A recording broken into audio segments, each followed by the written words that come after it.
investigation bench, who earlier had stated that not even 0.001% negligence will be tolerated, and no student just by getting question paper or paper would leak could get get admissions in the postgraduate test.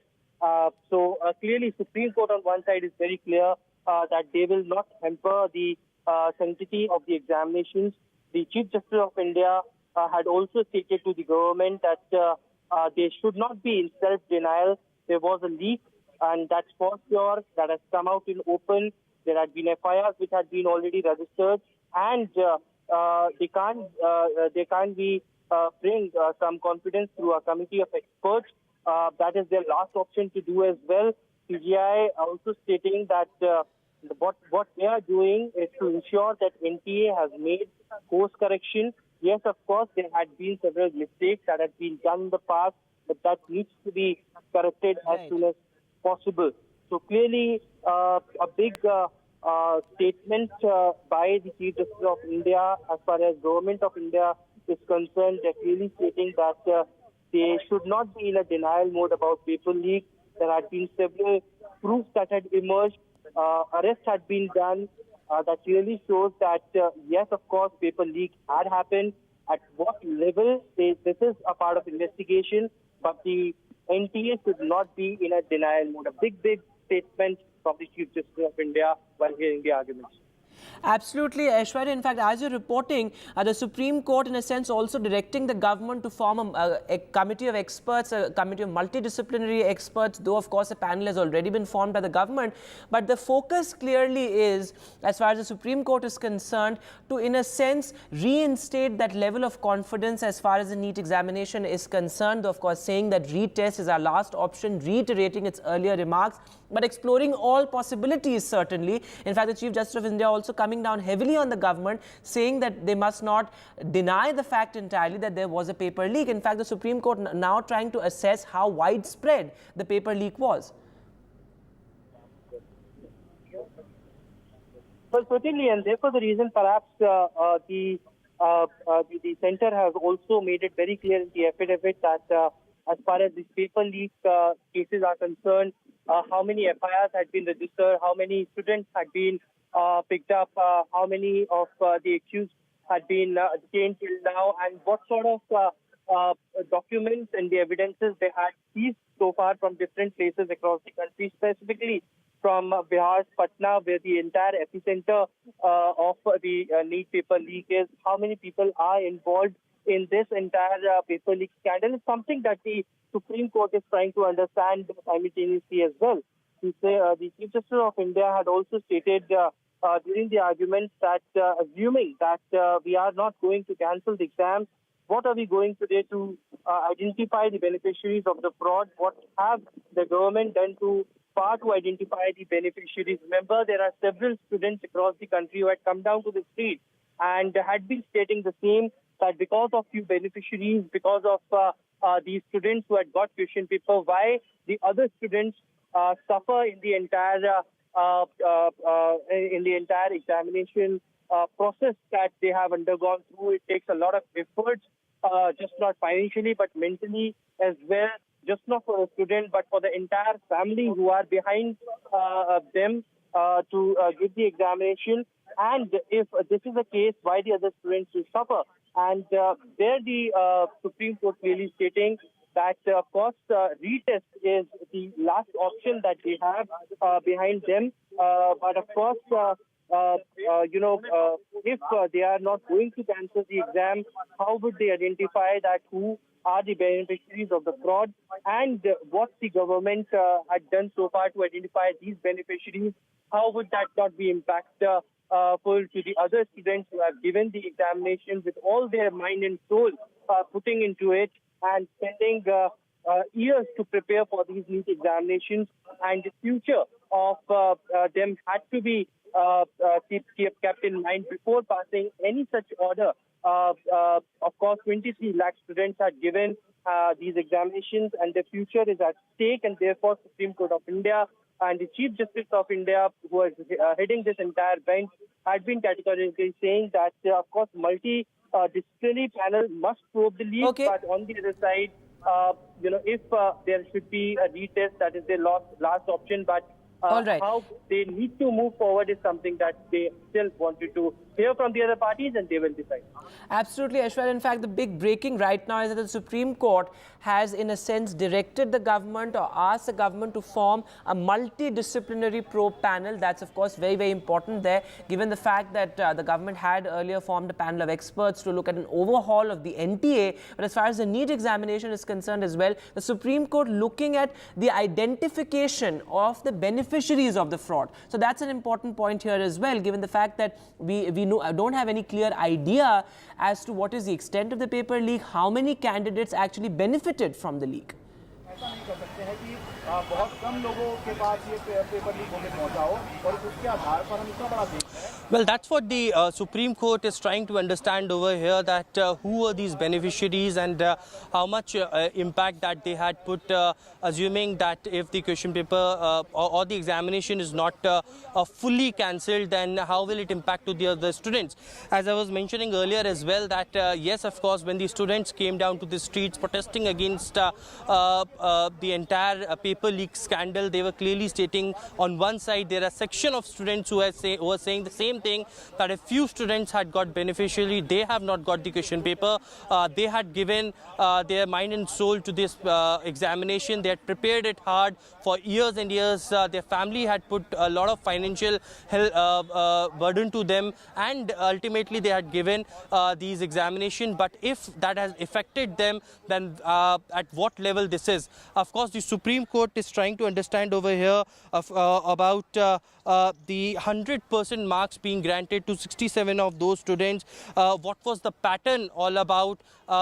What was the sitting of these 67 students, whether that was of one center or there are other centers as well, and whether that is also being investigated over here or not.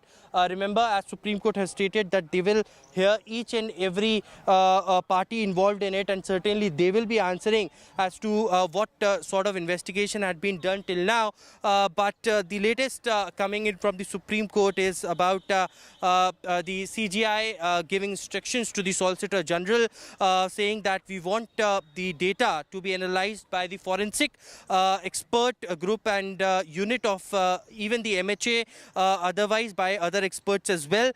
So the Solicitor General stating to the court that we are not advisable, adversarial to the petitioners. We are ready to have a look and on each and every matter, as the Ministry of Education earlier and the MHA's I4C unit also clearly had stated that yes, of course, they had found out the discrepancies. They found out that the question papers were on the dark web, and they were circulated on the Telegram app. So each and every process by process, the CGI is currently understanding and giving directions to the center as well.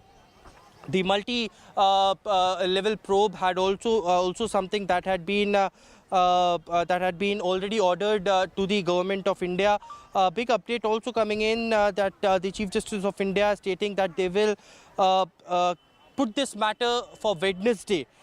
Is something that is also coming in from the Supreme Court.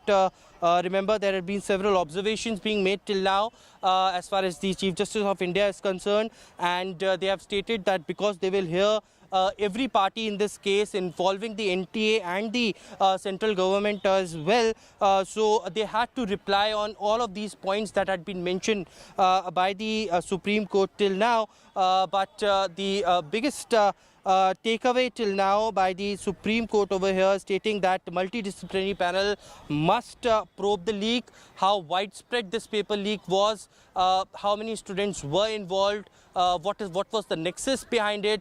All of these needs to be answered in a very categorical way to the Supreme Court while making these observations. One very important remark also came in from the Chief Justice of India, that the government should not be in a denial mode about the paper leak, because it has come out in open that paper leak has happened, but at what level is something that they have to inform to the court. All right, so what we are breaking at this point, Aishwarya, is that the Supreme Court is set to hear the case now on Wednesday. In fact, the Supreme Court looking at some sort of a comprehensive inquiry as far as this entire case is concerned. In fact, the Chief Justice of India has also conceded to the demands of petitioners, asking the CBI to submit a status report, given the fact that it's now the Central Bureau of Investigation that is actually probing the case. Multiple arrests have been made as well. But as the petitioners sought a status report, the CGI now asking the agency to submit that report. So the case now will be held on Wednesday.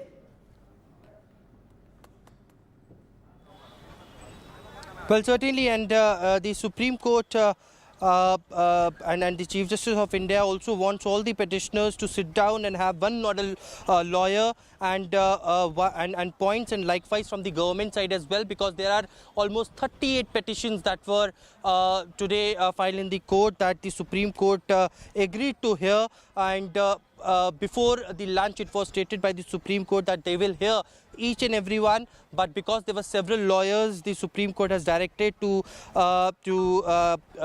identify one nodal lawyer from the point of view of the students who want retest, one lawyer from the point of view of the government, and petitioners had been also asked that CBI should submit a status report as to at what stage the investigation had been till now, what arrest had been made, how much the Central Bureau of Investigation had invested, that how much widespread it was. An important point coming in from the Supreme Court over here as well. The CGI has asked for CBI to give a report, and then the Solicitor General had stated that yes, we will file and wants the hearing for Thursday. But as of now, it has been decided by the Supreme Court that they wanted to hear this matter on Wednesday by pointing out the nodal lawyers from both the sides, and a comprehensive hearing should take place from here on, from Wednesday onwards. That's right, Aishwarya, and the focus also seems to have now shifted as far as the investigation is concerned with the Supreme Court's observations, because now clearly the focus needs to be on the identification of the beneficiaries of the fraud and the extent of the paper leak. While of course the centre continues to say that the paper leak was isolated, it happened in parts of Bihar, some parts of Jharkhand, Gujarat, where arrests have been made, but it needs to be ascertained that the extent of the paper leak. That is of course a focus on the investigation now, and of course the fact that who really were these beneficiaries, and do we know the exact number of these beneficiaries who benefited from the fraud.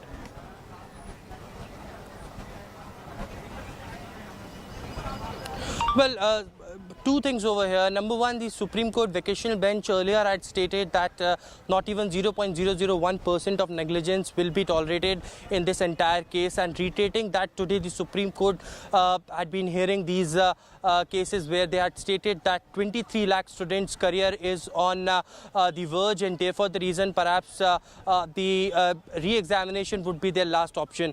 Number two is of course about the investigation that is taking place in the entire case. The Central Bureau of Investigation had been told to file a status report in this case. But remember, it is also the Supreme Court who had stated that the paper leak that had started from Bihar and also the FIRs lodged in Gujarat, Haryana and Delhi, what's the status of that, and whether there is an entire process, the mechanism behind it, and what sort of people are involved in this entire paper leak, at what stage the investigation has led till now, is something that of course the Solicitor General has agreed to file before the Supreme Court. The Supreme Court had agreed to hear the NEET case on Thursday as being demanded by the Solicitor General. Earlier, remember, the CGI has stated that the case should be heard on Wednesday, but now we have been told that the case will be heard on Thursday. Supreme Court will be hearing again this case on Thursday, with appointing the nodal advocates on the part of the petitioners who wanted retest, on the petitioners who do not want retest, from the NTA, from the centre as well. Supreme Court has also asked the NTA centre to answer all the queries it raised, and said a decision on retest would be taken based on these responses filed by them. The order is currently being written inside the Supreme Court, and the next hearing will now take place on Thursday. Right, Aishwarya, thanks very much for joining us with that update. So the Supreme Court will be hearing the case on Thursday. The Supreme Court has also asked the CBI to submit a status report. So important developments in the Supreme Court. Stay on with us, Aishwarya, as we return to our top focus story here on NDTV after this short break.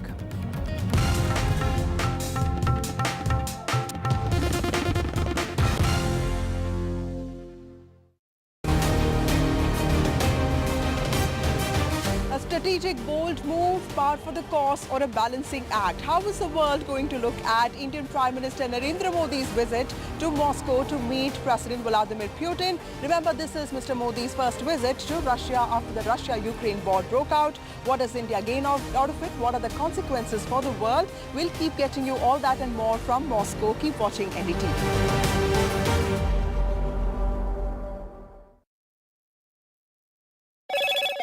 Hello, Moto. Motorola, India's best 5G smartphone brand.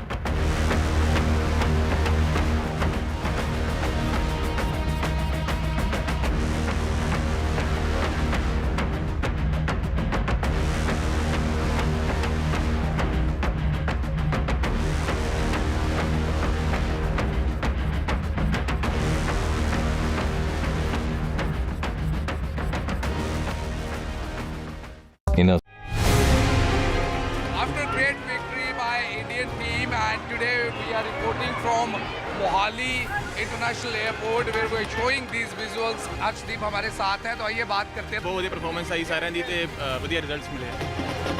कैसे feel कर रहे हैं? बहुत बढ़िया feel कर रहे हैं, बहुत मान महसूस हो रहा है।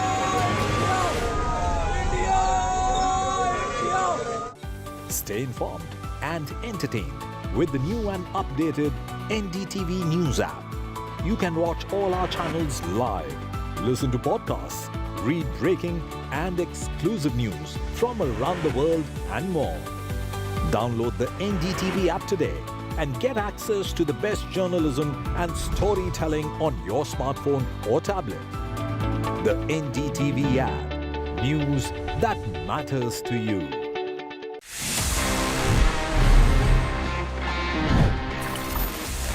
Here we are and ये है, आप सभी जैसे जानते हैं, मेरा पर्सनल फेवरेट सेक्शन जहाँ पे मैं देता हूँ आपके सवालों के जवाब in this segment that we call ask TG. देखते हैं इस एपिसोड में हमको क्या सवाल मिले हैं। Hi TG, is the Insta360 X4 worth upgrading from the Insta360 X3 camera? Also, do you think there are any other alternatives? I'll give you my honest takeaway.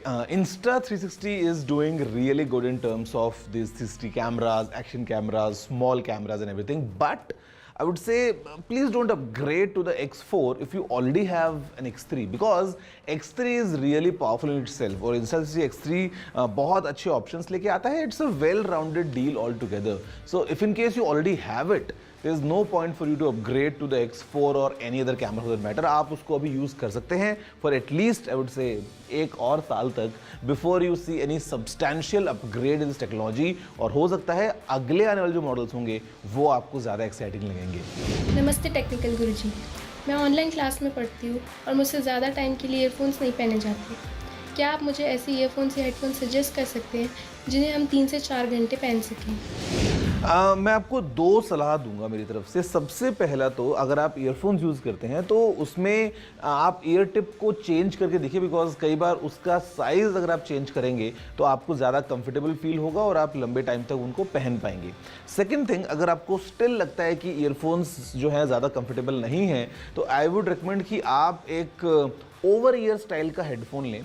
Over year से मेरा मतलब ये है the cushion goes all around your year, और आपके कान के चारों तरफ जब कुशन लगेगा एंड कान बीच में आपका फ्री रहेगा तो कंफर्टेबली आप लंबे समय तक उनको पहन पाएंगे। तो बेसिकली मार्केट में आपको ऑप्शनल मिलेगा ऑन ईयर हेडफोन्स का भी, but I would recommend if you can go with the over year design. और उससे पहले एक बार आप अपने ईयरफोन्स का जो टिप है उसको चेंज कर देखिए, हो सकता है आपको ज़्यादा कंफर्टेबल फील होगा।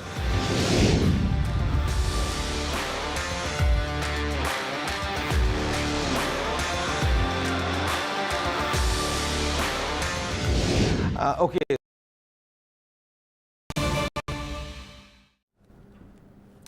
Welcome back. The big story we are tracking very closely on NDTV, the Supreme Court's strong observations on the NEET case. Well, the Supreme Court has asked the government to form a multidisciplinary panel of experts to look at the entire paper leak issue. In fact, the Supreme Court, in a strong observation, also said that the government should stop being in denial and accept that there was indeed a paper leak. The Supreme Court says the focus now is to determine and ascertain the extent of the paper leak, saying that there's no doubt that the sanctity of the examination, the integrity of the examination has indeed been compromised. Aishwarya Jain, our colleague, continues to be with us from the Supreme Court. So Aishwarya, the next hearing on Thursday, take us through all the arguments that were made by the petitioners. The petitioners continue to demand retest.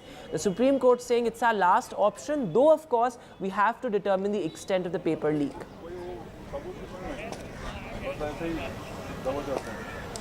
Well, certainly big observations from the Supreme Court today as far as the entire arguments are concerned. The petitions which were filed from the students who wanted retest, from the students who do not want these retests to be done, also from the NTA and the centre filing affidavits. But the Supreme Court of India making very clear that yes, the leak of question paper had taken place and that has led to the compromise of the sanctity of the examinations, which is beyond the doubt. The Supreme Court also raising questions that how come there had been 67 students who got 100 out of 100 marks compared to the previous few years where only 1 or 2 or 3 students had got 100 out of 100 marks, the full marks in these NEET examinations, which is one of the toughest examinations in this country. Also, the Supreme Court making an observation that they are dealing with the career of 23 lakh students over here and they do not want the re-examinations to be done. That would be again the last option. But what about the beneficiaries of these paper leak?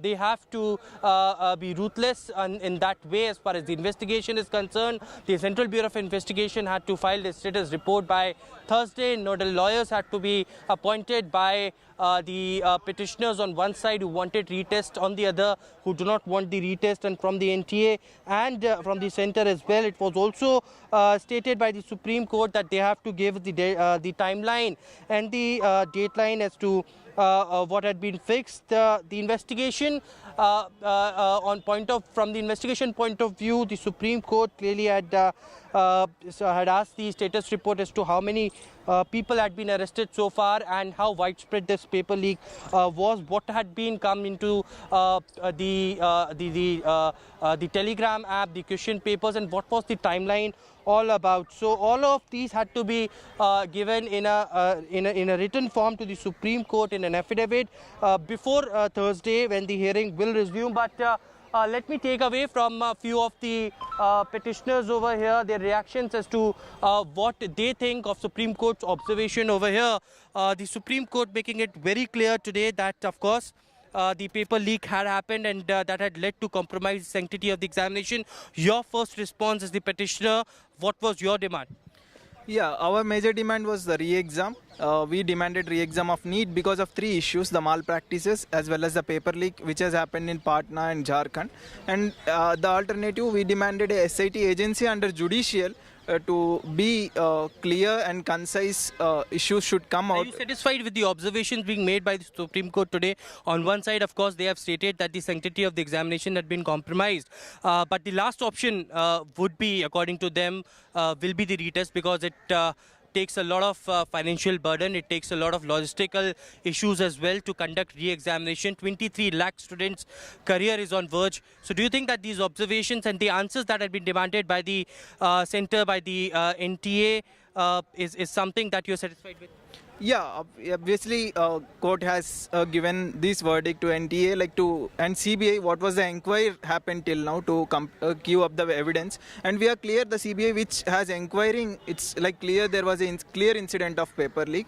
Hopefully this will go to the recancellation of exam, and the logistics is not clear. The article 14 and 16 says the justice and should be based on equality for all. So if paper leak has happened at one place, so other people also should get that justice. So hopefully we are hopeful that this re-exam should happen and justice will come on behalf of us. Your response to the Supreme Court observation?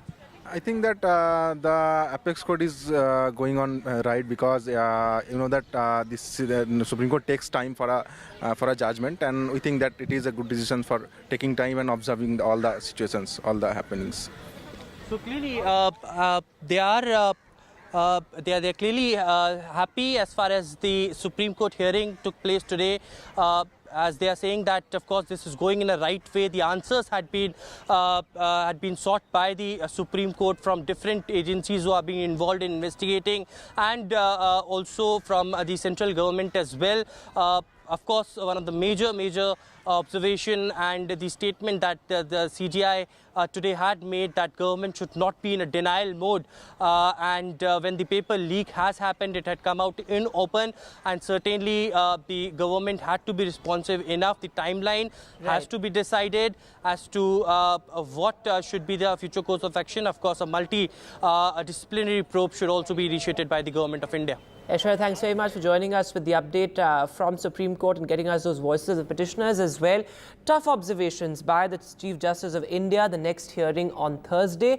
But three important takeaways. One, the formation of a multidisciplinary probe panel. The CGI is saying that the sanctity of the NEET examination has been compromised. And thirdly, the CGI making it clear that the investigation has to focus on determining the extent of the paper leak and the identification of the beneficiaries of the fraud.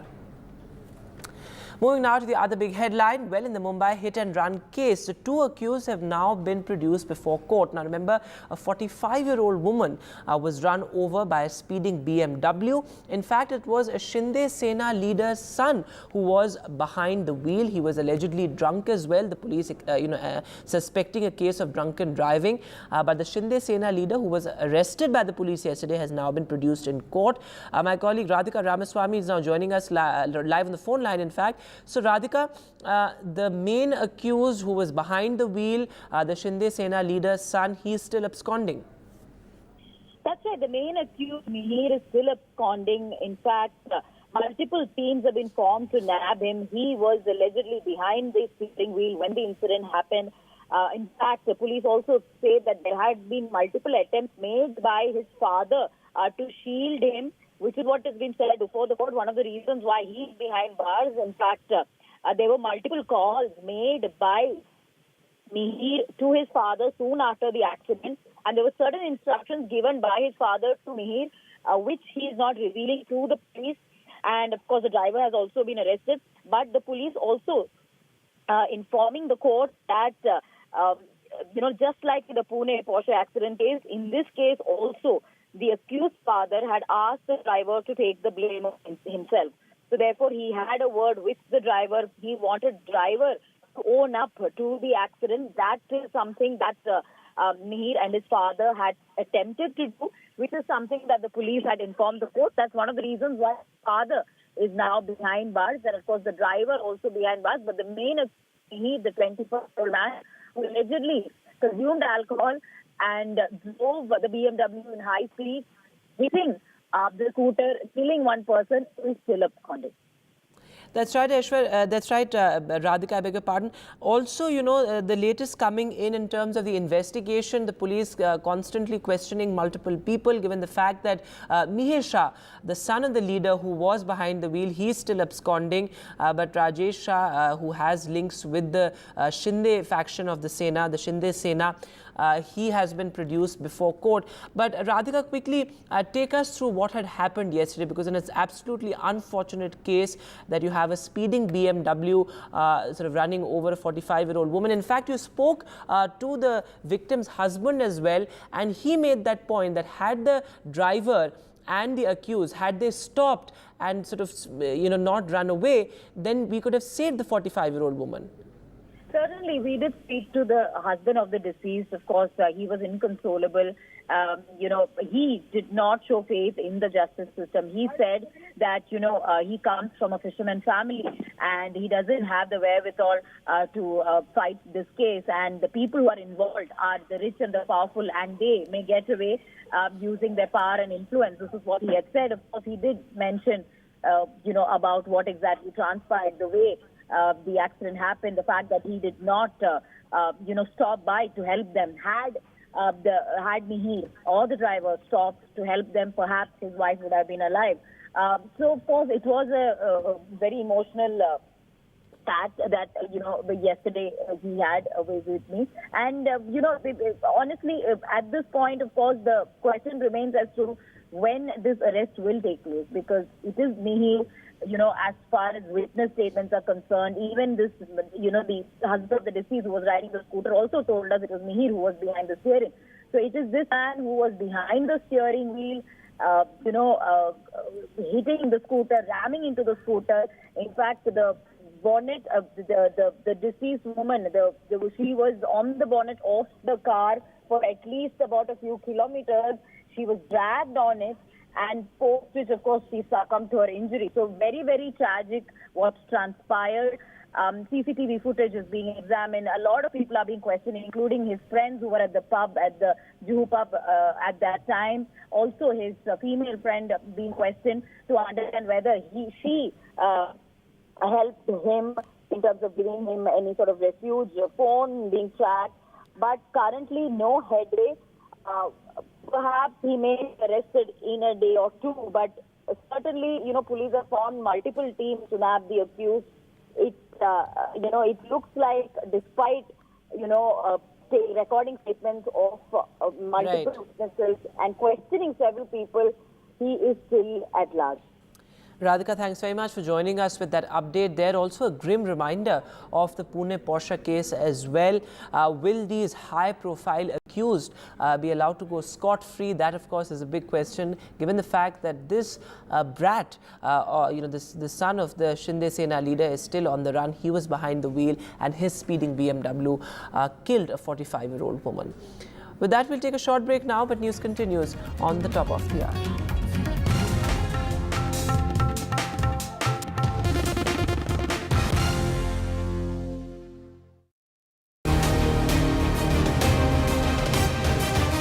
Strategic, bold move, par for the course, or a balancing act? How is the world going to look at Indian Prime Minister Narendra Modi's visit to Moscow to meet President Vladimir Putin? Remember, this is Mr. Modi's first visit to Russia after the Russia-Ukraine war broke out. What does India gain out of it? What are the consequences for the world? We'll keep getting you all that and more from Moscow. Keep watching NDTV.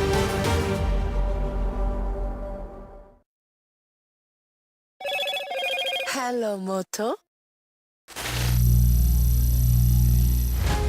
Some people say the metaverse will only be virtual. One day this lecture hall will be made of code, and driverless cars would be trapped in intersections. But even in this maze of the future, you can't wish away health. It's time to become more resilient.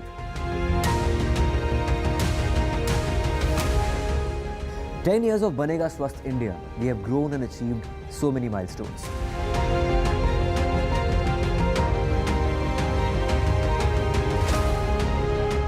And now I have a plan to beat the urgency, to stop breathing with difficulty, to relieve getting choked with inactivity.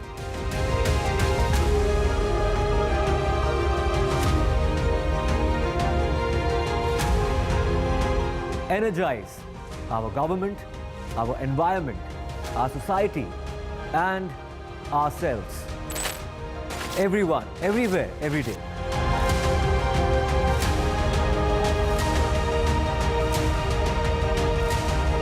Banega Swasth India. One world hygiene. NDTV proudly upholds its legacy of trust and credibility. According to the prestigious Reuters Institute's Digital News Report 2024, NDTV is the top-most news platform in the country. Number one in both online and offline reach in India. Beating all its competition, NDTV stands for trust. The biggest democratic exercise in the world. Team NDTV covers it from ground zero. BJP really had to fight a tough election this time. Unprecedented exercise. Unmatched coverage. There is no dispute. जनता को decide करना है. From polling to counting, NDTV brought you the most trustworthy news and updates.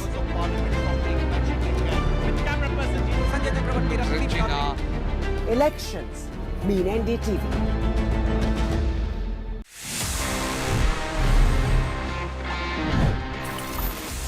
कैसे आप technology को use करते हुए अपने gadgets का पोटेंशियल और एनहांस कर सकते हो. And this time it's about AI. It's about Google's latest Gemini, because ये अभी इंडिया में आ चुका है and you should use that because it can do a lot. मतलब अगर आपको ईमेल लिखना है and you need some help composing that email, यहाँ पे just by using the help me write option आप ईमेल्स जेमिनाई से लिखवा सकते हैं. ये आपकी ईमेल्स को समराइज कर सकता है और आपके लिए बहुत सारे अच्छे तरीके से हेल्प कर सकता है all across scenarios, all thanks to the power of AI. तो जेमिनाई अभी इंडिया में अवेलेबल हो चुका है. Well as of now it's only for the premium Google customers या फिर ये गूगल वर्क प्लेसेस में अवेलेबल है, but I am sure it's coming soon for everyone. और आप सभी जब इसको फोन में यूज करेंगे, you can utilise the full potential of Google's AI to make your life and your phones even smarter.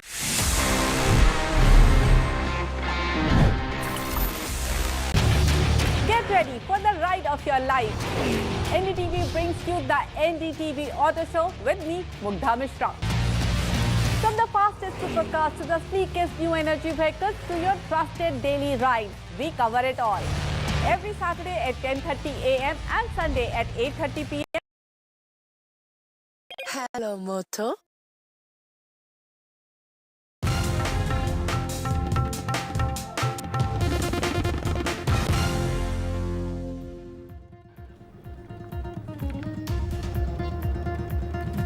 Strong observations made by the Supreme Court in the NEET exams case hearing. The Supreme Court proposes a multidisciplinary panel to probe the NEET mess. The top court says to the government, don't be in denial and accept that there was a paper leak. The top court also calls for a status report from the CBI.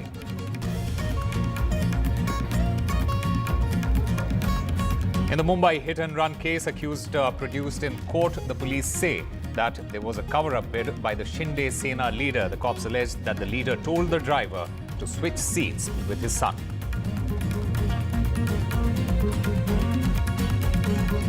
Mumbai rain wreaks havoc as flights are grounded and traffic comes to a grinding halt amid high tide advisory issued for the people to stay away from the beaches.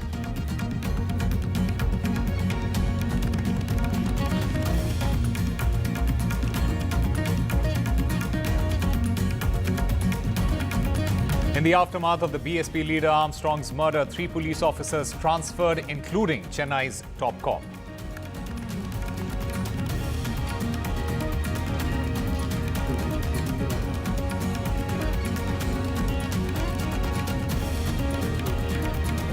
Leader of opposition in Lok Sabha, Rahul Gandhi, meets the displaced tribals in Manipur. Rahul Gandhi is also set to visit the worst hit districts of Manipur. Mr. Gandhi will also meet the Manipur governor this evening.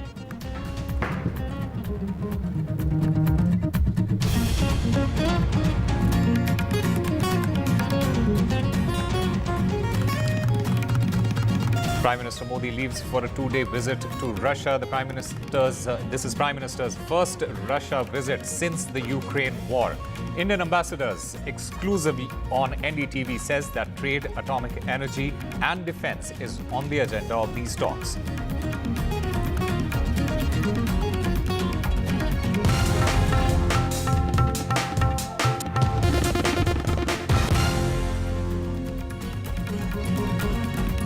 Hello and welcome. You're watching NDTV 24/7. I'm Osama Shab. Our top story at this hour, the Supreme Court, it was hearing the petition seeking to cancel the NEET-UG 2024 exams over alleged malpractices and paper leak. This 3-judge comprising Chief Justice of India, D.Y. Chandrachud, Justices J.B. Pardiwala and Manoj Mishra, they were hearing the petitions. The central government and the National Testing Agency, they had filed affidavits before the court opposing the demand to cancel these exams. They have told the court that the instances of alleged malpractices are isolated and do not warrant the scrapping of the entire exam. But the top court made some strong observations. The Chief Justice of India said that the sanctity of the NEET exam was compromised and that there is no doubt that there was a paper leak. The Chief Justice also mentioned that a retest is the last option. In fact, the Chief Justice of India cracked the whip on the government as well and said that do not be in denial.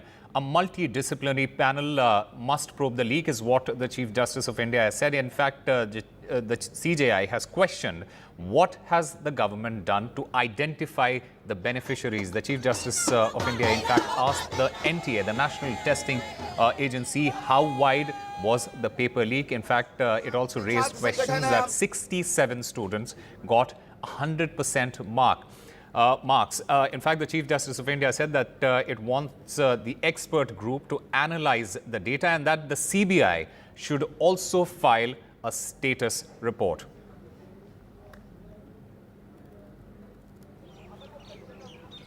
And Aishwarya joins us to get us more details on this. Aishwarya, these are very strong observations by the Supreme Court. Give us a lowdown of what exactly happened in the court today.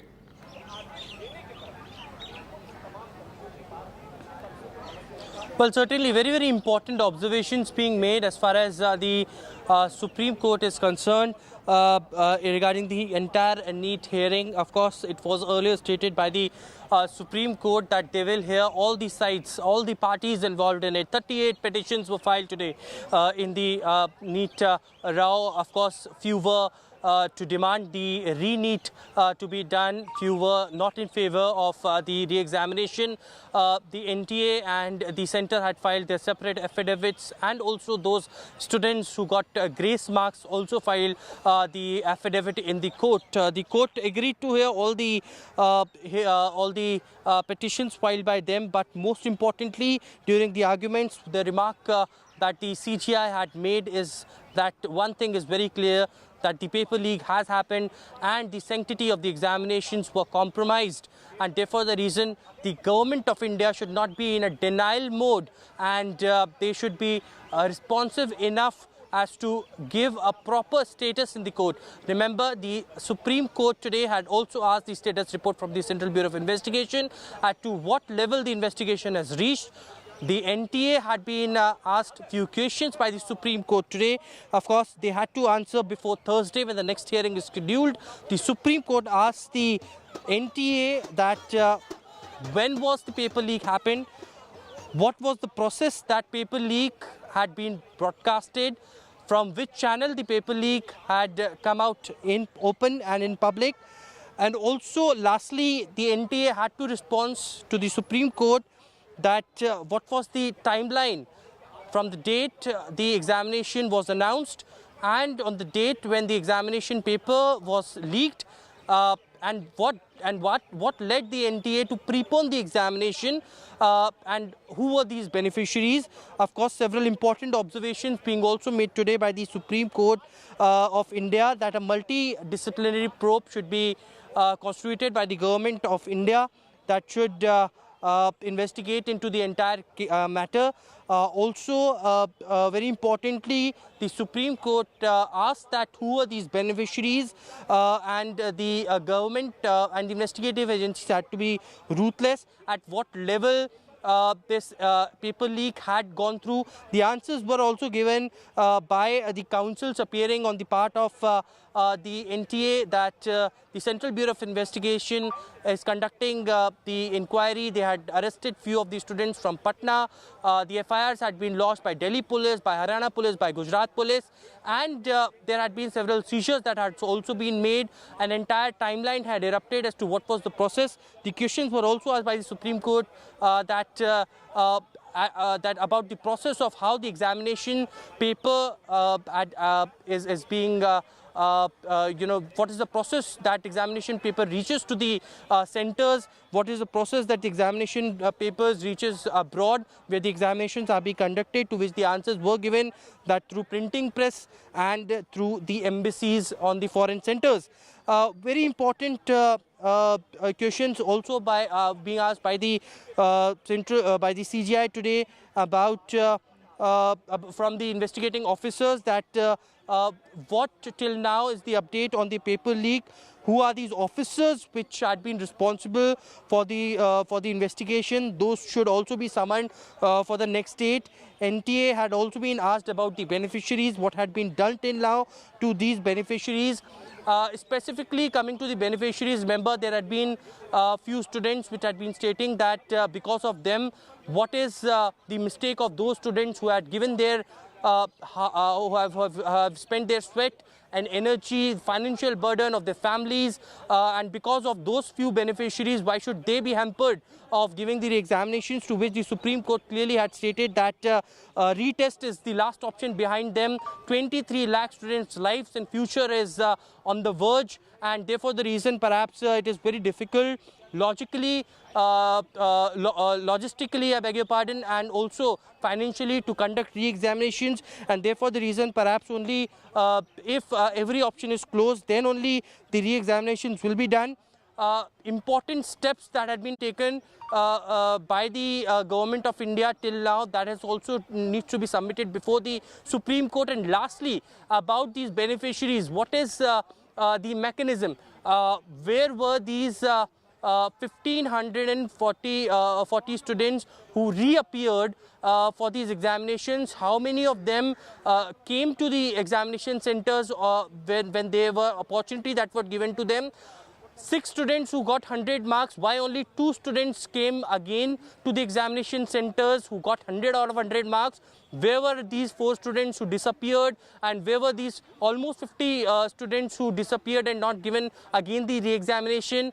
Important questions also being asked by the Chief Justice of India, that what led this time 67 students getting 100 out of 100 marks, full marks in the NEET examination, which is one of the toughest examinations in this country. Never ever in the history of the country had this thing has happened. In last few years, we have seen just 2 to 3 to 4 students getting 100 out of 100 marks, but this time 67, which is unprecedented according to them.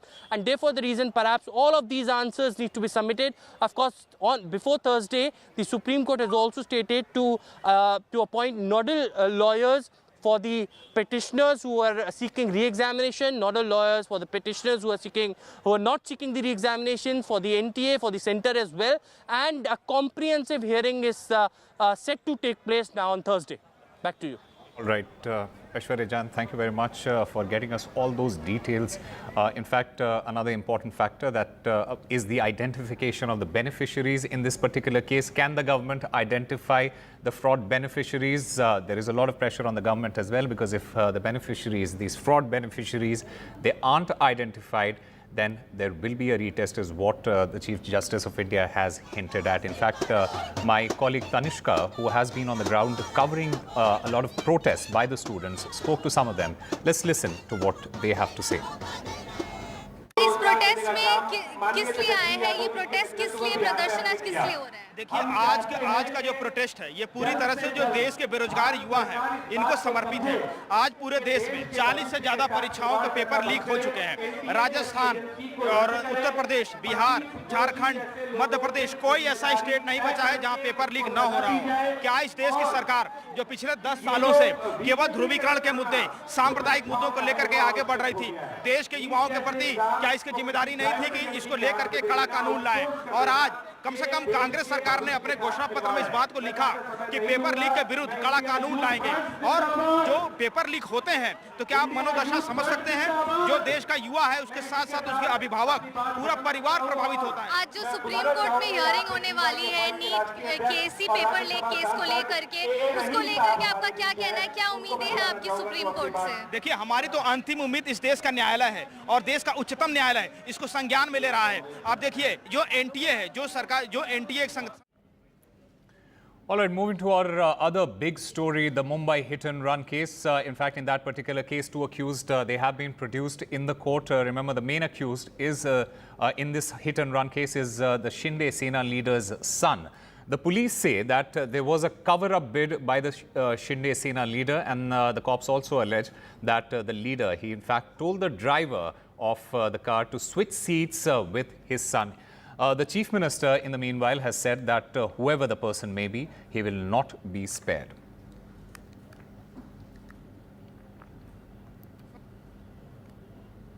इसमें एक ही हमारा मकसद है, hit and run में किसी को भी बख्शा नहीं जाएगा।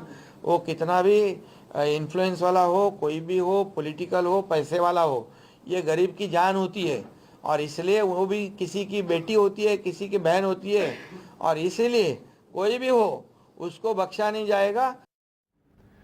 And my colleague Radhika Ramaswamy joins us to get us more details on this story. Radhika, the cops are now alleging that the leader, he in fact told the driver to switch seats with his son. This basically seems like a repeat of the Pune Porsche crash case here. Certainly, this seems to be a repeat of Pune Porsche case. Influence, power being money being used by this influential political family. That's what is coming to fore. Now, as far as the case is concerned today, of course, both the accused, which include the father of the alleged driver of that car, the Shiv Sena Eknath Shinde Sena leader, as well as the driver, were produced before the court. They were, of course, arrested yesterday. And in the court, certain revelations were made by the police. Police informed the court that there was an attempt of cover-up made by the father as well as the son. They tried to switch seats, the driver and the son.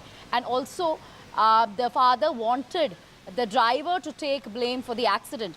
However, multiple eyewitness accounts have revealed that it was indeed the 24-year-old son of the Sena leader who was behind the steering wheel and the driver was sitting next to him. They had in fact gone to a pub where he allegedly consumed alcohol and then drove in high speed, hitting that bike, killing one person. So very unfortunate, tragic incident that took place yesterday. But given the political influence of this family, looks like there is an attempt, or there was an attempt of cover-up, which is why the father of the son, father of this man, this accused, has been arrested because he's not been cooperating with the investigation agency. And not just that, in fact, there were multiple calls, according to the police, that were made between the son and the father post the accident. The details of which the father is not ready to reveal. Perhaps the police suspect that he may have asked his son to hide in a particular place. Perhaps he may have given refuge to his son somewhere. So all that is a matter of investigation, but the father is not cooperating with investigation, is something that the police is saying, which is why they've sought his custody. Driver also privy to various details, which is why his custody is also important. But more importantly, the main accused in this case was behind the steering wheel. Mihir continues to be on the run. Multiple teams have been formed to nab him, but as of now, no trace of the main accused. Right, Radhika, although there is a connection with the Eknath Shinde faction of the Shiv Sena with this particular case, the leader of and the son of that particular leader, but the Chief Minister, he has come out and he has said that whoever this person is going to be, he is not going to be spared. So the government is taking a strong stance here in this particular case. Yes, certainly. Eknath Shinde did give that media bite yesterday in which he said that nobody will be spared. Strict action will be taken. It doesn't matter who the person is or what family he belongs to. There will be fairness as far as the entire case is concerned. So that's the promise, assurance given by Eknath Shinde. However, remains to be seen what happens next, because the fact remains that the main accused is still on the run. Yesterday, we did speak to Aditya Thackeray as well, who had also demanded strict action, who said that I would not like to give a political color to it, that he's aware that this guy is associated with Eknath Shinde faction. However, he doesn't want to get into the politics of it, but there has to be strict action, and this man should be nabbed earlier than later is something that many of the political leaders have said. But how long it will take, we're not entirely certain, because it looks like, there was, very, very careful planning that was done, because soon after the accident, this man went ahead and parked the car many kilometers away at Bandra East. He abandoned the car and then went to a friend's place, from where he once again escaped. His phone has been switched off since yesterday. So careful planning to escape is something that we can see. However, how long he will stay on the run, that remains to be seen. But at this point, 2 arrests made, including the main accused father as well as the driver, and they've been produced before the court, and most likely they will be sent to police custody. All right. Staying with Mumbai, the Mumbai rain has brought most parts of the city to a grinding halt. In fact, heavy rains have hit Mumbai and its surrounding areas in the last 24 hours, leading to widespread waterlogging and disruption of suburban train services. Some of the areas in the city, they have recorded over 300 millimeter of rainfall within 6 hours. That is from 1 a.m. to 7 a.m. on Monday. Now, the Indian Met Department has issued an orange alert for Mumbai, Thane, Palghar, as well as the Konkan belt. Vikhroli's Veer Savarkar Marg Municipality School and MCR Powai. It saw the highest rainfall in the last 24 hours as over 315 millimeters of rainfall was recorded. In fact, over 50 flights they have been cancelled due to the downpour. Several airlines they took to the social media to warn the passengers and urge them to check flight status before leaving for the airport. In fact, the visuals from across the city, it showed people wading through waist-deep waters and cars lined bumper to bumper on Mumbai roads. All the government, private and municipal schools and colleges, they have been shut across the city. The Met Department, like I said, has issued an orange alert for Mumbai, Thane and adjoining areas. बारिश हुई है रात से, ये ज़्यादा हुई है, 65 mm से ज़्यादा होती है तो अतिवृष्टि जैसी परिस्थिति होती है. अभी तो 267 से 300 mm बारिश गिरी है. ये बारिश जो है ये कम समय में गिरी है और जो पूरी तरह व्यवस्था जो है कैरिंग कैपेसिटी है उससे बहुत ज़्यादा, कई गुना ज़्यादा ये बारिश हुई है. और इसलिए रेलवे के ट्रैक पे भी पानी आया है. पंप, रेलवे ने 200 पंप लगाया है, 480 पंप कारपोरेशन के है, वो पूरी तेज़ी से काम कर रहे हैं और पानी फेंकने का काम शुरू है. और अभी आपने देखा कि ट्रेन भी ऐसा सब शुरुआत हुई है और रोड में भी अभी हमने यहाँ पर देखा सब 5000 स्पॉट इसमें दिखते हैं. सब रोड पे अभी ट्रैफिक शुरू हुई है. And my colleagues Radhika Ramaswamy joins us from Marine Drive and Anuj Rayate, he's in Worli. Radhika, let me come across to you first. What is the situation like at the moment and year after year? It's we witness the same scenes on a yearly basis and nobody seems to learn a lesson. That's right. Year after year, it's the same scene in Mumbai, especially when monsoon strikes. Now, I'm on Marine Drive. Of course, this is where, you know, the high tide was witnessed some time back. In fact, high tide witnessed across the coast. Of course, Marine Drive is one of the areas from where we can see the sea clearly. And as you can see, you know, visible high tide here.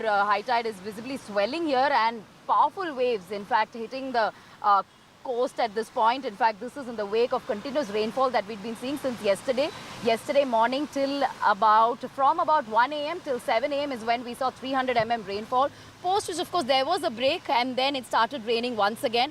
And when you look at Marine Drive as a whole, this is a place where thousands of people gather. But all of them have been asked to leave this place as a result of high tide situation and the furious waves that is sort of lashing the coast at this point. So as a result of which people have been asked to stay away from the coast, people have been asked to stay away from roads as well, people have been asked to stay put in their homes. That's the precautionary measure, precautionary message being given by authorities here. Chief Minister Eknath Shinde did take a press conference saying that all the departments are on alert, including the BMC, the railways, the Army, the Coast Guard, all of them on alert. There are multiple, you know, layer of security here, like cops all across Marine Drive. If I can ask my cameraman to pan across and show you the, you know, the security deployment here to ensure that people do not come next to the coast. So that's what we are seeing in Marine Drive. This is, of course, South Bombay, where we don't see much waterlogging on a yearly basis. It's usually in the suburbs, especially in areas like Kurla, Sion, you know, Parel, King Circle, Powai. These are the places where we see immense waterlogging that was witnessed in the morning as well. But waterlogging has subsided in many areas as far as train connectivity is concerned. even that per se is back under, is restored now. There were delays, cancellations as far as central and harbour trains are concerned, but those services have been restored. As far as air traffic, airlines are concerned, multiple cancellations, at least about 50 flights cancelled to and fro Mumbai. But traffic congestion is something we've been seeing a lot since morning, especially on the suburbs. Here we are not seeing as much traffic. Things are under control as far as waterlogging and traffic is concerned. But people asked to not get out of their homes. That's the precautionary message being sent by the authorities. And of course, waves lashing across the the coast. That is something that we are witnessing, not just in Marine Drive, but also at Worli, where Anuj is standing, and many other areas, including Bandra, where near the seaside, people are being asked to not take any leisurely walk or, stay put. So that's the situation in Mumbai. Things slightly under control, but if it starts raining heavily again, then perhaps it is going to cause a lot of inconvenience, especially since, it's a working day today and several people in their offices, because they were struggling to get to their offices in the morning. And that is something that we will witness in the evening as well if the rains continue to lash the city. Right. In fact, Anuj Raite is also there with us from Worli. Anuj, what is the situation like in the adjoining areas near Worli? Because we have seen pictures coming from Andheri, we have seen pictures from Dadar, Kurla, etc., where there has been massive waterlogging, the traffic has been disrupted. Firstly, what is the situation like at the moment? And secondly, it raises a lot of questions over the inefficiency of the authorities who are responsible. Well, you see, the problem here today is the inconsistency between how the situation has unfolded. You look, the rainfall was extremely high, as stated before by Radhika, from 1 a.m. till 7 a.m. and that caused most of the problems here, as far as traffic is concerned, as far as, of course, the railways is concerned. But throughout the day, ever since the morning, there has been inconsistent rainfall, nothing that comes close to what happened last night, but the damage was already done. As a result, we could see that there were delays in all the different, in all the three lines of the railways, and there was also traffic congestions in different parts of the city. The most affected areas were the ones which are, of course, on the outskirts of the city, or sometimes even the town area of the city. But then you see the impact got a little stronger towards the central part of the city as we went across the day because of the consistent rainfall. And there were several sections of the road, there were several bypasses which stayed underwater for a long period of time. And although the tracks were clear of the water, the roads were clear of the water, but there were several bypasses and also several subways which till now have the water which got accumulated there in the morning. At the moment, we are standing here in the Worli Chowk area, and as you can see, the traffic here is not as bad as it was some time ago. Of course, you see it's still dark here, and it is expected, of course, there's a bit of drizzle here as well, but it is expected that the situation as far as the traffic is concerned might get little worse in an hour or so, because the second peak, the second rush hour of the city will start soon as people start coming home from their jobs. Of course, many asked for work from home because of the heavy rainfall in the morning and the entire civic infrastructure breakdown in the morning. As a result, several trains were shut down. But now there has been considerably less amount of rain throughout the day, and several areas have been made free of waterlogging, but there still remains a question on the frequency of the trains, especially as far as the harbour line and the central line is concerned. All right, Anuj and Radhika, thank you very much for getting us all the latest from Mumbai. So Mumbai has seen a lot of rain in the last 24 hours, and the situation as far as the reporters who are there on the ground are concerned, they have mentioned that the situation at the moment is under control, but in case there is heavy rainfall again, the situation might take a U-turn. Well, time for a very short break. More news and updates on the side.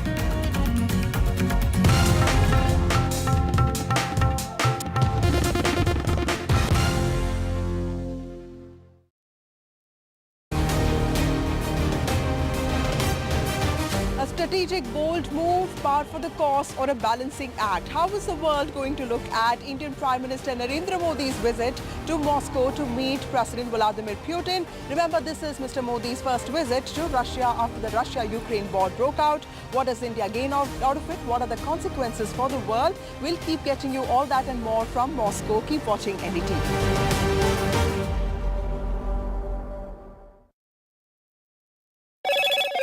Hello, Moto. Motorola, India's best 5G smartphone brand.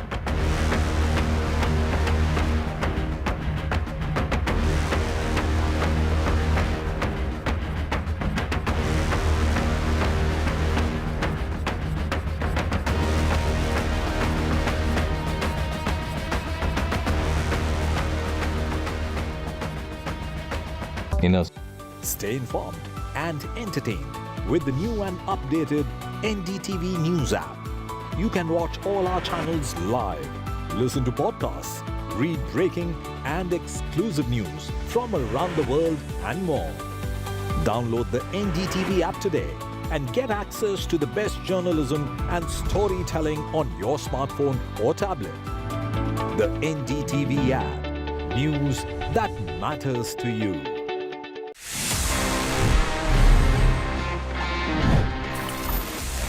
You know that the world's first smartwatch was like 1977 में develop कर लिया था. It was straight from HP. Yes, Hewlett Packard जो laptop आज दिखता है HP के, ये HP ने ही unveil किया था and the model was HP01. It was quite amazing because it was this wrist gadget जहाँ पे एक कैलेंडर था, एक कैलकुलेटर था, साथ में clock, stopwatch, timer, alarm and in fact a world clock as well. Well, this gadget was really powerful और इसमें 28 अलग-अलग buttons थे. 28 buttons इतने से size में, well obviously उस time पे we didn't have touch screens. उस time पे I would say for engineers and for professionals it was such a boon, but then again this product failed because it was quite expensive, थोड़ा bulky था and maybe not that easy to use that. But मैं बोलूँगा it was the beginning of the era of smartwatches and eventually today you know how popular they are जहाँ पे हर किसी से जब आप मिलते हो after the mobile phone the second purchase that you do as a gadget is definitely a smartwatch these days. Did you know this? If yes, amazing. If no, then please let me know. You know the address. It's tg@ndtv.com.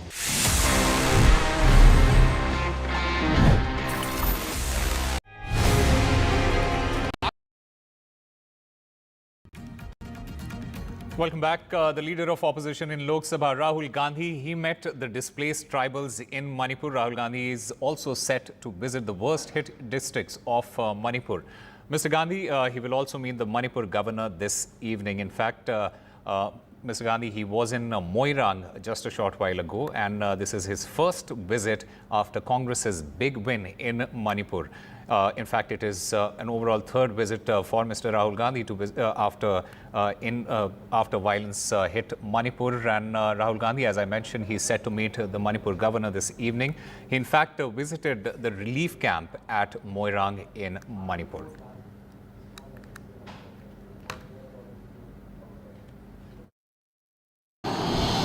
Rahul Gandhi इसका राजनीतिकरण करते हैं. वहाँ मलहम लगाने की ज़रूरत है. चुनाव खत्म हो गया. दोनों समुदायों को नज़दीक लाने की ज़रूरत है. संसद में क्या हंगामा किया? नई संसद में प्रधानमंत्री को जवाब नहीं देने दिया. उकसाया उन्होंने मणिपुर पर हमला करें. ये ठीक है क्या? And Ratndeep Chaudhary joins us to get us more details on that story. Ratndeep, this is Rahul Gandhi's first visit as the leader of opposition in Lok Sabha. What is the significance as far as this particular visit is concerned? That's right. This is the first visit of Rahul Gandhi to anywhere in Northeast after he became the leader of opposition in the parliament. And very significantly, this is his third visit to Manipur after last year's ethnic violence that had left over 200 people dead, more than 50,000 people displaced. In fact, we are now reporting from Moirang, where a short while back, Rahul Gandhi came here and met the victims of last year's ethnic violence who are here inside this relief camp. They could not go back to their homes. He had met them before when he first came after the ethnic violence, and this time he has come for the second time. Remember, Rahul Gandhi had also started his Bharat Joro Nyay Yatra from Manipur, and Manipur had been part of the main poll plank on which the Congress and many of the opposition parties have fought the Lok Sabha elections. And even after the elections, inside the parliament, in his speech, Rahul Gandhi had attacked the government over what opposition alleges, that it was a failure, that there is still no permanent peace in Manipur. In fact, the Prime Minister had also spoken over it in Rajya Sabha, saying that there are efforts by the state and centre to bring both the communities to talking table and find peace. In fact, last month, Indian Home Minister Amit Shah had chaired a key meeting in terms of security review, but often flare-ups do take place. In fact, Rahul Gandhi started his day from Ziribam, where the last flare-up had taken place last month. In Ziribam, there were tension, and after that, over 2,000 people got displaced. He then came to Churachandpur, where he met the violence victims from the Kuki Zomi community, and then in Moirang, where he met the people from the Meitei community. There are a lot of people who are here, who have come to here when Rahul Gandhi had come. आपसे बात करते हैं, ये जो राहुल गांधी का जो visit है इस बार आपके स्टेट में, ये तीसरा विजिट है, आप लोग इसको किस तरह से देखते हैं कि आप लोगों ने उनसे क्या बातें रखी हैं? Can I speak in English? Yeah, sure.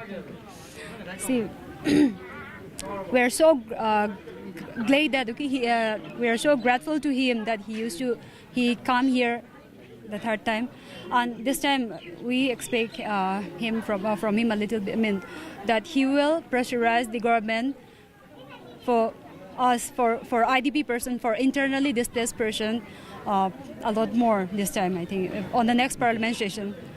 So there you are, one of the displaced person, really making a key point that they want Rahul Gandhi to raise their issue once again in the parliament, and perhaps the timing is very crucial because his visit comes ahead of the crucial budget session of the parliament. All right, Ratndeep Chaudhary, thank you very much for getting us all the latest. In fact, there is a breaking news coming in at this point. A fierce encounter is underway between terrorists and army after army vehicles came under attack in Bilawar area of Kathua district in Jammu and Kashmir. This area is bordering Pathankot in Punjab. The army has repulsed the attack, and reinforcement has been rushed to the area. So breaking news coming in at this point of time, and army vehicles have been attacked in Jammu and Kashmir. This attack occurred in an area that is bordering Pathankot in Punjab. A fierce encounter is underway at this point, and this army vehicles, they came under attack in Bilawar area of Kathua district in Jammu and Kashmir. In fact, my colleague Nazir Masoodi joins us to get us more details. Nazir, this is third such incident in the last 2 days. What are the details? Well, clearly it is second attack on the army in last 2 days in Jammu and Kashmir. But this attack has taken place in an area which has always been free from any militancy. Over the initial reports suggest army vehicles have been attacked in an area called Bilawar in Kathua district, which is far away from even Kathua district headquarters, which is bordering Punjab's Pathankot district. So there has been heavy firing on vehicles. I spoke to a senior police officer, and he said, according to initial reports, one army jawan has been injured, according to a senior police officer. Army apparently has repulsed the attack, and a fierce gun battle is underway. Reinforcement has been rushed to the area, but there's no clarity or information or confirmation if any of the militant has been killed so far. But this is an area which is far-flung area, which is difficult terrain, which is also an area where there's not much dominance of the security force, given the fact it has never been infested by militancy. So it remains a huge challenge for the security forces, and it's also almost 3 hours drive from Kathua, even as the Special Operation Group of Police has rushed to the area from Kutwa, and other security forces have also rushed. So the reinforcement is going towards the area to track down the attackers. But so far, there's no clarity if any of the attacker has been killed. This is an attack which is a challenge for the security force, as we have been reporting for last few years, that how Jammu is increasingly high on terror radar, and there have been series of major attacks in Jammu area. And today's attack is the second attack on an army since yesterday. Yesterday morning, an army came under attack in Manjakot area of Rajouri, and one army soldier was injured in the attack, even as the army repulsed the attack, but no attacker could be tracked down and they managed to escape. In Jammu region, we have seen more often than not, attackers have managed to escape without suffering any casualty after targeting the security forces, particularly the army. In last 2 years, 39 soldiers have been killed in terror attacks in Jammu region, which is a huge challenge. In fact, after taking over as new army chief, General Dwivedi chose to visit Rajouri, Poonch and Rajouri Jammu region to review the security situation few days back. So it is a challenge. In fact, recently Home Minister also held a marathon security review meeting in Delhi to work out the plan, and Prime Minister himself asked security force to deploy entire security mechanism, counter terror mechanism to eliminate militancy, particularly from Jammu. But this attack is clearly a huge challenge and shows how far militancy has spread in Jammu region. Right, Nazir, just for the benefit of our viewers, tell us if this area where the incident has happened, is it prone to such terror attacks? As far as my memory goes, I have not seen any terror attack in Bilawar area in last 30 years, because I have been covering Jammu and Kashmir for all these, for last 3 decades. So this has been free from militancy, and this is really a huge surprise. Largely, we see Kutwa, the Jammu have not been militancy prone, but they have been, so long the infiltration goes on, so long the intentions from the across the border is to push foreign terrorists and create disturbances. This area can be disturbed anytime. There have been, stray incidents of terror in Jammu in the past. But over the last 2-3 years, we have been seeing theater of militancy increasingly shifted to Jammu region because of its topography and because of proximity to the line of control. And if we see this area, this Bilawar area, it's not close to LOC also. Last month, there were 2 militants were killed in Kutwa when there was, firing. In fact, it was the people who, caught them, who ensured that they are killed. They informed the police. They created an alarm, and security force came in within 2 days. 2 militants were killed. But do we see this clearly? That time also there were reports that the group could be a large group. So which means if it was a large group that time, they have managed to reach all the way to Bilawar. And Bilawar, as I said earlier, it is almost 3-hour drive from Kutwa. So it is a vast area. And when this area is, infested by such type of militancy and those who appear to be, trained enough to target army, which shows a challenge is very huge. Even as the police have recently, killed several, militants, many terrorists have been killed. For example, in Kutwa, 3 terrorists were killed who are believed to be Pakistanis, even as their identity, according to police, was not ascertained immediately. Last week, yesterday in twin attack, encounter 6 militants were killed in Kulgam in Kashmir Valley. And there have been, in several incidents, terror operations have been going on. Despite all that, we see such an attack on our army, rather 2 attacks on army within 2 days. Right. Nazir Masoodi, thank you very much for getting us all the details in that story. So fierce encounter is underway and army vehicles have been attacked in Kutwa in Jammu and Kashmir. Time now for a very short break. More on the other side.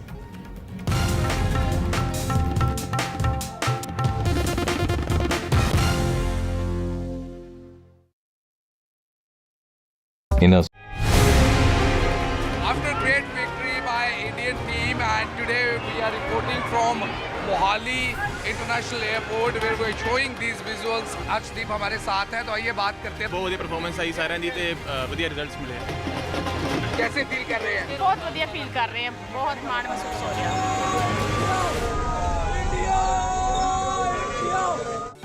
Stay informed and entertained with the new and updated NDTV News app. You can watch all our channels live, listen to podcasts, read breaking and exclusive news from around the world and more. Download the NDTV app today and get access to the best journalism and storytelling on your smartphone or tablet. The NDTV app. News that matters to you.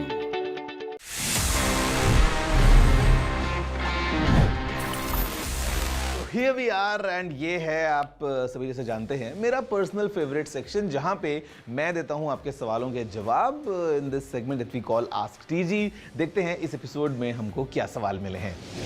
Hi TG, is the Insta360 X4 worth upgrading from the Insta360 X3 camera? Also, do you think there are any other alternatives? I'll give you my honest takeaway. Insta360 is doing really good in terms of these 360 cameras, action cameras, small cameras and everything. But I would say please don't upgrade to the X4 if you already have an X3 because X3 is really powerful in itself. और Insta360 X3 बहुत अच्छे options लेके आता है. It's a well-rounded deal altogether. So if in case you already have it, there's no point for you to upgrade to the X4 or any other camera for that matter. आप उसको अभी use कर सकते हैं for at least I would say एक और साल तक before you see any substantial upgrade in this technology. और हो सकता है अगले आने वाले जो models होंगे वो आपको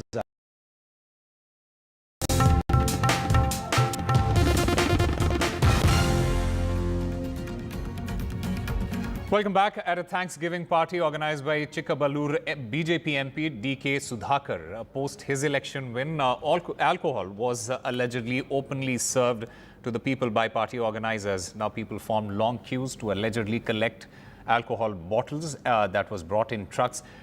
What's raising more questions is that the alcohol was served in the presence of the police people. Let's listen in to some of the reactions that have come in.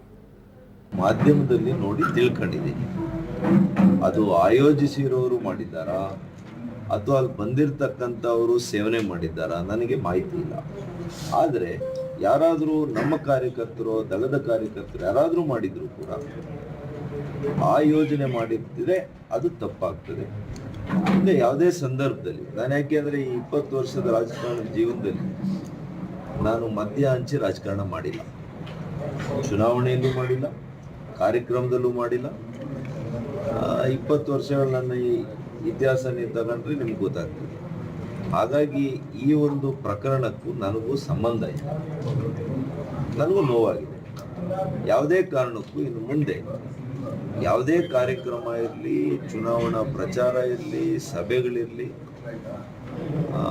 ಮದ್ಯ ಕೊಡುವಂಥದ್ದು ನಿಜವಾಗಿಯೂ ಕೂಡ ಅದು ಅಕ್ಷಮ್ಯ ಅಪರಾಧ ಅದನ್ನು ಮಾಡಬಾರ್ದು ಅಂತೇಳಿ ನಾನು ಅವ್ರಿಗೆ ಈಗಾಗಲೇ ನಿನ್ನೆ ರಾತ್ರಿನೇ ಫೋನಲ್ಲಿ ಮಾತಾಡಿ ಹೇಳಿದ್ದೆ. Mr. Nadda ji, the national president, I don't want the local leaders to reply to it. I want the BJP president, national president to just reply to it. And it is the culture of the BJP. Are you booking case, sir, because it is a violation of excise case, sir? That is the next point. First, let the party answer to it. And my colleague Pratibha joins us to get us more details on this story. Pratibha, amid the whole political war of words, DK Shivkumar, he has raised questions over the working culture of the BJP. What are the details?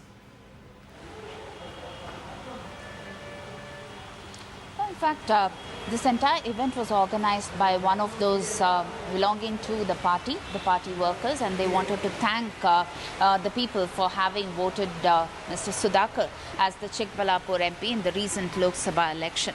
Now, this event was organized with liquor that was also served. The videos were really not that very pleasant, mainly because you see people clamoring for each of those alcohol bottles, and all of this happens in the presence of police. And in defense, those who have organized the party have claimed that prior permission was sought. There is a letter that was given to the police as well as other officials talking about security that needs to be provided because alcohol will be served at the event. However, Mr. Sudhakar has condemned this, claiming that this was done without his knowledge and that serving alcohol either during election or any kind of event is something that is absolutely wrong as well as bizarre. Now, we also have this event that has set off a political flashpoint between the ruling government as well as the opposition here, because D.K. Shivkumar claiming that it's not the local BJP leaders but then the national president, Mr. J.P. Nadda, who needs to give an appropriate response to this event or this incident that has happened. And in the meantime, the BJP also claiming that this is something where action needs to be taken. If anyone is found guilty, then where is the government? Where are the systems that are put in place for this? All of these questions that are still doing the rounds as far as this particular case is concerned. But however, Sudhakar has come out in the open to condemn this entire event and stating that he has already spoken to those organizers over a call and talked about how wrong this is. Back to you. All right, Pratibha Raman, thank you very much for getting us all the details. Moving on, senior BRS leader K. Keshav Rao, he joined the Congress on Wednesday and resigned as BRS MP last week. The resignation may help the Congress nominate someone from Telangana so it gets a cushion of 2 seats to claim leader of opposition status in the upper house. This is yet another high-profile exit from the BRS to the Congress in Telangana. In fact, my colleague Uma Sudhir spoke to Keshav Rao. Let's listen in to what he had to say.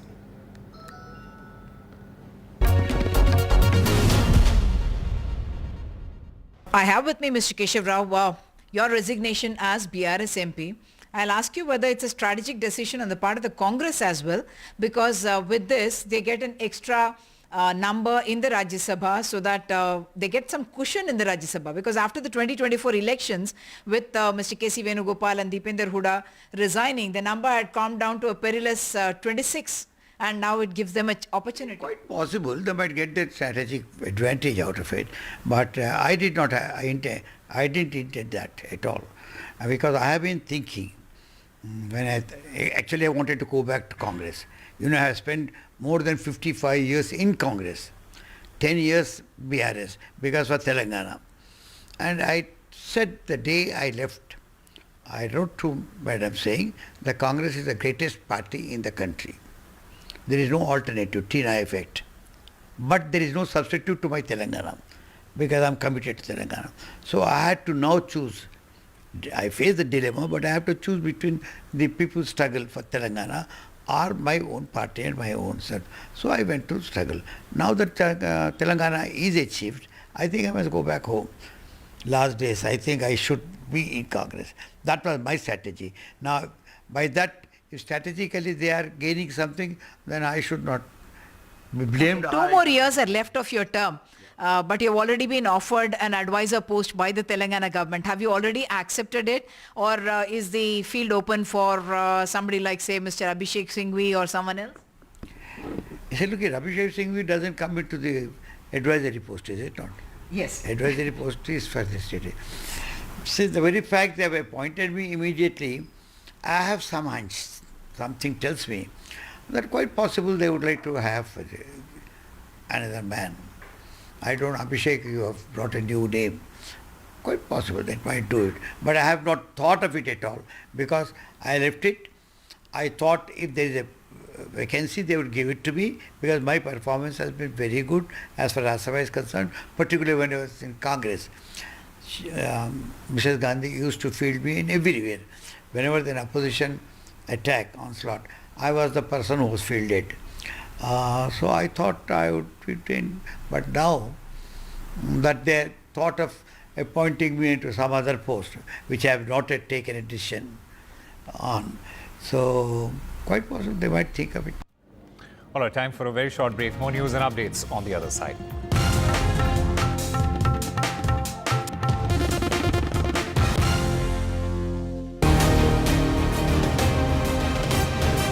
A strategic, bold move, par for the course or a balancing act? How is the world going to look at Indian Prime Minister Narendra Modi's visit to Moscow to meet President Vladimir Putin? Remember, this is Mr. Modi's first visit to Russia after the Russia-Ukraine war broke out. What does India gain out of it? What are the consequences for the world? We'll keep getting you all that and more from Moscow. Keep watching NDTV.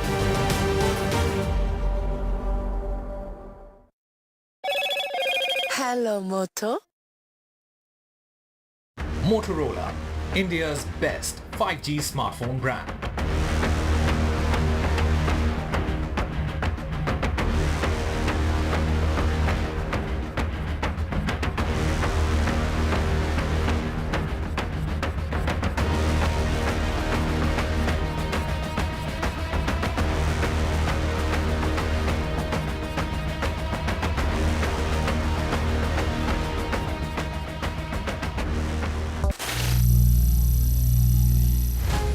Some people say the metaverse will only be virtual. One day this lecture hall will be made of code, and driverless cars would be trapped in intersections. But even in this maze of the future, you can't wish away health. It's time to become more resilient.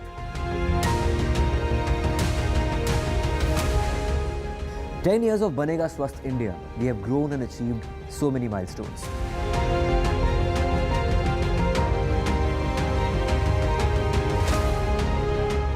And now I have a plan to beat the urgency, to stop breathing with difficulty, to relieve getting choked with inactivity.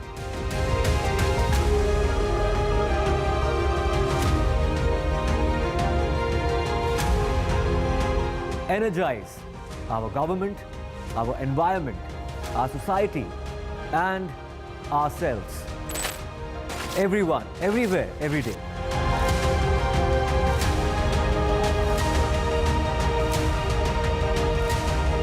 Banega Swasth India, one world hygiene.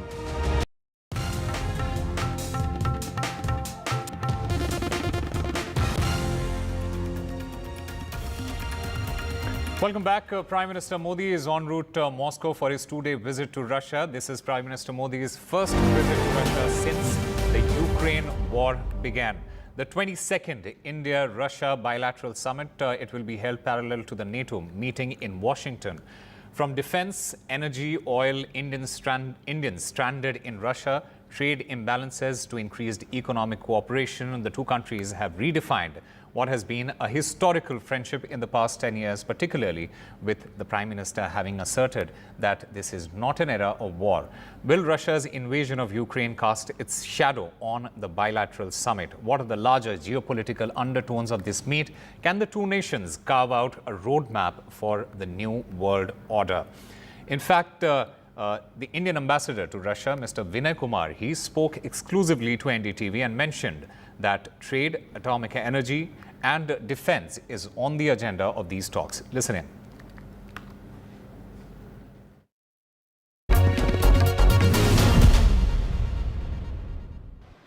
If there's been one constant in the world of geopolitics, it is the relationship between India and Russia. Today, as Prime Minister Narendra Modi's visit to Russia begins, Ambassador Vinay Kumar joins us for a quick chat. Thank you so much, Ambassador Vinay Kumar, for speaking to NDTV. So what would be on agenda, between these meetings of Narendra Modi and Vladimir Putin?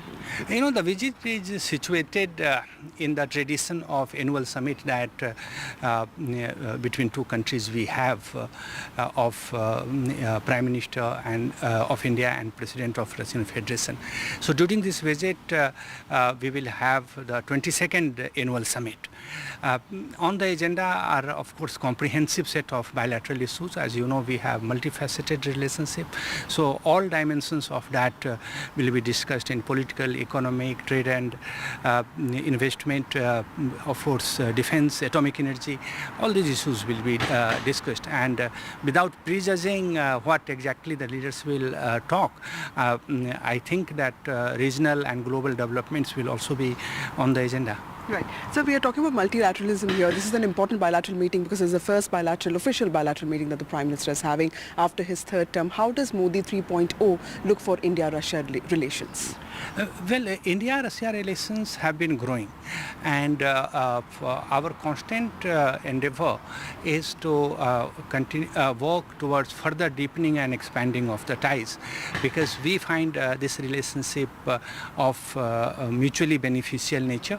It meets the economic, security, defense needs of the two countries, and so I think the trend that we have had in India-Russia relations over the past decade will continue. Okay. Thank you, Ambassador Vinay Kumar, for speaking to NDTV. So that is Ambassador Vinay Kumar speaking on the need for strengthening economic ties and how the meeting between President Putin and Prime Minister Narendra Modi is only going to strengthen the long-lasting, tried and tested ties between Russia and India. With camera person Pooja Arya, this is Vasudha Venugopal for NDTV from Moscow. All right, that's all we have for you. Keep watching NDTV.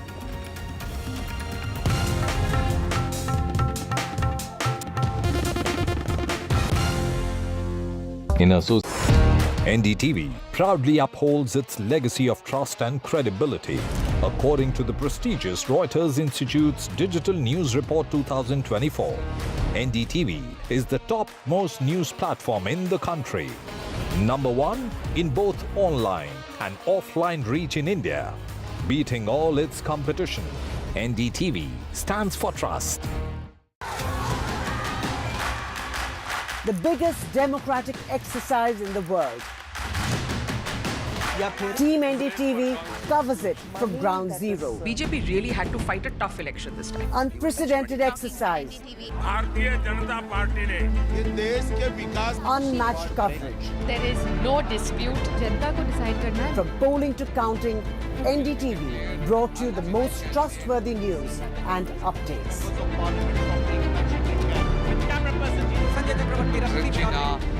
Elections mean NDTV.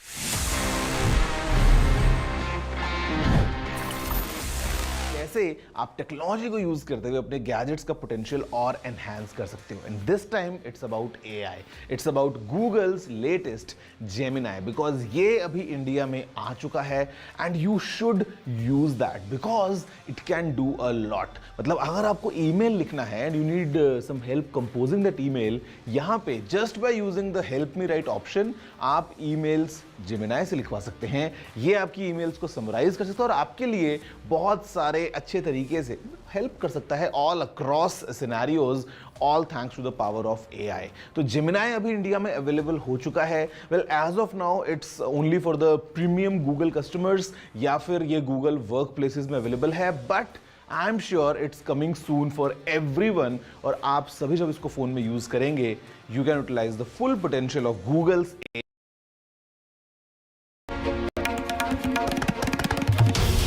This is NDTV, and you're watching NDTV 24/7.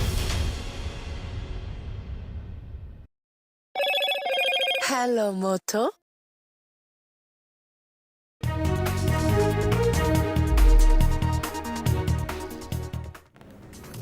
Stop being in denial. The top court's strong words on the NEET paper leak. The Supreme Court says the retest is our last option, but we must determine the extent of the paper leak. This as the Supreme Court asks the government to form a panel of multidisciplinary experts to probe the NEET mess. The CBI is supposed to submit the probe report before the next hearing on Thursday. Heavy rain brings Mumbai to its knees. Flight, rail operations have been thrown out of gear. This as the government asks Mumbaikars to stay indoors. A heavy rain alert in Mumbai amid the high tide. In the Mumbai hit-and-run case, a Shinde Sena leader has now been produced in court. He's one of the accused's father. The Sena leader's son, who was driving the speeding BMW, is still on the run. The police say there was a cover-up attempt by the Shinde Sena leader, saying that the leader asked the driver to take the blame instead of the son. Leader of opposition Rahul Gandhi meets violence victims in strife-torn Manipur. This is his third visit to Manipur, but the first as the leader of opposition. He visits the epicenter of the violence, Chura Chandpur. He's also set to meet the Manipur governor later today. Prime Minister Modi en route Moscow for a 2-day state visit. This is his first visit since the Ukraine war. A rousing welcome awaits the Prime Minister at the Moscow airport.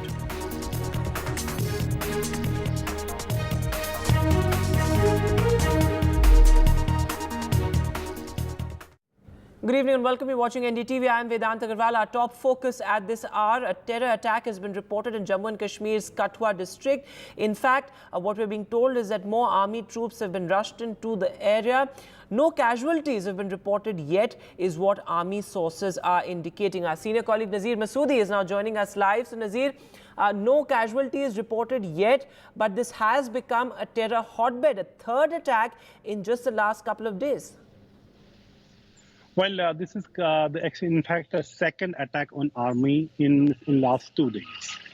But this is much more serious than any other attack given the location, given the area where this attack has taken place, and also how far these terrorists have reached after infiltrating. This is the area called Bilawar in Katwa district. Katwa district is bordering Punjab's Pathankot district, so you can imagine how militancy is spreading its footprints across Jammu region, which was free from militancy, now becoming a hotbed of these militant theatre of major terror attacks. According to a senior police officer, one army Jawan has been injured in the attack when the army vehicles came under fire. Army has repulsed the attack, but so far there is no information or confirmation if any of the attacker has been killed. More often than not, in Jammu region, whenever there were attacks on the army, militants have managed to escape. Initially, they were taking advantage of the forest, dense forest and topography in Poonch and Rajouri. This all started from October 2022 in Poonch and Rajouri when attacks on army has started. Those who understand militancy and this complex situation, they know this is only these attacks in Jammu and spreading militancy to Jammu is aimed at increasing the cost of the state, of the engagement. So that is how things are on the ground, that because they want to spread militancy to Jammu, which has large area, which has proximity to the line of control. It also shows the intentions from across the border, how they want to create more disturbances in Jammu and Kashmir. So really challenges are there for the security forces. They have been dealing with the situation and operation is underway. Reinforcement has been rushed to the area and we are waiting for more details, but it is really clearly a huge challenge. Last month, there was 2 terrorists were killed in Katwa village when they appeared and were asking for the water from the villagers. But villagers informed the police and they were eventually killed in the build-up area. But this time it appears to be a planned attack in a place where they wanted to, create disturbances so that more troops are deployed in this area. So that has been the purpose of these attacks and spreading militancy to Jammu so that more troops are bogged down in counter-militancy operations. Remember one important thing, because these type of attacks and militancy in Jammu has large military connotations, geostrategic connotations, which is, for example, after Galwan incident in eastern Ladakh, Army could pull out one division of military from Poonch and Rajouri and deploy in eastern Ladakh to match the number of troops China has deployed along the line of actual control. But because of the spread of militancy and resurgence of militancy in this area, again one division of troops had to be again deployed in Poonch and Rajouri area. And this area, since it was free, Katwa, Bilawar, all these areas were completely free from militancy. So they want to increase the cost of the engagement for the government, for the security forces in this area. So it's a challenging situation. It's a dynamic situation where we see Pakistan pushing in more militants, even as several successful operations have been conducted by the security forces. For example, in South Kashmir yesterday, in twin encounters, 6 militants, all locals, have been killed. As army suffered also 2 casualties, including a special forces paratrooper was also killed in action during those 2 encounters. So the situation is ongoing situation. Details are very sketchy. Only thing what we know officially has been confirmed that one army soldier was injured in the attack. Army has repulsed the attack and a counter-terror operation is underway in Bilawar area of Katwa. Right, Nazir, and also, I remember 1 month back, a paramilitary soldier was killed in the same area, in the Katwa area. And it is an extremely challenging area for security forces to carry out operations, given the fact that it's extremely, it's a challenging terrain. The topography is such that terrorists find it easier to perhaps hide here and difficult for security forces to carry out their operations.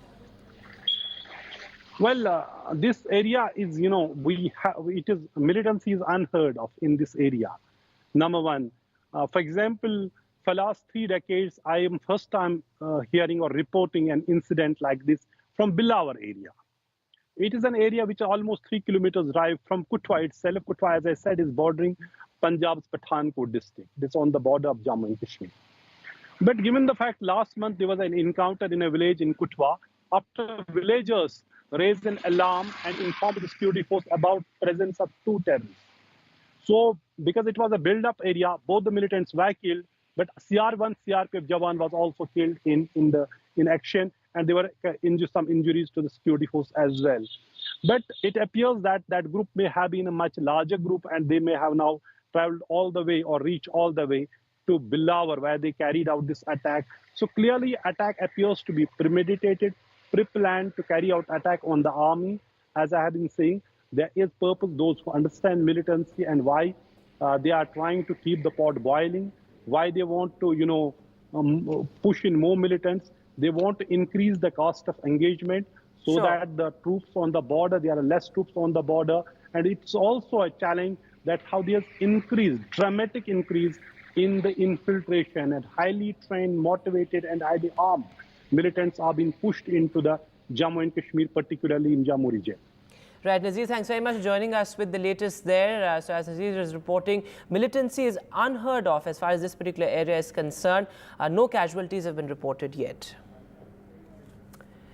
Moving now to the big breaking story right now. In fact, in the Mumbai hit and run case, the father of the accused, Rajesh Shah, who is a Shinde Sena leader, he has been sent to judicial custody. He is now in jail. He has been sent to judicial custody till the 13th of this month. So, of course, this is an important development there. In fact, the driver is in police custody, though the leader has been sent to jail directly to judicial custody. Radhika Ramaswamy is now joining us live with the latest. So, Radhika, the main accused in the sense that the person who was behind the wheel, Mihir Shah, he is still absconding, but his father has directly been sent to jail.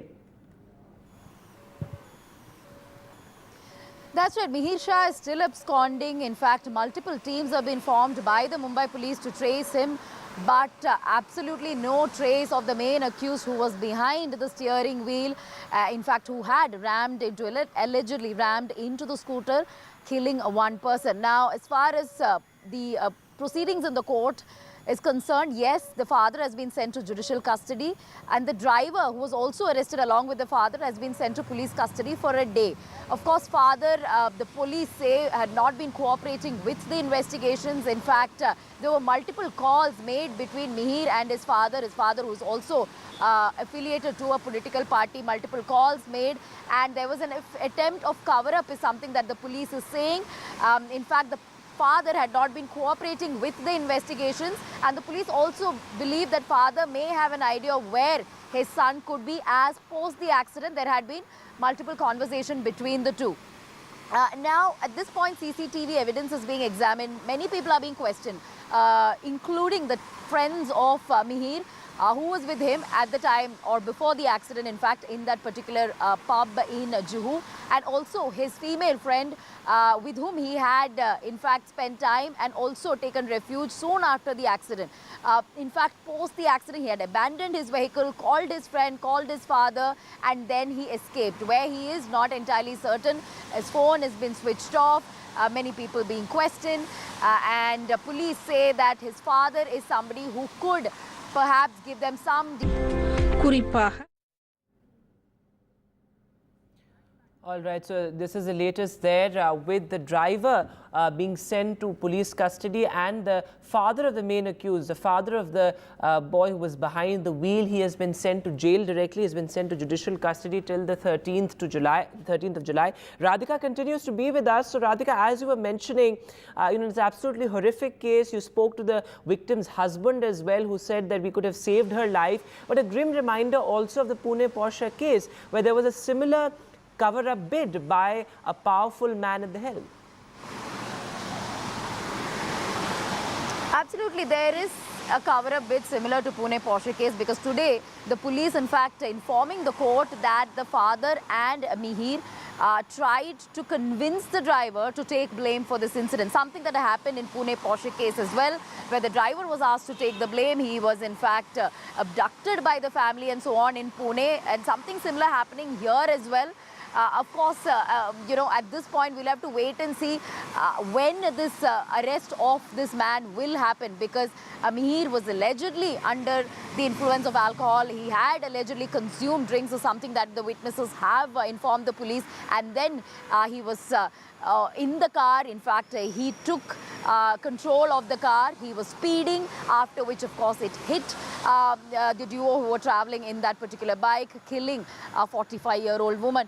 So certainly tragic incident, and also the fact that this is a politically influential family. So yesterday when I spoke to the husband of the deceased, who was of course driving that scooter, did speak about what exactly transpired, how she was dragged on the bonnet of the car and they did not stop the car, and how he doesn't believe that justice will be served, as these are people who belong to a politically influential family, and that although leaders have given assurance, be it Eknath Shinde, Aditya Thackeray and so on, leaders have come, visited the police station and given all sorts of assurance that justice will be done.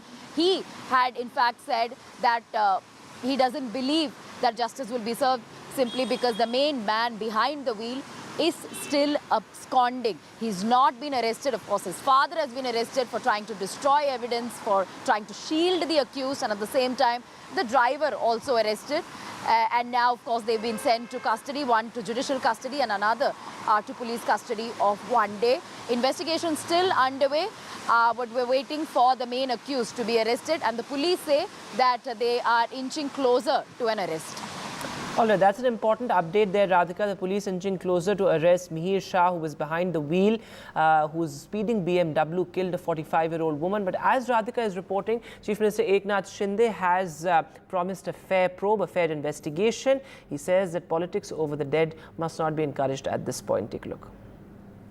इसमें एक ही हमारा मकसद है, hit and run में किसी को भी बख्शा नहीं जाएगा, वो कितना भी इन्फ्लुएंस वाला हो, कोई भी हो, पॉलिटिकल हो, पैसे वाला हो, ये गरीब की जान होती है, और इसलिए वो भी किसी की बेटी होती है, किसी की बहन होती है, और इसीलिए कोई भी हो उसको बख्शा नहीं जाएगा. And moving now to the other big headline we've been tracking very closely. Well, heavy rain bringing Mumbai to its knees. In fact, there is a heavy to very heavy rain alert for parts of Mumbai for the next 2 days as well. There you can see those visuals from Dadar, King's Circle, Andheri and Kurla. Key roads underwater. In fact, people wading through waist-deep water there. In fact, Chief Minister Eknath Shinde also addressed a press conference. He urged Mumbaikars to stay indoors. This is, there's a high tide as well. There you can see those strong waves as well. For the next couple of hours, there is a high tide and a heavy rain alert as well. In fact, parts of Mumbai, there's an orange category alert that has been sounded. Earlier today, the PRO of the airport told NDTV that close to 50 flights to and from Mumbai have been cancelled. State rescue teams and police teams have been on the spot as well. In fact, let's cut across live to visuals coming in of the Prime Minister arriving in Moscow for that 2-day state visit. He is being welcomed there in Moscow. Of course, it's a crucial state visit. The Prime Minister will be hosted for a private dinner later today by President Putin as well. the Prime Minister arriving there in Moscow. We'll shortly see those visuals of the Prime Minister deplaning. It's a crucial visit. A lot is on agenda, from, of course, trade to oil to the issue of stranded Indians, which will be brought up by New Delhi as well in that crucial bilateral. That bilateral will be held tomorrow. Also, an interaction with the Indian diaspora. Today, the focus very much is on the Prime Minister's dinner, the private dinner that President Putin will be hosting for the Prime Minister. Now remember, this visit is important and significant in more ways than one. This is, of course, the Prime Minister's first visit to Russia since the Ukraine war. This is the 22nd India-Russia bilateral summit. Now remember, India and Russia have maintained close ties, particularly after Prime Minister Modi took over in 2014. He has visited Russia thrice, and this is a crucial visit given the fact that a lot has changed. It's a new geopolitical reality that we find ourselves in, and the Prime Minister will, of course, also be meeting with the members of the Indian community, the members of the Indian diaspora, and in fact the members of the Indian community at the Moscow airport as well, who are awaiting the Prime Minister's arrival there. And this is the Prime Minister's first bilateral visit after re-election. Of course, he went to Italy as well. There were many pull asides, but this is the first bilateral visit that the Prime Minister is embarking on after his re-election. Now remember, a lot is on cards. In fact, the statement from the Ministry of External Affairs also says that the focus very much is on furthering bilateral ties, as far as the energy sector is concerned. Of course, India is among the largest buyers of Russia's crude oil, and that is going to be a point of discussion there as well. In fact, trade imbalances, they have really emerged as another focus area, given the fact that India does not buy as much, India does not send as much to Russia as much as it buys. So, of course, that is something that will be discussed by the two sides. The issue of stranded Indians, as I said, that is likely to be brought up by the Prime Minister as well. And as we see these visuals, extremely significant there, the Prime Minister's visit to Russia. Will the Ukraine-Russia war cast a shadow on the visit of the Prime Minister to Russia? In fact, we saw the Russian assault on Ukraine today as well, just hours ahead of the Prime Minister's visit to Russia. So, of course, all of that makes it even more significant, and as I said, a new geopolitical reality, a new diplomatic reality that the world finds itself in. Though, of course, the world may have forgotten the Russia-Ukraine war and seems to have lost interest in that, but it's still killing people, it's still destroying property. In fact, there you can see those visuals of the Prime Minister who's going to shortly come out of the plane, shortly going to deplane there.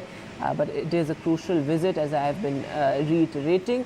In fact, the Ministry of External Affairs has said that this visit focuses very much on bilateral cooperation, not so much on the Russia-Ukraine war, given the fact that the Prime Minister has already reiterated this time and again that this is not an era of war. In fact, the Prime Minister said that during the Bali summit as well. So that is something that the Prime Minister and India has made clear on multiple occasions, including External Affairs Minister S. Jaishankar as well. In fact, if you look at the timing of this particular visit, that's interesting as well. It runs parallel to the NATO meeting in Washington as well, so some sort of messaging to China as well. There are multiple sticking points, as well, given, speaking of the NATO meeting in Washington, given the fact that, Russia's growing closeness with China, its increasing proximity to Pakistan, all of those aspects have also been discussed by analysts and foreign policy experts as we look at this crucial visit of the Prime Minister to Russia, his first since the Ukraine war. And remember, the past 3 years rather, have been, India has walked the diplomatic tightrope in the sense that while, of course, India has condemned Russia's invasion of Ukraine, saying that it's not an era of war, India continued to buy Russian oil, emphasizing its historical relationship with Russia. In fact, many observers have pointed out that India has been able to do that successfully. In fact, Vasudha Venugopal is now joining us live from Moscow. So, Vasudha, the Prime Minister has touched down and he's expected to come out of the plane, deplane shortly. A rousing welcome awaits the Prime Minister at the airport as well. Absolutely, Vedant. It's an important day. Of course, it's in some ways not redefining but reiterating the solid ties that Russia has had with India for several years. In fact, we've had official relations with Russia for 75 years. The mood out there in front of the hotel where the Prime Minister is going to stay is quite enthusiastic. In fact, there are people from different parts of the country. These are some dancers, and let me speak to them. What's your name and what kind of dance? My name is Varvara. I'm from Russia and I'm Indian dance dancer. Okay, and what kind of dance are you? What kind of songs are you performing? We can dance Bollywood or Kathak. Today we are going to dance Rangila and Doli Baje. Thank you so much. So, Dhol Baje and Rangila is what they've performed. They're going to perform on. The Prime Minister, in fact, is going to arrive shortly. In fact, he has already landed, and he's going to stay in a hotel here. And there are several dancers here. There are many students who've come from different parts of Russia. And remember that there is a very strong diaspora community here, about 20,000 of them. And here's a where are you from, ma'am? I am in Gujarat and Modi ji के गांव के हैं, वडनगर के हैं और हम मोदी हैं, तो इसलिए हमको बहुत प्राउड है वो मोदी जी हमारे इधर आ रहे हैं हमारे गांव में। कितने साल से रह रही हैं? हम लोग इधर 12 साल से, हमारे बच्चों को भी बहुत मिलने का बहुत मन कर रहा है, इसीलिए आज हम छोटे बच्चों के साथ इधर आए हैं मिलने के लिए। So that's a lady from the Prime Minister's hometown of Vadnagar in Gujarat. Really very excited to meet the Prime Minister.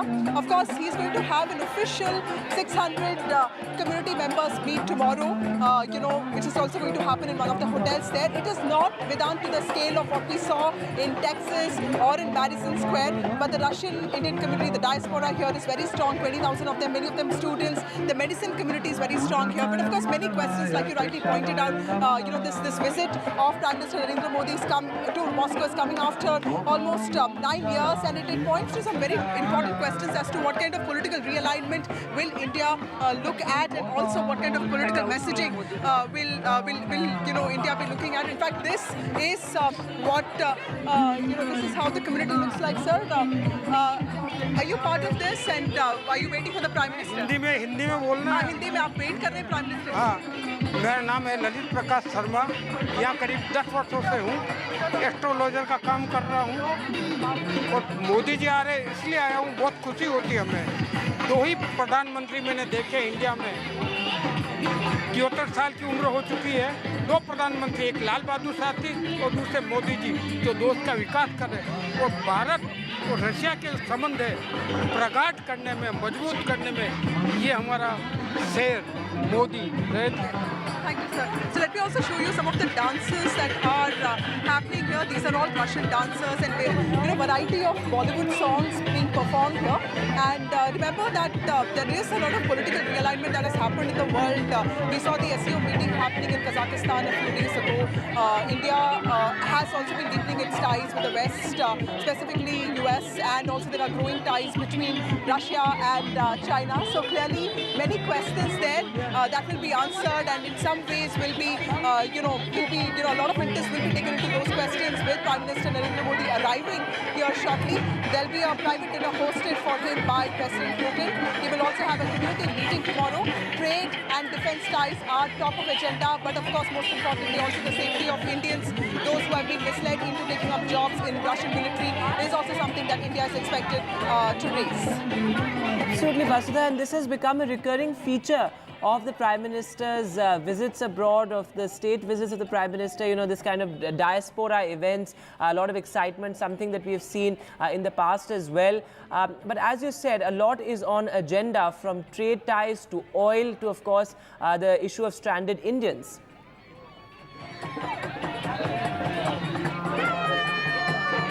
Vedant, I think the most important question here is about how India will also emphasize its strategic autonomy, and that is something that a lot of lawmakers in Russia are also talking about, that Russia actually stands to gain a lot from Indian Prime Minister's visit at this point, because remember that Russia is also looking for international credibility. It is looking at restoring some of the status that it has lost with the Russia-Ukraine war.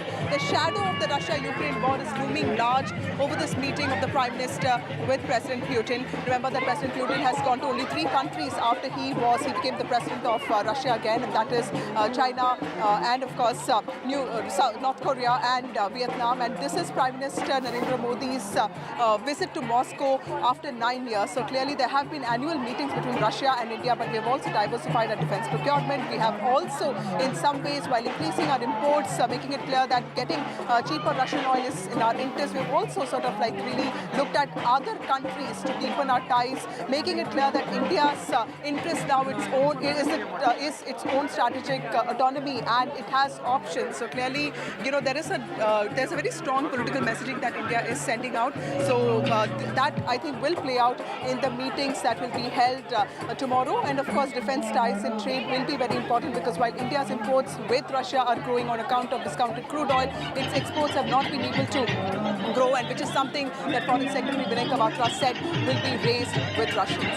Right, Vasudha, as we stay on these visuals of the Prime Minister, emerging out of that plane, we're waiting for the Prime Minister to come out.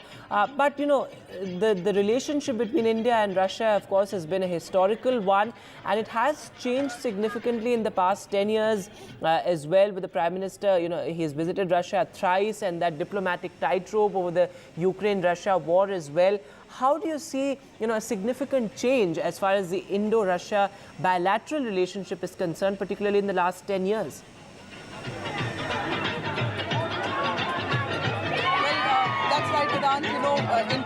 India's ties with Russia are very long, very old. In fact, there was one time when Dr. S. Jaishankar, the External Affairs Minister, did talk about the only constant in the world of geopolitics, and there he mentioned that it is the relationship between Soviet Union and Russia, and of course India. So Soviet Union was a country that really supported India in the past, specifically after independence, in setting up its PSUs, and also, we do share a lot of traditions and shared, values. But at the end of the day, India has also moved on. There is a different India that's looking at different allies. It's looking at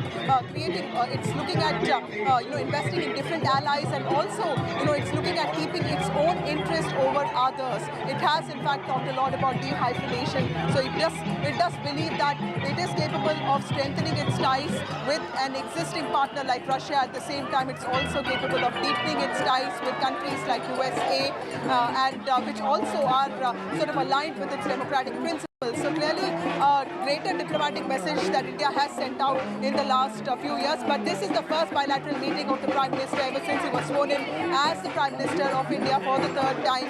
And this is also his second overseas trip after he travelled to Italy just few days after taking charge as the Prime Minister. But his first after the Ukraine-Russia war broke out. And remember, even during the course of the war, which is going on for over 2 years now, India has maintained, maintained the fact that there is no option, there's no alternative to dialogue, democracy, and in fact there is insistence on a lot of dialogue, which is why India has also not believed in condemning Russia, because Russia and India have shared very close ties. On with us, this as the Prime Minister has now come out of the plane. There you can see the Prime Minister in a blue jacket there. Arriving in Moscow. As Vasudha is reporting, this is the Prime Minister's second overseas visit, but an extremely crucial one. The Prime Minister in the first time he is visiting Russia after the Ukraine war. So Vasudha, as we look at these visuals, extremely significant. The first visit of the Prime Minister since the Ukraine war, and a lot is at stake in the sense that it's a conflict-free relationship, as many point out, but the focus is on furthering ties, whether it's in areas of defense, trade, education, even culture, as you've been reporting.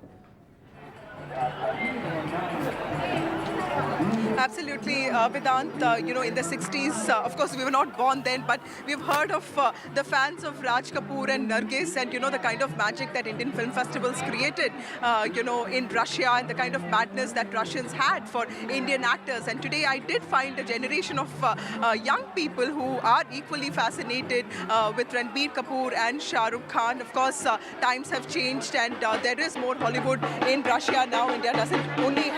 Russia doesn't have only Indian film films, for entertainment, but clearly the cultural ties, the people-to-people ties remain. In fact, when I was traveling from the airport to my hotel in Moscow, the landscape, the kind of trains, the kind of buildings, there is a huge similarity that India shares with Russia. In fact, Russia was where India took its first lessons from when it got independent. So there is a lot that Russia shares with India, and also the kind of PSUs that we set up, or for that matter the kind of education that we put in, did have a lot of Soviet influence. But then that was in the past, and so Soviet Union did dissolve after integration. So there is clearly a lot of questions over Russia's actions now ever since the war broke out on its democratic principles. The institutions do exist, but is there democracy in Russia is a question that several other countries are sort of like asking, which is where India is playing this balancing act of deepening its ties with the West, at the same time not letting go of its solid existing ties with Russia, making it clear that every ally here is very important, and it really sort of like values and it values the kind of relationship that Russia has with India, and that is something that the Prime Minister will reiterate with his visit to Moscow, and he is going to be arriving in a few minutes from now. And this is the kind of celebration here. Remember, a lot of it is controlled because this is also a country that is at war with Ukraine. So even the embassy members have been talking about how there is a sense of restrictions are not making events too large scale, but of course there is a sense of messaging there, diplomatic messaging, that India does value what Russia brings to the table, especially with its long time-tested alliance, friendship with India, especially at a time when China-Russia ties are also growing. Absolutely, Vasudha, and as we look at those visuals as well, the Prime Minister has come out of the plane. In fact, that special guard of honor for the Prime Minister as well at the airport, after which the Prime Minister will go to his hotel, and then a private dinner will be hosted by President Putin as well. Vasudha continues to be with us. So Vasudha, these visuals are extremely significant, and also in the larger context of the Prime Minister's diplomacy, which has been a key part of his electoral politics as well. This time around also we saw, this whole plank of Vishwaguru. All these are important aspects of the Prime Minister's diplomacy, and his, visit to Russia also becomes significant in that aspect. Perhaps also India looking to carve out a new world order with allies like Russia and of course the US, but both have championed multipolarity, whether it's Russia or India. Both countries have championed a multipolar world order.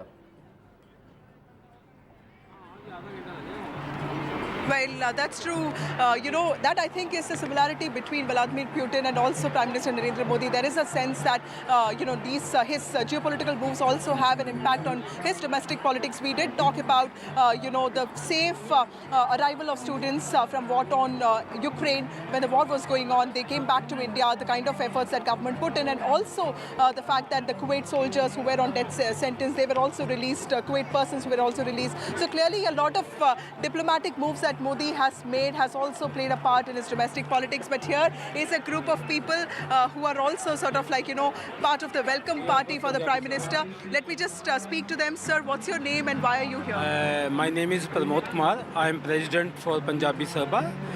तो हम अपने prime minister का स्वागत करने के लिए यहाँ पहुँचे हैं. हमारे पंजाबियों में और भारतीय वासियों में बहुत ही मोदी जी को आने के ऊपर उत्साह है, और हम पंजाबी आपके चैनल के थ्रू जो ताकतें हमारे भारत को अलग अलग करना चाहती है, उनके लिए ये संदेश है. सिख और हिंदू का नौ और मास का रिश्ता है, इनको कोई भी अलग नहीं कर सकता. वॉर के कारण आपकी लाइफ पे कोई असर पड़ा है? मैडम देखिए, वॉर का हमारे ऊपर कोई असर नहीं है. थोड़ा बहुत बिजनेस के ऊपर है, और बाकी हम निश्चिंत, हमें लगता ही नहीं है कि वॉर लगी हुई है. है कि फॉरेक्स एक्सचेंज में थोड़ा प्रॉब्लम होता है, महंगाई बढ़ गई है. हाँ, महंगाई बढ़ी है, वो तो इंडिया में भी महंगाई बढ़ी है, इतनी तो ऑल ओवर वर्ल्ड में महंगाई बढ़ी है. पर ये बिजनेस में असर है वॉर का. पर ये अभी मोदी जी आ गए हैं, मोदी जी ही बात को ख़त्म कराएंगे. So that's an important message there. Clearly, Vedant, you know, the diplomatic undertones of this Modi-Putin meeting is going to be very critical. The world is watching because there's also, you know, a NATO meeting that's happening in Washington, D.C., which is also going to bring together the NATO allies.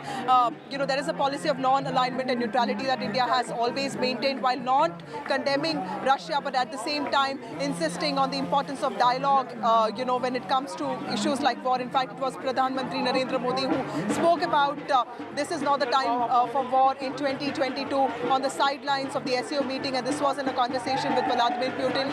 So clearly many political undertones, diplomatic undertones there, but clearly India has to walk the tightrope, has to play the balancing act with a lot of tact so that it is seen as a strong country that is willing to ensure that its options are available, but at the same time is not afraid of speaking what is best for itself. In fact, interestingly, you know, Prime Minister Modi was actually received by the first Deputy Prime Minister of Russia, who is senior to the Deputy Prime Minister, who actually received the Chinese President during his visit to Russia. So interesting optics there that you have the first Deputy Prime Minister, senior to the Deputy Prime Minister, who received the Chinese President during his visit to Russia.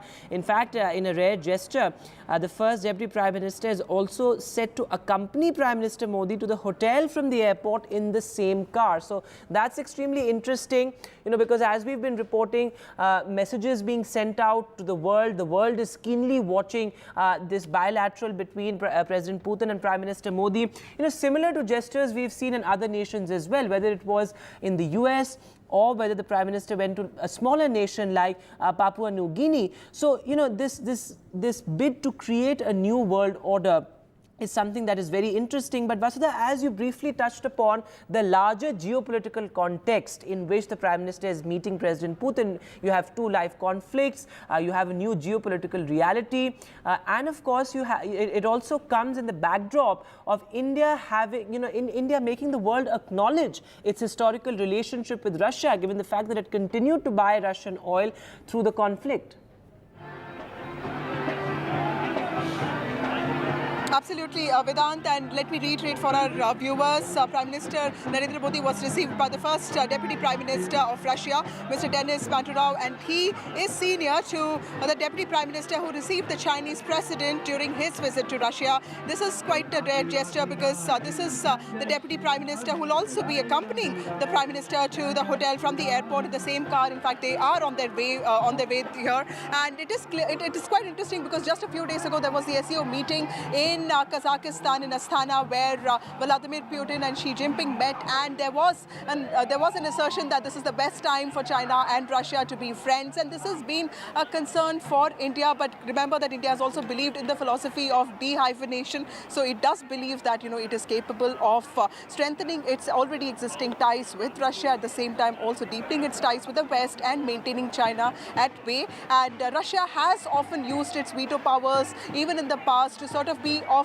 advantage to India, to help out India as a friend, as an ally, be it matters of Kashmir and even in other issues. So clearly Russia is a time-tested partner. It has helped out India several times in the past. But remember, Russia is also in a lot of, that it is challenging for Russia to also maintain that pro-democratic image of itself, because, you know, there are questions being raised on the kind of war atrocities that have taken place. A number of people, hundreds and thousands of, soldiers and civilians have died. This is a large-scale war between Ukraine and Russia, and this is something that the world wants an end to. And clearly, you know, let's be hopeful that this meeting between Vladimir Putin and Prime Minister Narendra Modi is also coming at a time when Russia is looking for international credibility, in some ways to reclaim the kind of honor that it has lost on the international stage. It has more enemies than friends now. It is in fact looking at new friends. It is in fact, the relationship with China is also described as experts as, an opportunistic friendship, because, you know, both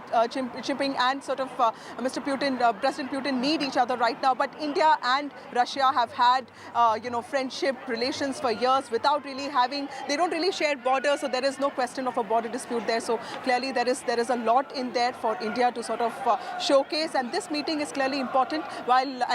India is also making it clear that Russia has a lot to gain from it, even as it talks talks about its own interest by pushing for a rupee-ruble dispute, end-to-end dispute, and also for that matter, making it clear that Indians are safe and those people who are fighting on the front lines are sort of like, they come back to India. And even the body of this one person who died, from Punjab is also brought back to India. That is something that the Indian embassy in Russia is working hard towards.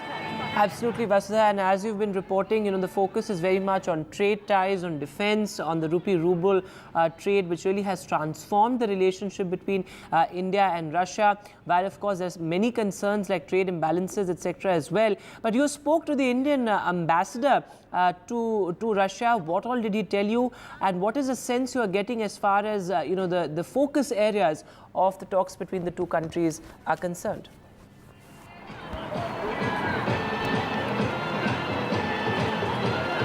The ambassador, I spoke to Ambassador Vinay Kumar in the morning, and it was clear that trade and defense ties are very important, and they are top on agenda when it comes to President Putin, Narendra Modi's meeting, and in fact, that is where there will be a lot of discussions. He also spoke about how Modi 3.0 is going to actually start a new chapter when it comes to Russia-India friendship. Let's listen in to what he said, what he told me today morning. If there's been one constant in the world of geopolitics, it is the relationship between India and Russia. Today, as Prime Minister Narendra Modi's visit to Russia begins, Ambassador Vinay Kumar joins us for a quick chat. Thank you so much, Ambassador Vinay Kumar, for speaking to NDTV. So what would be on agenda, between these meetings of Narendra Modi and Vladimir Putin? The visit is situated in the tradition of annual summit that between two countries we have of Prime Minister and of India and President of Russian Federation. So during this visit, we will have the 22nd annual summit. On the agenda are, of course, comprehensive set of bilateral issues. As you know, we have multifaceted relationship.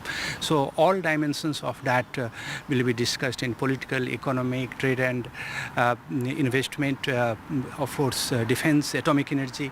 All these issues will be discussed. And without prejudging what exactly the leaders will talk, I think that regional and global developments will also be on the agenda. Right. So we are talking about multilateralism here. This is an important bilateral meeting because it's the first official bilateral meeting that the Prime Minister is having after his third term. How does Modi 3.0 look for India-Russia relations? India-Russia relations have been growing, and our constant endeavor is to continue work towards further deepening and expanding of the ties, because we find this relationship of mutually beneficial nature. It meets the economic, security, defense needs of the two countries, and so I think the trend that we have had in India-Russia relations over the past decade will continue.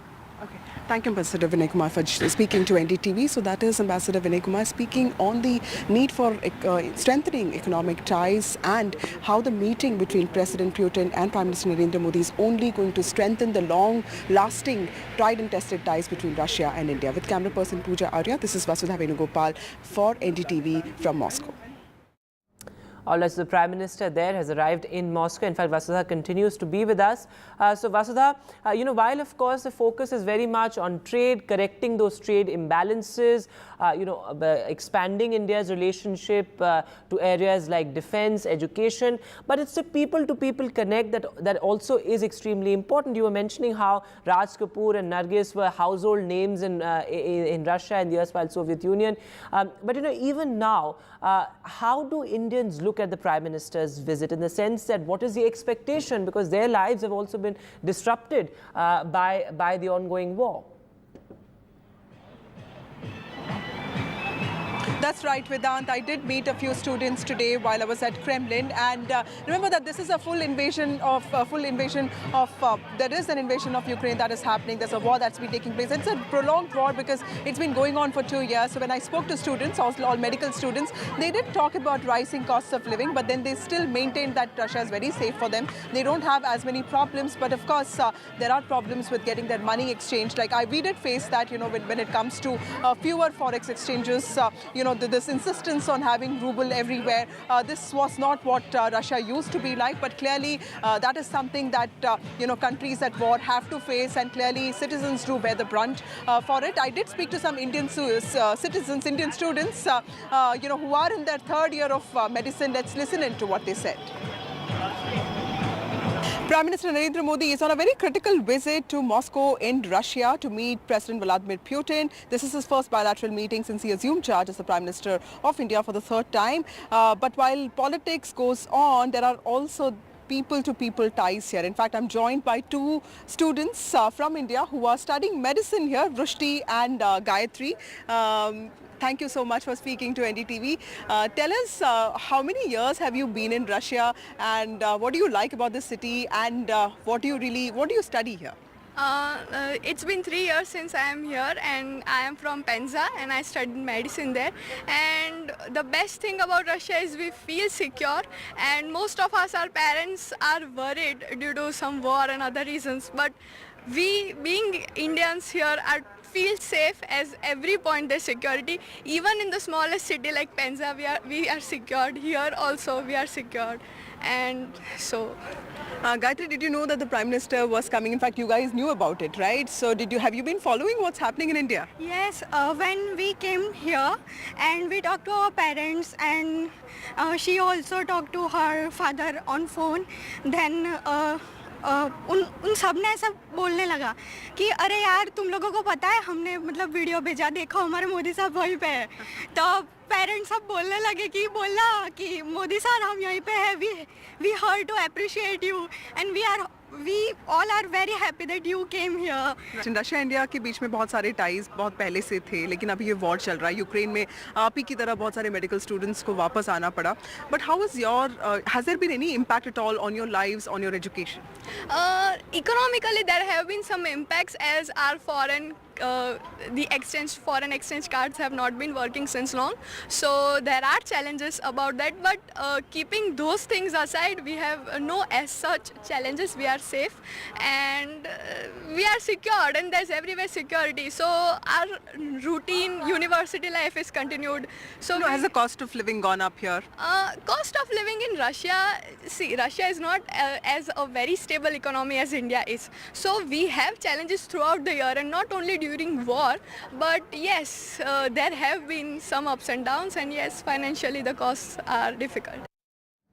All right, so a lot of excitement for the Prime Minister's arrival there in Moscow. He is heading to his hotel. Later, of course, he will be attending that private dinner that will be hosted by President Putin. This remains our top focus on NDTV. For now, a short break.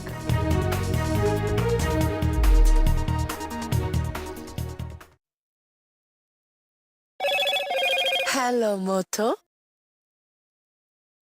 Motorola, India's best 5G smartphone brand.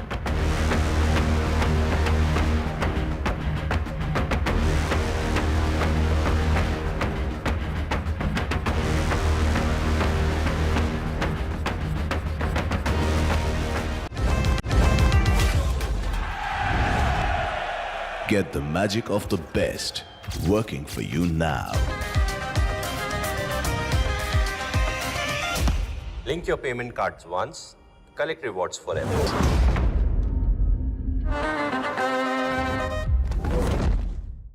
Stay informed and entertained with the new and updated NDTV News app. You can watch all our channels live, listen to podcasts, read breaking and exclusive news from around the world and more. Download the NDTV app today and get access to the best journalism and storytelling on your smartphone or tablet. The NDTV app. News that matters to you.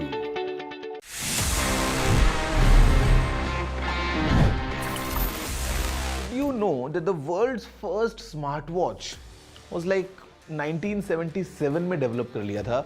It was straight from HP. Yes, Hewlett Packard, जो laptop आज दिखता है HP के, ये HP ने ही unveil किया था, and the model was HP01.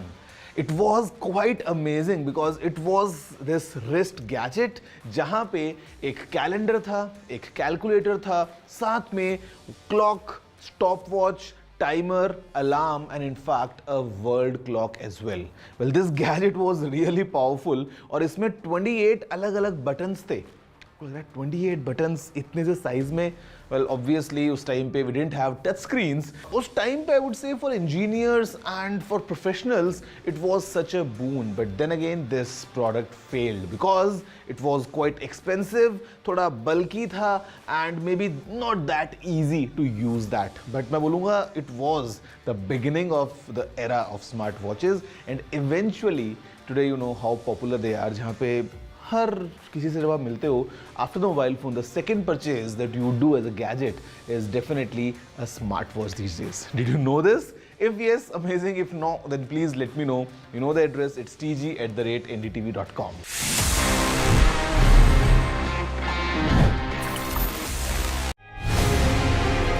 After great victory by Indian team, and today we are reporting from Mohali International Airport where we are showing these visuals. Arshdeep हमारे साथ हैं तो आइए बात करते हैं. बहुत बढ़िया परफॉर्मेंस आई साਰਿਆਂ ਦੀ ਤੇ ਵਧੀਆ ਰਿਜ਼ਲਟਸ ਮਿਲੇ.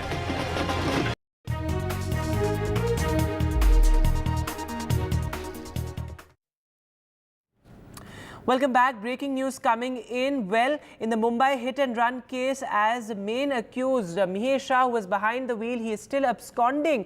But his father, who is of course also a leader, a neta in the Shinde Sena, he is now out on bail. This as the accused son continues to be absconding. Within 24 hours, the father has gotten bail. So many larger questions will now be asked as to why the father has received bail within 24 hours. And this, of course, is in the Mumbai hit and run case in which, remember, a 45-year-old woman was killed as a speeding BMW, killed that 45-year-old woman. In fact, we spoke to her husband also, and he said that had the the accused in this particular case, the man who was behind the wheel, had he stopped and had he not run away, we could have saved the life of the 45-year-old woman. Also a grim reminder of the Pune Porsche case in which the accused, though he was a minor of course in that case, he got bail within hours, and a similar situation here as well with the court giving bail to the father of the main accused, Rajesh Shah. He is a Shinde Sena leader. He was, of course, he's the father of Mihir Shah, who was behind the wheel. But absolutely unfortunate there that the court has granted bail. He was sent to judicial custody. I must point out here, he was sent to judicial custody initially till the 13th of July. So a 5-day judicial custody was initially ordered for the Shinde Sena leader, and now he has been granted bail. What exactly are the grounds of the bail? We do not know at this point, but a bail bond of 15,000 rupees, a 15,000 rupee bond is on which he has been granted bail. So extremely unfortunate there. This happened in Worli, remember, in Mumbai, where a speeding BMW killed this 45-year-old woman. Chief Minister Eknath Shinde had, of course, assured a fair investigation, a fair probe. But clearly, here there's some sort of, questions over abuse of power as well, given the fact that this political leader has been given bail within in fact less than 24 hours. He was arrested late night yesterday, and now he is out on bail. His son Mihir Shah is still absconding. The inputs that we're getting earlier was that Mihir Shah will be arrested soon, and the police is inching closer to arrest Mihir Shah, but there's no update on that. And in fact, his father has now been granted bail. So extremely unfortunate there. A 45-year-old woman was killed. Her husband was critically injured as well in that absolutely unfortunate accident, hit and run case. And he told NDTV as well that had the accused stopped and not run away, we could have saved the life of the 45-year-old woman.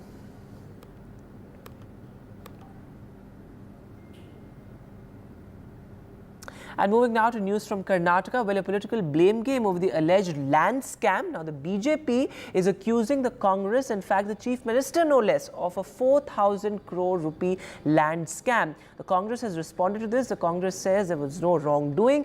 Everything was as per this particular scheme. Take a look at all the political reactions that have come in. ಮೂಡೋದವರು ಏಕಾಏಕಿ ಅವ್ರಿಗೆ ಕೇಳಿದನ್ನೇ unauthorise ಮಾಡಿ site ಮಾಡಿ ಹಂಚ್ಬಿಟ್ರು.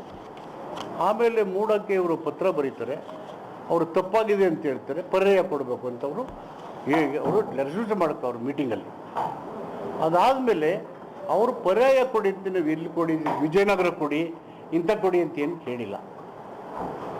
ಒಟ್ಟು 1,50,000 square feet ಜಮೀನು, ಅದು 3 ಎಕರೆ 16. ಅವರು 38,000 square ಫೀಟ್ಗೆ ಪರ್ಯಾಯವಾಗಿ ಕೊಡೋದಕ್ಕೆ ಅವರು ತೀರ್ಮಾನ ಮಾಡಿದ್ರು. ಇತ್ತ ಕಡೆನೇ ಕೊಡಿ ಅಂತ ಕೇಳಿಲ್ಲ ಅವರು. ನಮ್ಮ ಜಮೀನು ಅದು ತಪ್ಪು ಅವ್ರು ಮಾಡಿರೋದು. ಮೂಢ ಮಾಡಿರೋ ತಪ್ಪೇನು, ಇಲ್ಲೀಗಲ್ ಆಗಿ ಎನ್ಕ್ರೋಚ್ ಮಾಡ್ಕೊಂಡು ಯುಸೈಡ್ ಮಾಡಿ ಹಂಚಿಬಿಟ್ಟು ಮಾಡಿರೋದು ಕೇಳಿದ ಮೇಲೆ ತಪ್ಪಾಗಿದೆ ಅಂತೇಳಿ ಪುನಃ ಅಲ್ಲೇನೆ ಅವರು ಪರ್ಯಾಯ ಕೊಡಬೇಕು ಅಂತೇಳಿ ಮೆಂಬರ್ಸ್ ಎಲ್ಲ ಇರ್ತಾರೆ ಇದರಲ್ಲಿ, ಎಲ್ಲಿ ಆ ಮೂಢದಲ್ಲಿ ಬಹಳಷ್ಟು ಜನ ಮಾತಾಡೋಕೆಲ್ಲ ಗೊತ್ತಿದೆ ಇದು. If any denotification has happened, if it has happened, you know very well, without the clearance of the Supreme Court, they can't even hand over or give any compensation to any of the landowners.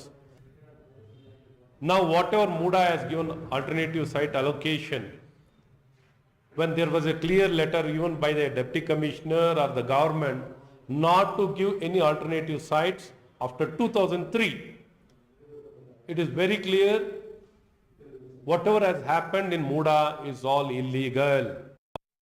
And moving now, Rahul Gandhi, the leader of opposition, is in Manipur. In fact, he met the displaced tribals there as well. This is his first visit as a leader of opposition. Ratndeep Chaudhary is now joining us live from Churachandpur, of course, one of the worst affected areas. So, Ratndeep, Rahul Gandhi expected to meet the governor later today? That's right. In fact, we are reporting from Imphal, the capital, at this moment, and Rahul Gandhi is in the Raj Bhavan. He is meeting the governor, who has given him an appointment. He is discussing with the governor on the Manipur crisis, and on behalf of the Congress party, is also going to hand over a memorandum to the governor. Now, Rahul Gandhi, remember, today first visited Ziribam, which is on the borders with Assam, where he's met the victims of the violence which had taken place last month, and also on way back to Silchar airport in southern Assam, he met the flood victims of Assam. On arrival in Manipur, he rushed to Churachandpur, the Kuki-Zomi tribe-dominated district, where he met the displaced victims of last year's violence. And then on his way back to Imphal, on way in Bishnupur district, which is dominated by the Meitei community, he met the victims from the Meitei community who have been displaced, who have lost their homes. And everywhere that we spoke to people who have met Rahul Gandhi, they have said that they have raised a demand with Rahul Gandhi that he should raise the Manipur issue once again in Parliament in the ensuing budget session. So therefore, this is a key visit of Rahul Gandhi. This is the third visit of Rahul Gandhi to Manipur after last year's ethnic violence. Remember, in his Parliament speech, he has attacked the government on the Manipur issue.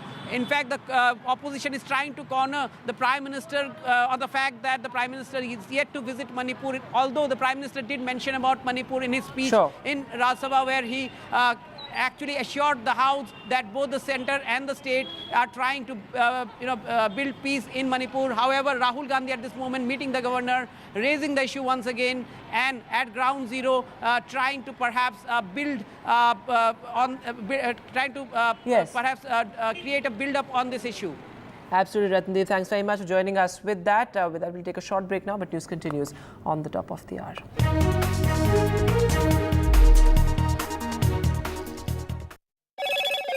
Hello, Moto. Motorola, India's best 5G smartphone brand.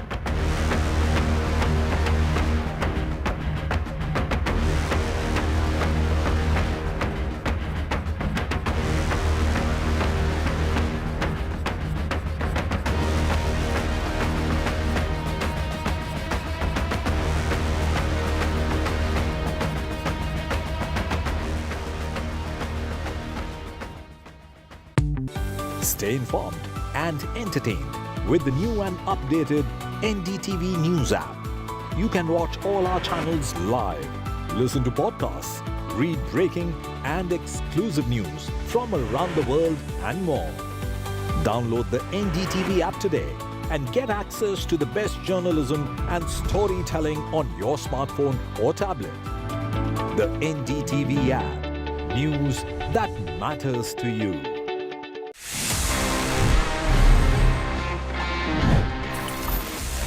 here we are and ये है आप सभी जैसे जानते हैं मेरा personal favourite section जहां पे मैं देता हूं आपके सवालों के जवाब in this segment that we call ask TG. देखते हैं इस एपिसोड में हमको क्या सवाल मिले हैं।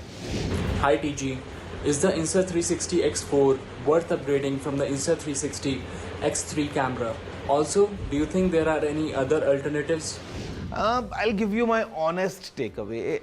Insta360 is doing really good in terms of these 360 cameras, action cameras, small cameras and everything. But I would say please don't upgrade to the X4 if you already have an X3 because X3 is really powerful in itself. और Insta360 X3 बहुत अच्छे options लेके आता है. It's a very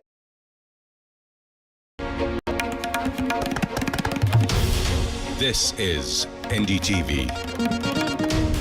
And you're watching NDTV 24/7. Hello, Moto.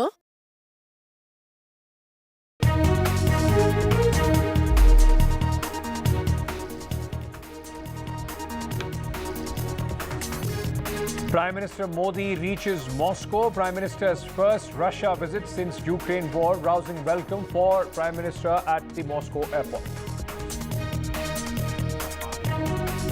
In Mumbai hit-and-run case, court grants bail to accused father, Sena leader, son driving BMW still on the run. Cops say Neta asked driver to take the blame. Supreme Court talks tough on the NEET paper leak case, says stop being in denial. Retest last option but determine extent of the leak. Supreme Court also asked the government to form a panel of experts to probe the mess. Heavy rains bring Mumbai to its knees. Flights, rail operations thrown out of gear. Government asked Mumbaikars to stay indoors.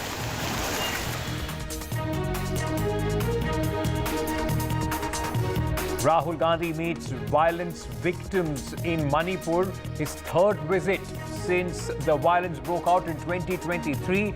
Leader of opposition visits the epicenter of the violence. Rahul Gandhi meets also to meet, in fact, the Manipur governor today.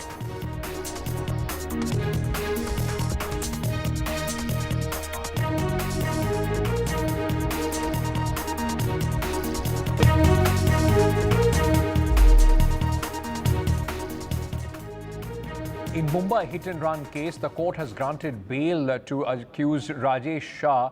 He got bail on a provisional cash bail bond of 15,000 rupees. Rajesh Shah, remember, is the father of absconding accused Mihir Shah. Mihir Shah is the accused who, in fact, is absconding since the hit-and-run case came to light in Worli. Remember, the main accused in this case is the son of Shinde Sena leader. The police say that there was an attempt to cover up by the Shinde Sena leader. Cops allege that the leader told the driver to switch seats with the son. The chief minister, in fact, meanwhile, has said, whosoever the person may be, the law will take its own course. हम लोग गरीब है इसलिए ऐसा है क्या?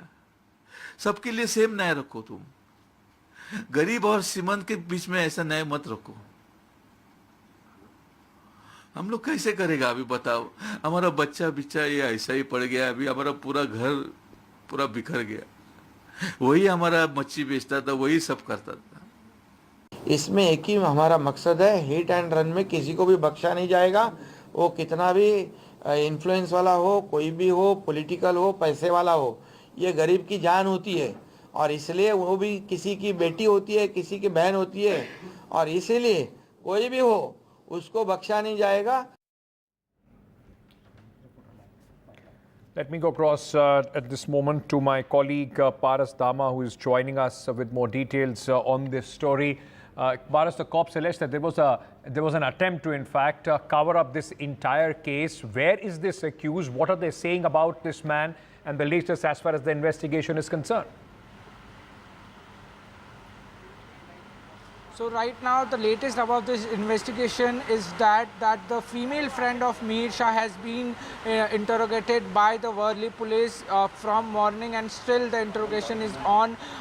With that, the mother and the sister of Mihir Shah is not available from last evening when this whole incident has happened. So police are trying to find the mother and the sister of Mihir Shah. Mihir Shah is also on the run from the time the incident took place at Worli by 5:30 a.m. in the morning. So after the incident happened, this Mihir Shah, the main accused in this Worli hit and run case, ran away from the spot with his BMW and dropped the car at Bandra.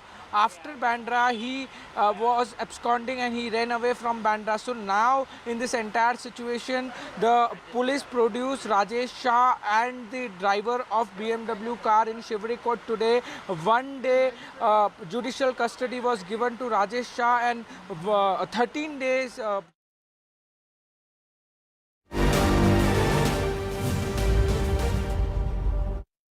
for his summit there with the Russian president. In fact, he'll be there in Moscow for 2 days, 8th and 9th, and these are visuals of where Prime Minister Narendra Modi is expected to meet Indian diaspora at this moment. It was a huge grand welcome that was accorded to Prime Minister Narendra Modi at the Moscow airport. His first visit after the onset of the Ukraine war, and also, in fact, after the ceremonial welcome, the Prime Minister, after taking on over as a third term for the Prime Minister, he's gone to meet.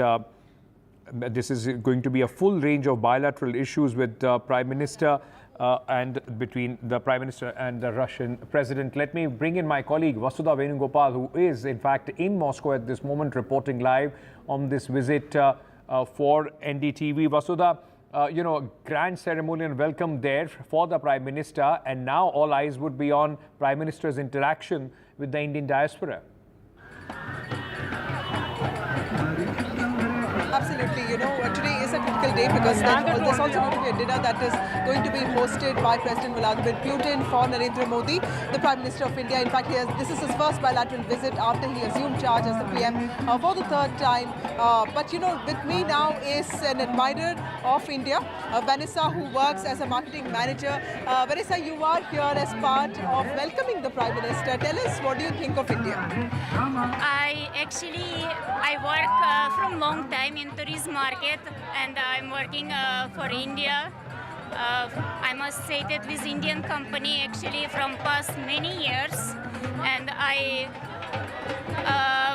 can't express my love to India. Actually, I have strong connection with India, as well with my work, and as well as in my personal life. And we are happy here in Russia to welcome Prime Minister Shri Narendra Modi ji. Always welcome. We are Russia-India brothers, always. And have you traveled to India? And what is your favorite part, if you have? I traveled all over India. I love traveling across India, but I love Mumbai. I fell in love with Mumbai. I've been in Delhi, Jaipur, Agra, Rishikesh, Kerala. Kerala is beautiful state. Goa, of course. I've been in Haridwar. I've been in Lucknow as well. All over India. Thank you, Vanessa. So here is somebody who fell in love with India because she works in the tourism sector, and she has travelled to several parts of India, including Rishikesh, Kerala, and also Lucknow. But clearly today is important diplomatically, because while we speak about culture and people-to-people ties, there are larger geopolitical questions that are being raised. And today, Prime Minister Narendra Modi, with his first bilateral visit in Moscow, is also sort of trying to create this balancing act of deepening ties with the West, and at the same time also solidifying already existing ties with Russia that has been a long-lasting partner for India.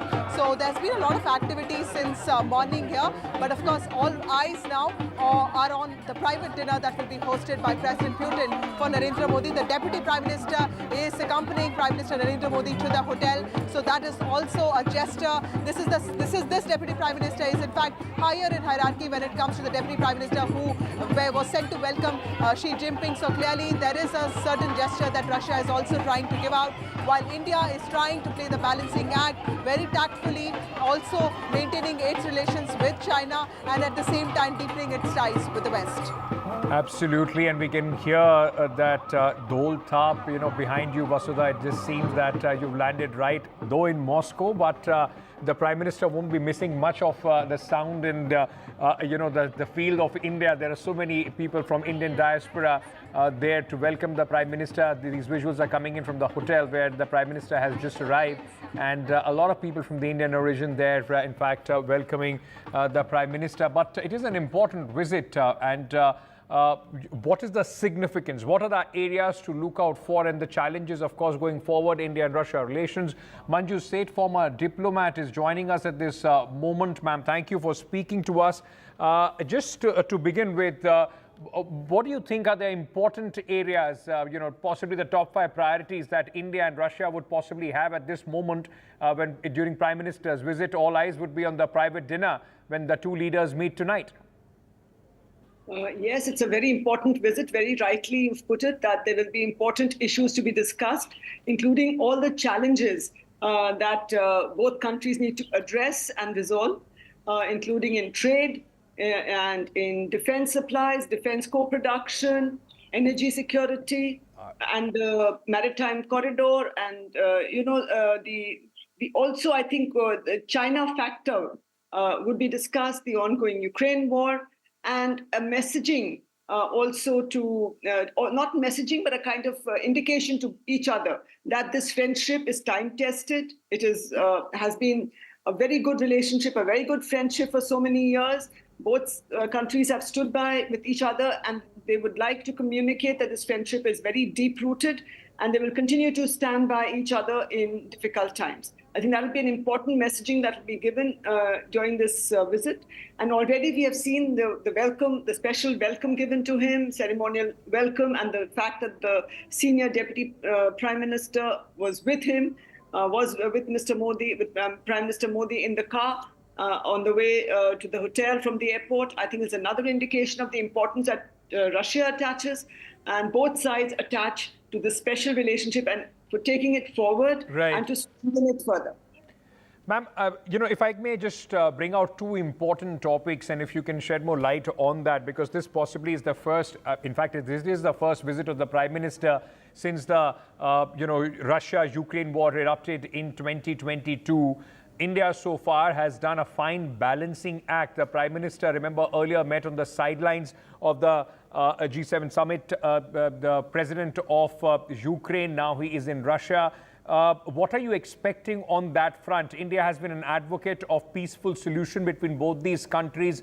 What would you expect, the word or dialogue between Prime Minister Narendra Modi and Russian President Vladimir Putin? Because he has been, with Western countries, he has been on a very strict line when it comes to Ukraine. Yeah, absolutely. This will be an important subject that will be discussed. And if you see what has been said in the past, the recent summit in the peace summit, or in Switzerland that was held on Ukraine, that really President Putin said, if Russia is not there, what's the point of a peace summit, a one-sided summit? So I think there might be some possibility of President Putin conveying his views to Prime Minister Modi, and also expecting that he will play a mediator. But I think India hesitates to play a mediator. But I think that is changing slowly. And maybe in back channel talks, we might be able to help, because both sides are wanting peace. Everybody is tired. There is fatigue with the ongoing war on all sides. And I think there will be some discussions on that of how to find via media to end this war, to scale it down and find a solution. It's not going to be easy because if President Putin's, proposes something and the other side doesn't accept, it's a one-sided conversation. But there will be talks on this definitely. It has affected the world economy. It has affected every single country in the world, especially the global south and India, of course. So PM Modi will definitely convey all this and discuss all this with President Putin. And I think President Putin will convey his views in the matter. Ma'am, may I request you to stay on with me? Aarti Soni, senior journalist, is also joining us from Russia, former correspondent, Voice of Russia. She's joining us from Moscow. Thank you so much, Aarti, for speaking to us. Just give our viewers a sense of first, the buzz in Moscow, in Russia, about this visit. I mean, for India, of course, it is being seen as a very, very important visit of the Prime Minister.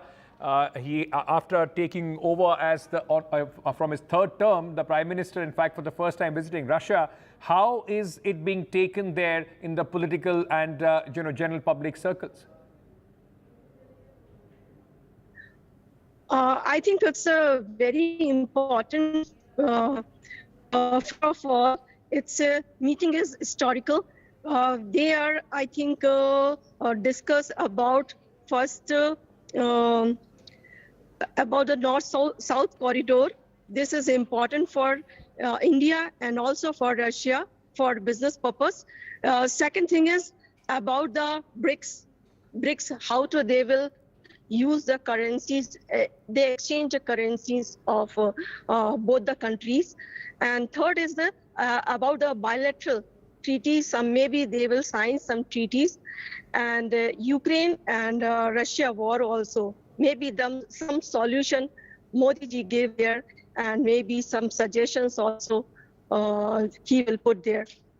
And he the political side, they are very, very happy visit, and this is a positive view for them.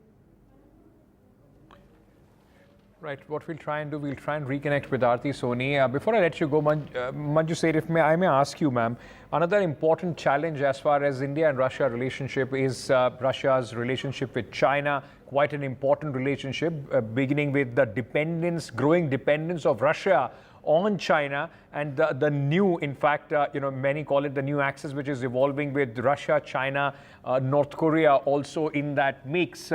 For India, post the Galwan clash, this has been a very, very important, in fact, step. What role Russia plays in this entire relationship? What would you expect the Prime Minister, in fact, during his meeting with the Russian President on this aspect?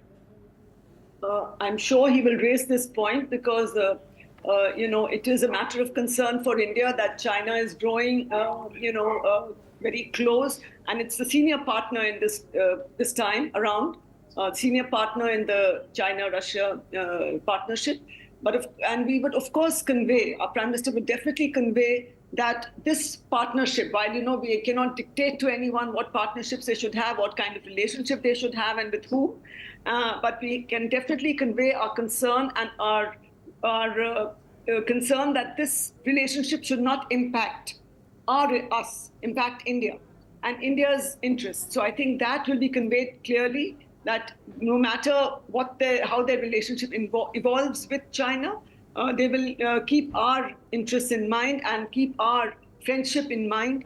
And I think that will be an important message that the Prime Minister would convey categorically. And also, though we have been talking of multipolarity and multipolar world, etc., we would like to, I think, convey that we don't want too much fragmentation around the world, and already because, we are already together in BRICS, all the three countries, so we can work on finding solutions and in a mutually sort of beneficial manner, and not have many more we don't want to have any more adversarial sort of relationships, and we would like Russia to keep that in mind and stand by us as we have stood by them, given our strategic autonomy approach and our balancing approach that we have kept so far, and we have not directly, condemned or gone along with the sanctions imposed by the West, and we have stood by Russia in the UN and everywhere else. Yes. other fora. So I think Russia appreciates that, and already we have seen some statements coming out from there that this relationship is important for them also, and they attach a great deal of importance to the visit. You know, it's a time and tested relationship, India and Russia, for many, many long decades. Government after government, Russia has been, you know, a steadfast partner as far as India is concerned. Do you see any change, you know, as far as the relationship is concerned? How do you see this evolving now? Definitely, whichever government has been in power in India as well, we have seen how the relationship has only strengthened and grown over the years. And I expect that it will continue to grow even now. And given that India's own sort of economic growth and its own heft on the world stage is increasing, and everybody is and it's being recognized for its, should I say, balanced approach on various issues and its suggestions and you know, how to balance and how to find a via media on many sticky issues, and also that it is. You know, it is like in the G20, we saw it was able to be the voice of the global South, and it was well accepted, and we were able to get the African Union into the G20. So I think all these factors are going to be, you know, will be a factor, will be a kind of contributing to this, to India's growing heft, and I think they will, and that is understood by Russia as well as other countries. Absolutely. India has, for the last few years, has been doing a fine balancing act between its growing relationship with United States and Russia, which are absolutely polar parts as far as the world geopolitics is concerned. But at this moment, Manju, thank you so much for joining us, giving us your perspective on this. We'll keep a very keen eye on this story. Prime Minister Narendra Modi in Moscow. Our colleagues are on the ground covering this story. We'll keep getting the updates. At this moment, we're slipping into a short break. Stay tuned.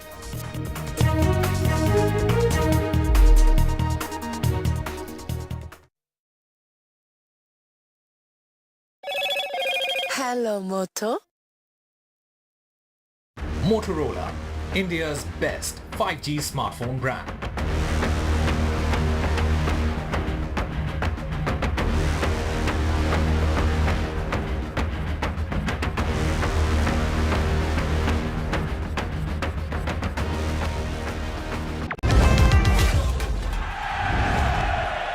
Get the magic of the best working for you now.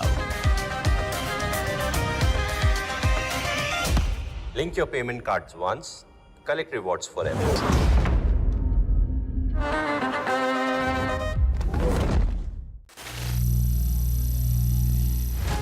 Some people say the metaverse will only be virtual. One day this lecture hall will be made of code, and driverless cars would be trapped in intersections. But even in this maze of the future, you can't wish away health. It's time to become more resilient.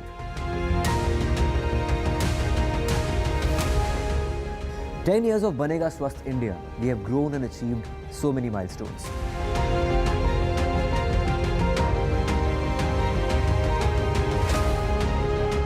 And now I have a plan to beat the urgency, to stop breathing with difficulty, to relieve getting choked with inactivity.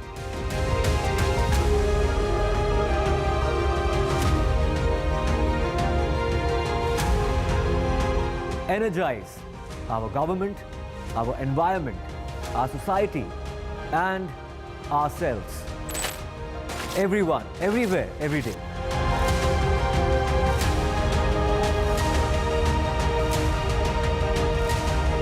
Banega Swasth India.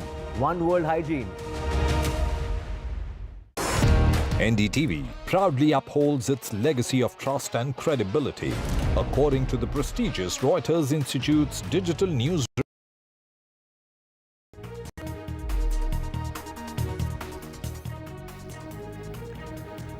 All right, it's raining again in Mumbai. In fact, the financial capital of the country, the maximum city, is on its knees at this moment because of the heavy rains. And what we can tell you, ladies and gentlemen, that at this moment, after a small, break, there is waterlogging and rains again in the maximum city. Heavy rains have hit Mumbai and its surrounding areas in the last 24 hours, leading to widespread waterlogging, disruption of suburban train systems as well. Some areas in the city have recorded 300 millimeters of rain within between 6 hours from 1 a.m. to 7 a.m. on Monday. IMD has issued an orange alert, in fact, for Mumbai, Thane, Palghar and Konkan belt. Many districts in Maharashtra, in fact, reeling under severe rainfall. Vikhroli, Veer Savarkar Marg Municipal School, MCMCR Powai saw the highest rainfall in the last 24 hours. As much as 315 millimeters of rainfall was recorded. Over 50 flights have been cancelled due to the downpour. Several airlines have informed on X to warn their passengers and have urged them to check flight schedules before leaving for the airport. Visuals from across the city where people are wading through waist-deep waters and cars lined bumper to bumper on the roads of Mumbai. All government, private schools, colleges have been shut.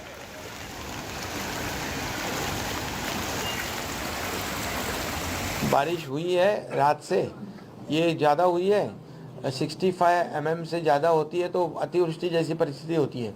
अभी तो 267 से 300 mm बारिश गिरी है.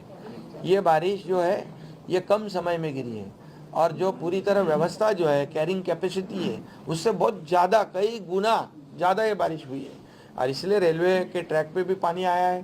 Pump, railway ने 200 pump लगाया है, 480 pump corporation के है, वो पूरी तेज़ी से काम कर रहे हैं और पानी फेंकने का काम शुरू है. और अभी आपने देखा कि ट्रेन भी ऐसा सब शुरुआत हुई है और रोड में भी अभी हमने यहाँ पर देखा सब 5000 स्पॉट इसमें दिखते हैं. सब रोड पे अभी ट्रैफिक शुरू हुई है. So let us go across to bring you a live update of what is happening in the maximum city at this moment. My colleague Abira joins us. We also have Anuj, but Abira, coming to you first at this moment. It's always romantic in Bollywood films, but in real life, it is extremely hard when it rains in Mumbai. At this moment, maximum city facing the maximum trouble because of this rainfall. Yes, it's always the case. While there are pictures going around from high-rise towers on how beautiful it looks up from up there, the story is something else when you are in the ground on the reality. We are right now reporting from Parel, and this is the place where I'm standing. Water clogging is very common here, and this is the first place that you will see water logging happening. All these people who are behind me, they are leaving office right now. Water has already started filling in. This is exactly in 15 minutes. There was no water here 15 minutes back. It has started pouring in last 15 minutes, and you can see water has already started logging in. Let me get you somebody who can talk to us. Bhaiya, aiye. So these people who are vendors, okay. आप कहाँ रहते हैं बताइए? यहाँ पे ही रहते हैं, पठान. आइए इधर आइए, मेरे छाते पे आइए. हाँ. पठान मस्जिद पे. हाँ. पठान मस्जिद में. हाँ. और क्या कल रात को क्या हुआ था? कल वही 5-6 बजे तक पानी भर गया था पूरा. और जब पानी भरता है आप लोग जहाँ रहते हैं सब कुछ भीग जाता होगा? हाँ, रूम पे भी पानी आया था.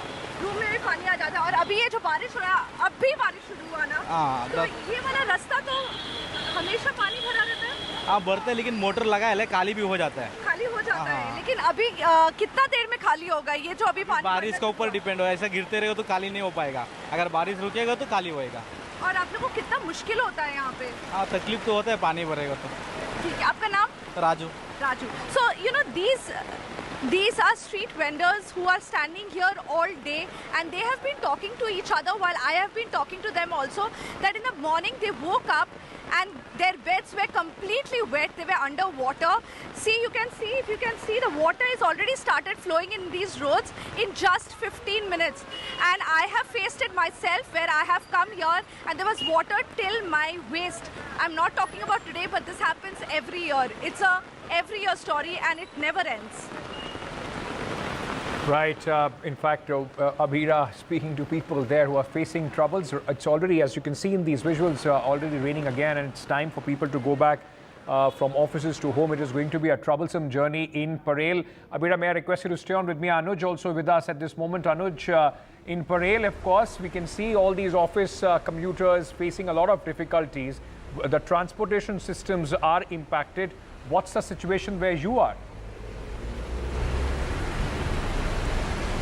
I am here at the Worli Sea Face, and just an hour back or an hour and 15 minutes back, things looked like they were coming back to normal. After a long day, when people were making their way back to the homes, it felt that it would be a little better.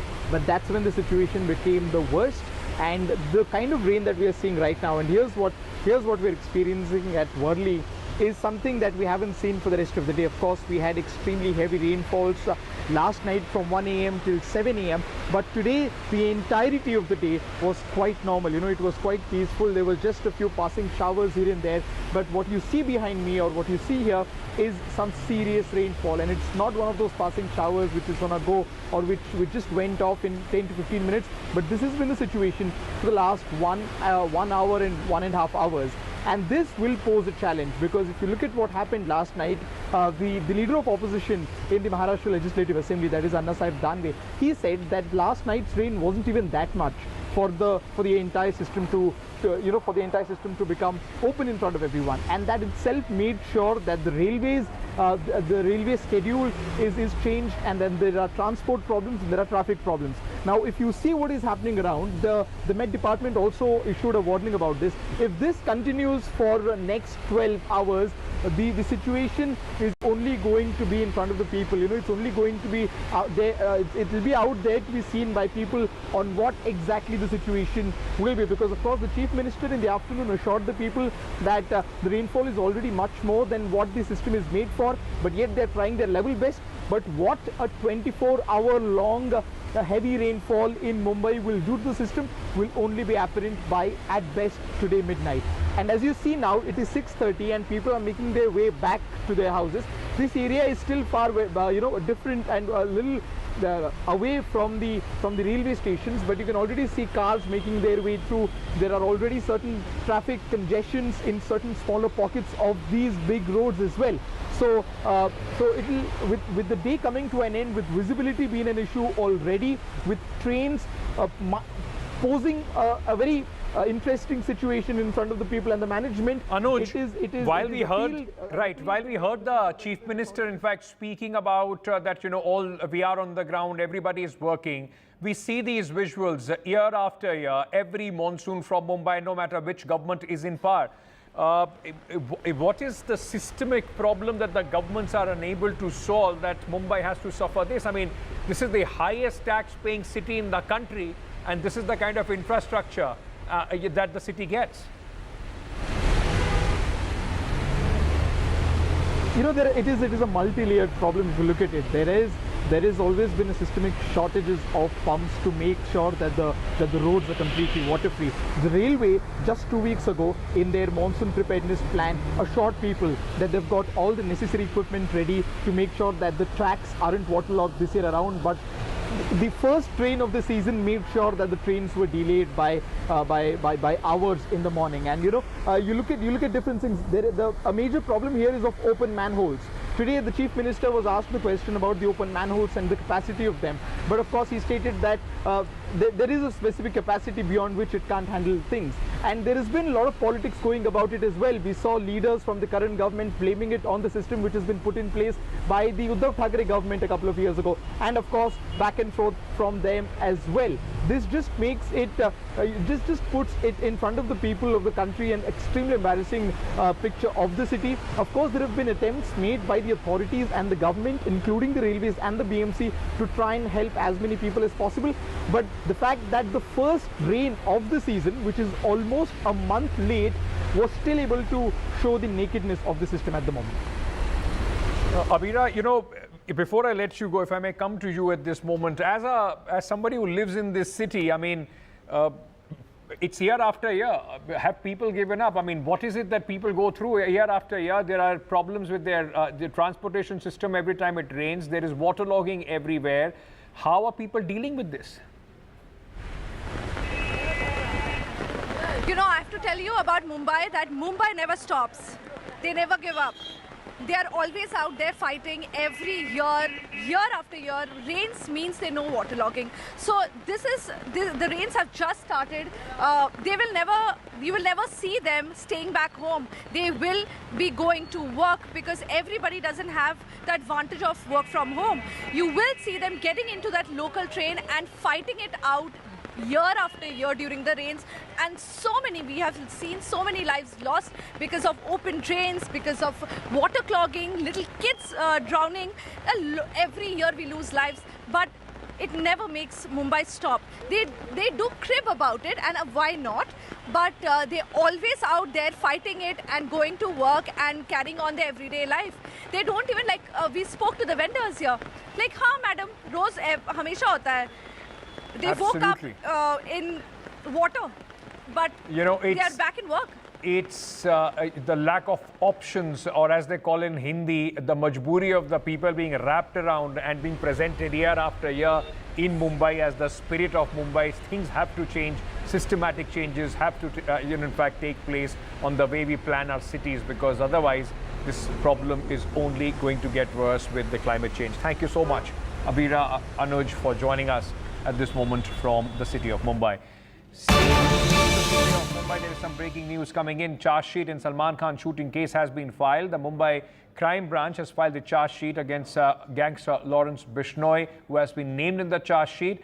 This charge sheet has been filed in the Mukoka court. Remember, shots were fired outside Salman Khan's residence, and after that, this investigation was given to the Mumbai crime branch. Paras, my colleague, joins us with more details. Paras, what are the details that the Mumbai police has mentioned in the charge sheet?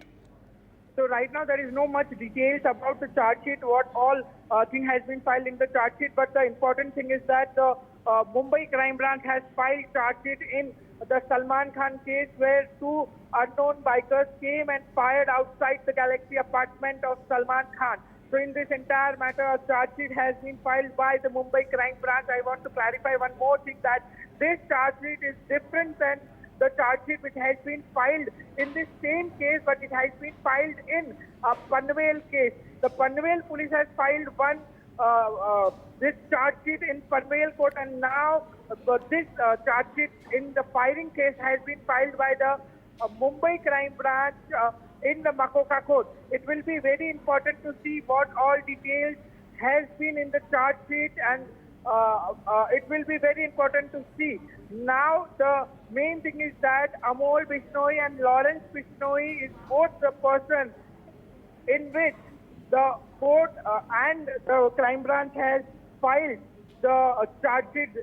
Against both the charge sheet has been filed. Thank you so much for joining us with all those details. Slipping into a short break at this moment.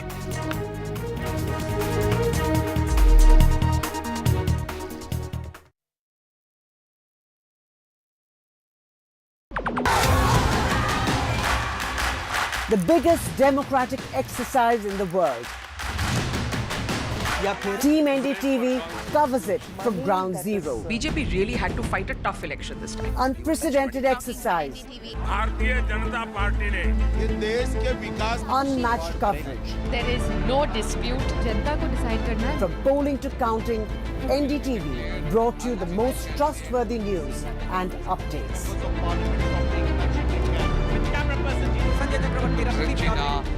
Elections mean NDTV.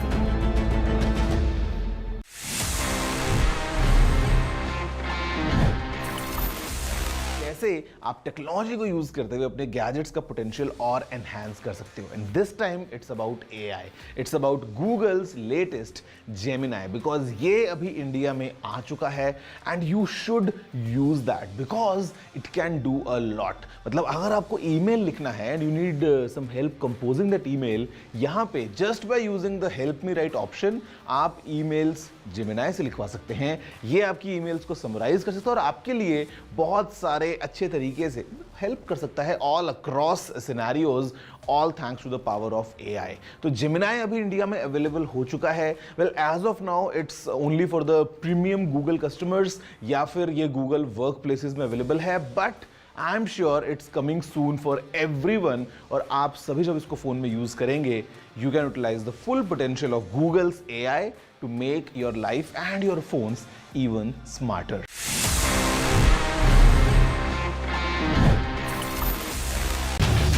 Get ready for the ride of your life.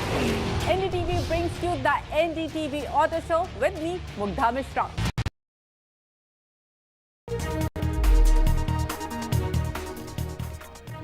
Leader of opposition in Lok Sabha, Rahul Gandhi, has met in the displaced tribals in Manipur. Remember, he is on his third visit to Manipur, first after becoming the leader of opposition and after the 2024 election results. Remember, Rahul Gandhi and the Congress party, along with the entire opposition, has been raising the Manipur issue continuously against the government. Rahul Gandhi's, these visuals which are coming in at this moment, is of his meeting with the governor of Manipur. Rahul Gandhi earlier visited the worst impacted areas where violence for the last 1 year in some way or the other has continued. Mr. Gandhi is now meeting the Manipur governor and giving her an update of what he in fact has learned from the various victims of the camps that he has gone to. Remember, 2 seats of Manipur in Lok Sabha, both have been won by the Congress party. Emphatic, in fact, speech there by one of the MPs of the Congress party from Manipur in the parliament earlier, where the government during the introductory session, which just concluded last week, was cornered by the opposition on the Manipur issue. So 2 visuals at this moment, that one of Rahul Gandhi and his delegation, including the 2 MPs of the Congress party who have won from Manipur, meeting the governor, and earlier Rahul Gandhi meeting the victims of this terrible violence in Manipur.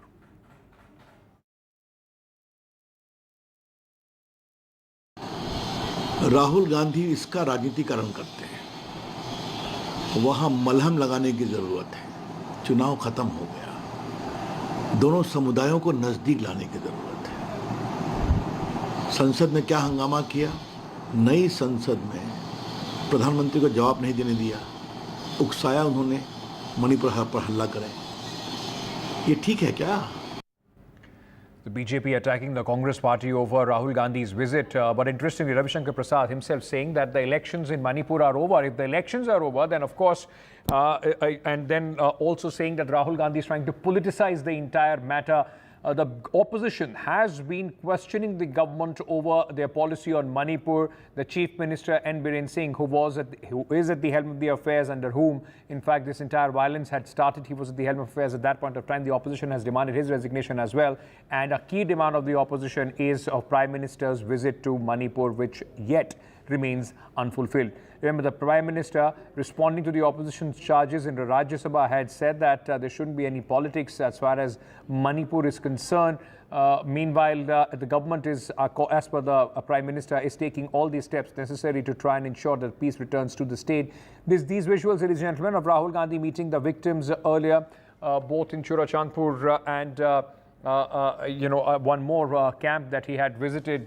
This is the third visit, as I told you, of Rahul Gandhi to the violence-hit Manipur. He is now meeting the governor, and after that is expected to speak to the press as well. We'll get you what Mr. Rahul Gandhi says after his meeting with the governor, and of course his experiences of sharing of the demands that the people of Manipur, many thousands of them have been displaced due to the violence, and Rahul Gandhi has gone to meet the people who are living in these refugee camps at this moment, displaced in their own state due to the violence.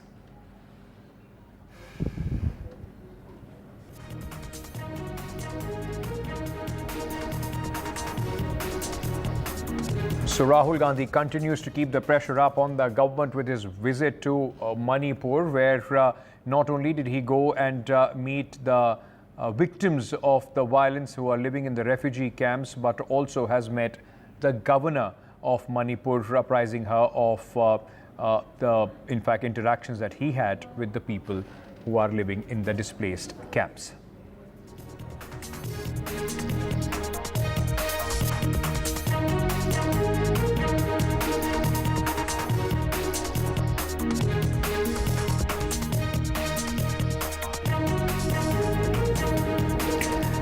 It was on 3rd and 4th of May in 2023 when the violence started in Manipur, ethnic strife within two communities, which resulted in deaths of multiple people. And the situation in the state still remains tense. In fact, there have been sporadic incidents of violence, which we keep reporting and hearing from the state of Manipur. And 1 year on as well, a huge cache of arms and ammunitions were also, in fact, looted at that point of time in the initial days of violence. Many have not returned to the police and the security forces. Ratnadeep Chaudhary is reporting from Manipur. Ratnadeep, important visit of Rahul Gandhi at this moment. Politics aside, what is the reaction of the people he has met? Well, we did speak to a few people on record after he visited first at Ziribam on the Assam-Manipur border, where last month there were violence, after which over 2,000 people have fled towards Assam side, and there he met people, he heard them, and then he went to Churachandpur, the Kuki-Zo dominated areas, the epicenter of the violence last year.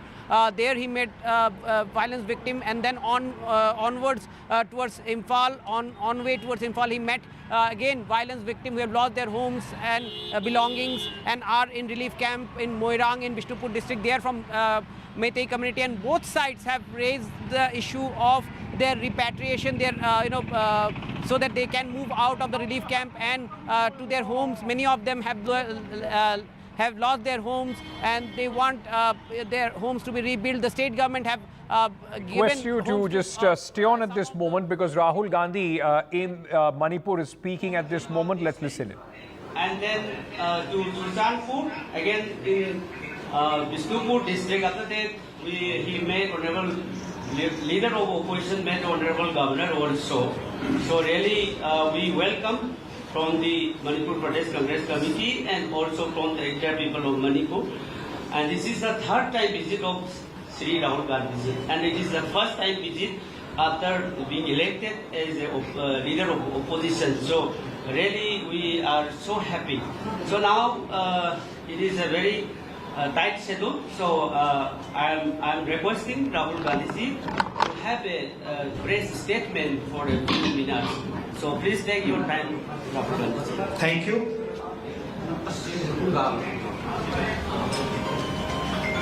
I'd like to welcome all of you here. It's the third time I've come here since the problem started, and it has been a tremendous tragedy. Frankly, I was expecting some improvement in the situation, but I was quite disappointed to see that the situation is still nowhere near what it should be. I visited the camps and heard the people there, heard their pain.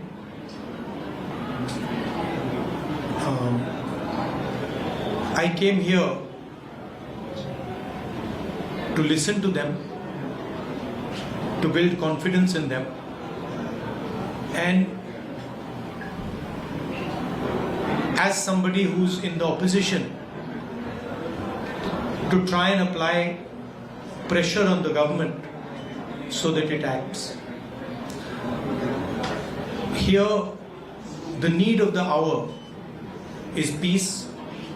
Violence is hurting everybody. Thousands of families have been harmed, property has been destroyed, family members have been killed, and I have never seen anywhere in India what is going on here. The state is completely split in two, and it is a tragedy for everybody involved. I want to tell all the people of Manipur, I come here as your brother. I come here as somebody who wants to help you, who wants to work with you to bring back peace in Manipur. And I am ready to do whatever I can. Congress party is ready to do whatever it can to bring back peace here. We had a conversation with the governor, and we expressed to the governor that we would like to help in whatever way we can. We also expressed our displeasure, and we said that we are not happy with the progress that has taken place here.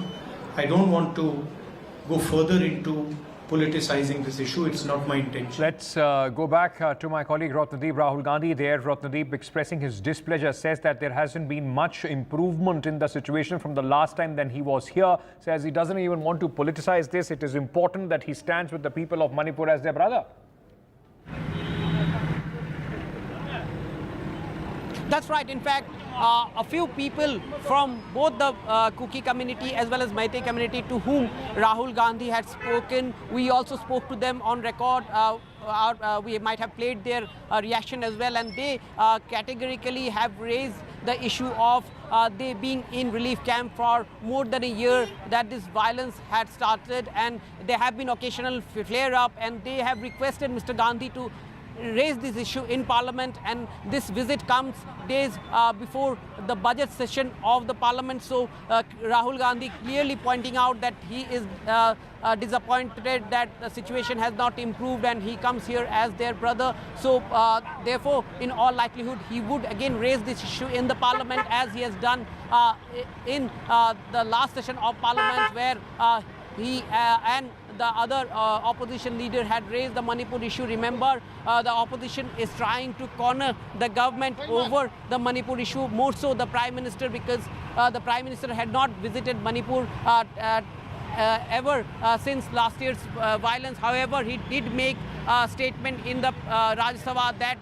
the centre and the state are trying to make out a way to peace and talking to both communities, but Rahul Gandhi really reaching out to the people. Remember, his party has won both the seats in Manipur. Right, all right. In fact, Manipur, Rahul Gandhi in Manipur. Ratnadeep Chaudhary, my colleague, reporting from there. Rahul Gandhi was speaking to the press about the situation, and said that there is disappointment among the people about the way things have been going so far. Not much progress has been made. We are slipping into a short break. News and updates on the other side. Stay tuned.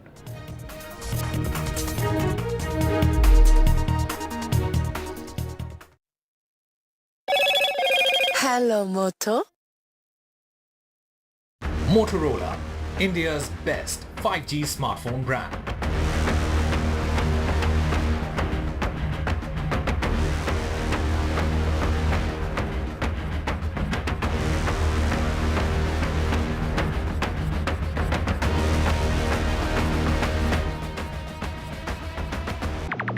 Stay informed and entertained with the new and updated NDTV News app. You can watch all our channels live, listen to podcasts, read breaking and exclusive news from around the world and more. Download the NDTV app today and get access to the best journalism and storytelling on your smartphone or tablet.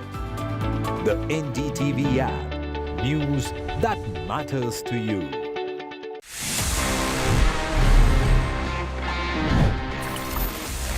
You know that the world's first smartwatch was like 1977 में develop कर लिया था. It was straight from HP. Yes, Hewlett Packard, जो laptop आज दिखता है HP के, ये HP ने ही unveil किया था, and the model was HP01. It was quite amazing because it was this wrist gadget जहाँ पे एक कैलेंडर था, एक कैलकुलेटर था, साथ में clock, stopwatch, timer, alarm, and in fact a world clock as well. Well, this gadget was really powerful और इसमें 28 अलग-अलग buttons थे. Well, that 28 buttons इतने से size में, well, obviously उस time पे we didn't have touch screens. उस time पे I would say for engineers and for professionals it was such a boon. But then again this product failed because it was quite expensive, थोड़ा bulky था, and maybe not that easy to use that. But मैं बोलूँगा it was the beginning of the era of smartwatches, and eventually today you know how popular they are, जहाँ पे हर किसी से जब आप मिलते हो, after the mobile phone, the second purchase that you do as a gadget is definitely a smartwatch these days. Did you know this? If yes, amazing. If no, then please let me know. You know the address. It's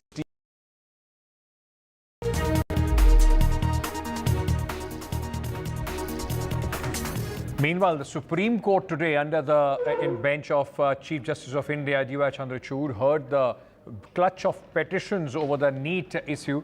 The CJI had some tough questions for the government and the NTA. CJI said that retest is our last option. He has cracked the whip on the government and said, don't be in denial. Multidisciplinary panel must probe the leak. He also questioned that is this a warning bell? What has the government done to identify the beneficiaries? 67 students got 100% marks. CJI also said need to understand marking pattern as well. In the next hearing, the Supreme Court has asked the government and the NTA to present the extent of the beneficiaries as far as the paper leak is concerned, and also asked the CBI to present a status report. Earlier, we spoke to one of the petitioners. Listen in. The Supreme Court making it very clear today that, of course, the paper leak had happened and that had led to compromised sanctity of the examination. Your first response as the petitioner, what was your demand? Yeah, our major demand was the re-exam. We demanded re-exam of NEET because of three issues: the malpractices as well as the paper leak which has happened in Patna and Jharkhand. And the alternative, we demanded a SIT agency under judicial to be clear and concise issues should come out. Are you satisfied with the observations being made by the Supreme Court today? On one side, of course, they have stated that the sanctity of the examination had been compromised. But the last option would be, according to them, will be the retest, because it takes a lot of financial burden. It takes a lot of logistical issues as well to conduct re-examination. 23 lakh students' career is on verge. So do you think that these observations and the answers that have been demanded by the center, by the NTA, is something that you're satisfied with?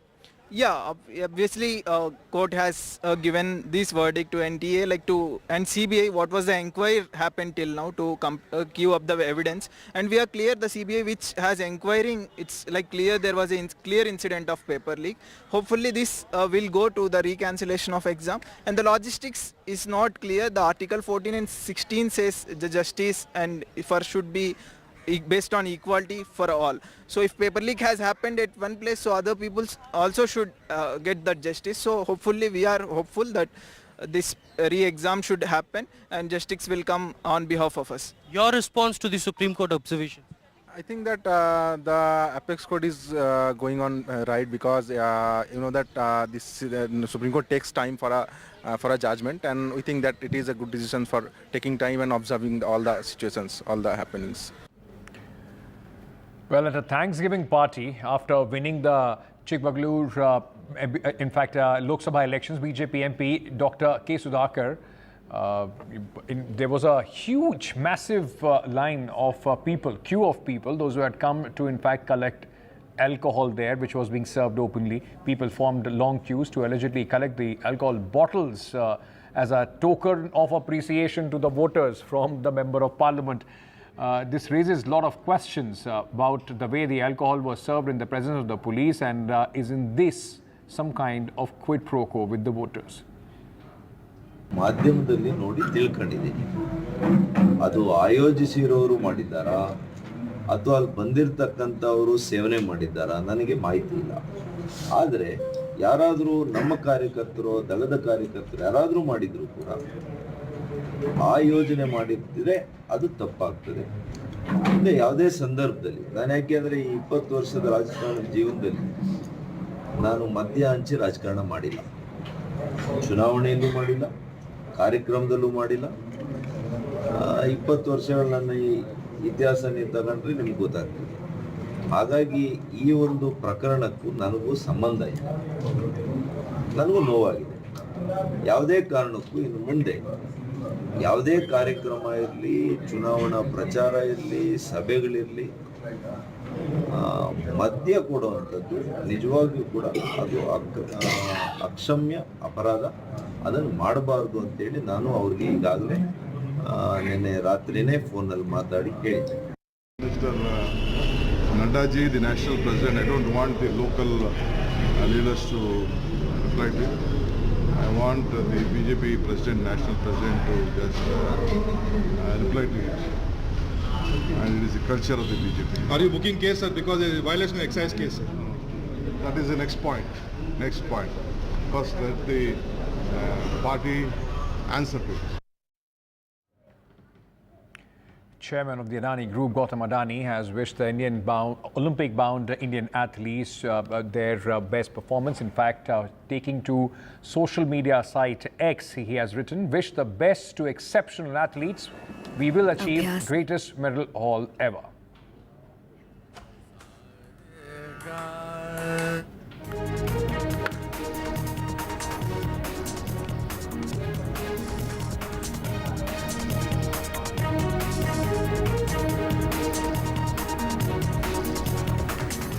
With that, we're slipping into a very short break. News and updates continue here on NDTV. Stay tuned.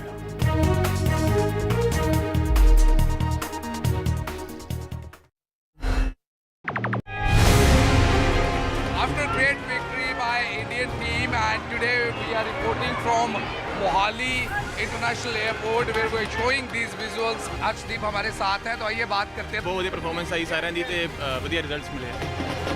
कैसे feel कर रहे हैं? बहुत बढ़िया feel कर रहे हैं, बहुत मान महसूस हो रहा है।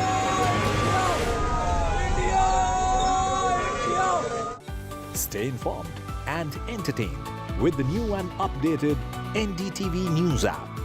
You can watch all our channels live, listen to podcasts, read breaking and exclusive news from around the world and more. Download the NDTV app today and get access to the best journalism and storytelling on your smartphone or tablet. The NDTV app. News that matters to you.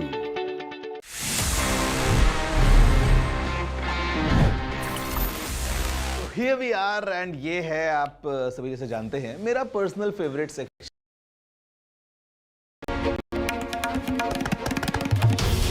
This is NDTV. And you're watching NDTV 24/7. Hello, Moto.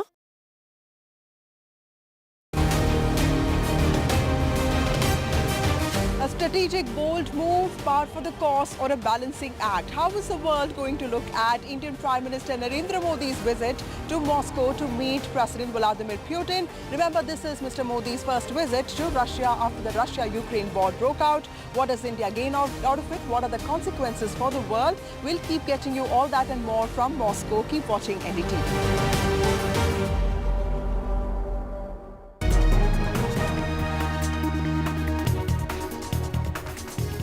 Good evening. A quick look at the headlines at this hour. The Prime Minister touches down in Moscow. It's Prime Minister Modi's first Russia visit since the Ukraine war started.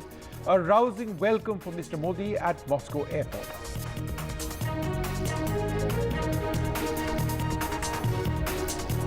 The Mumbai hit-and-run case, a court grants bail to the accused father. The Shiv Sena leader's son, who was driving the BMW, is still on the run. The police say the political leader, the Neta, asked the driver to take the blame.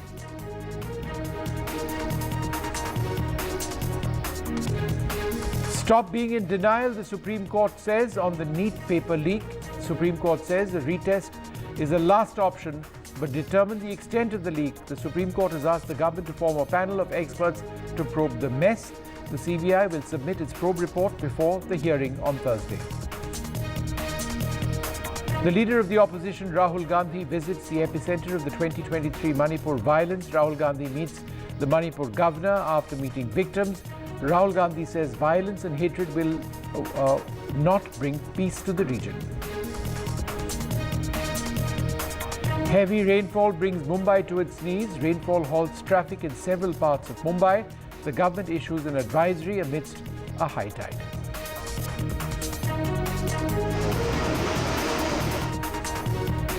The Salman Khan firing case, the Mumbai police filed the charge sheet. The gangster Lawrence Bishnoi is named in it. A charge sheet has been filed in a special court.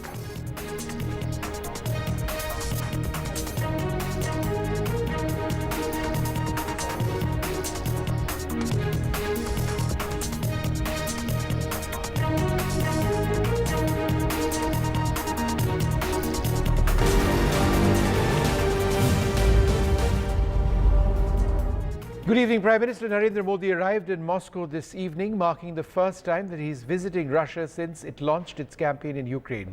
Russia's first Deputy Prime Minister, Denis Manturov, received him at the airport. I look forward to further deepening the special and privileged strategic relationship between our nations, is what the Prime Minister said after landing in the Russian capital.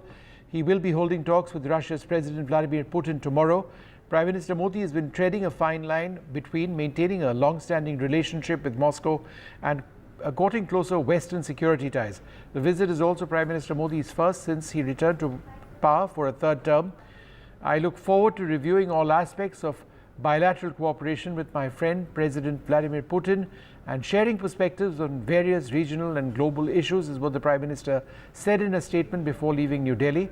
We seek to play a supportive role for a peaceful and stable region. Russia is a key supplier of cut-price oil and weapons to India. Western powers have in recent years also cultivated ties with India as a bulwark against China and its growing influence in the Asia-Pacific region, while pressurizing it to distance itself from Russia. Prime Minister Modi last visited Russia in 2019 and hosted Mr. Putin in Delhi 2 years later, weeks before Russia began its offensive against Ukraine. India and Russia have maintained a very close relationship throughout the Cold War, and Russia was for a long time India's largest arms supplier. In many ways it still is. But Ukraine has stretched Russia's arms supply thin. Russia's share of Indian imports of arms has shrunk considerably in recent years. At the same time, India has become a major buyer of Russian oil, providing a much-needed export market for Moscow after it was cut off from traditional buyers in Europe. That's dramatically reshaped energy ties, with India saving itself billions of dollars while bolstering Moscow's war coffers. India's month-on-month imports of Russian crude increased by 8% in May to the highest level since July 2023, according to the commodity tracking data compiled by the Center for Research on Energy and Clean Air. From Russia, Prime Minister Modi will be travelling to Vienna, Austria, for the first visit to the Austrian capital by an Indian leader since the former Prime Minister Indira Gandhi in 1983. Well, joining us now, Charlotte Dubansky, an RT correspondent. I'm also joined by the former Ambassador of India, Meera Shankar, and Dr. Swasti Rao, Associate Professor at the Manohar Parrikar Institute of Defence Studies. Charlotte, let me come to you first. What's on the agenda for the talks between President Putin and Prime Minister Modi?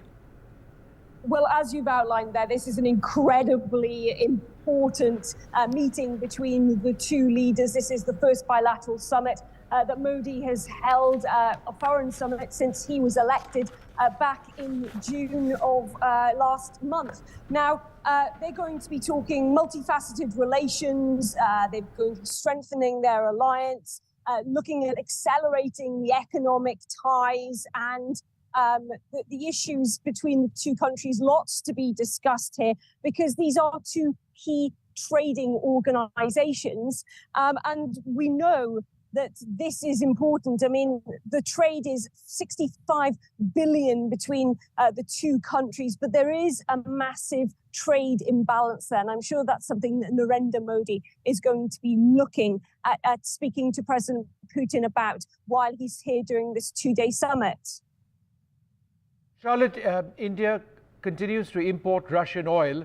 It's being done in India's national interest. Could we expect some statements or announcements on that, or perhaps even announcements to step up the oil import from Russia? Well, the oil import at the moment stands at an all-time high. It reached that high just a couple of months ago, back in April. And when we look at the figures now, we know that 40% of India's oil is coming from Russian sources. We know that Rosneft, which is the Russian oil producer, has just signed a new deal with India. And we know that there is more desire to have more trade with India on this. India talking recently to its counterparts in the US and saying that that oil from Russia coming in at a lower price actually was what kept it affordable for Indian citizens over the past 2 years. So incredibly important. But there's something that they need to address before perhaps we can see even more trade between the two countries, and perhaps, of course, address that imbalance in trade. Because while there is a $65 billion trade between the two countries, of that, around $4 billion is Indian exports. And this is the mechanism for from the rupee to the ruble. As you are probably very aware, the rupee is not easily convertible. It's not held by a lot of other countries. And what we've heard now is the Reserve Bank of India saying that they're going to ease some of the restrictions, which will ease the issues with foreign companies perhaps getting their capital investment out of the country. And there is, we understand, something in the pipeline that Rosneft want to announce even further. Maybe that will come on this visit. We will have to wait and see. And a final question, Charlotte, is there any expectation of the situation in Ukraine coming up in talks? India has a close relationship with both Russia and Ukraine. Is there a sense that Prime Minister Modi could be bringing a message of peace or encourage Russia and later on perhaps Ukraine to end the war? Well, Narendra Modi has been very clear since the start of the Ukraine conflict that India wants peace. It's sat on the fence, not condemning Russia, not condemning Ukraine. And I think it's pretty clear. Every statement we've heard is that India says it wants peace. It wants to look at a humanitarian issue.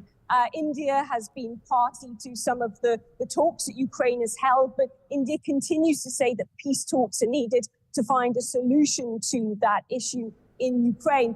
What's been quite clear, though, is that India has been under huge pressure from countries in the West, particularly the US, to condemn Russia's involvement in that conflict. And India has been pretty clear it's not going to. We know the relationship between India and Russia is a very special one, and it's a very important one for both countries. And I think Narendra Modi has navigated this incredibly well. So I think he'll come here to Russia. There'll be lots on the agenda to talk between him and President Putin. And of course, I'm sure the issue of Ukraine will come up, and I'm sure Narendra Modi will continue down that same line that India would like a peaceful resolution to the conflict. All right, thanks, Charlotte, very much for being with us. I'm going to go across to Ambassador Meera Shankar. Ma'am, from a larger diplomatic geostrategic standpoint, how is maintaining and strengthening the relationship with Russia essential for New Delhi?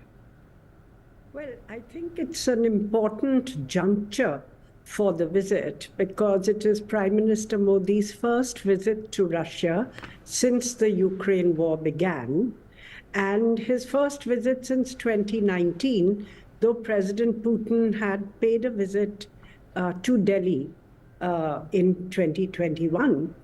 But, the situation in Ukraine continues to be fraught.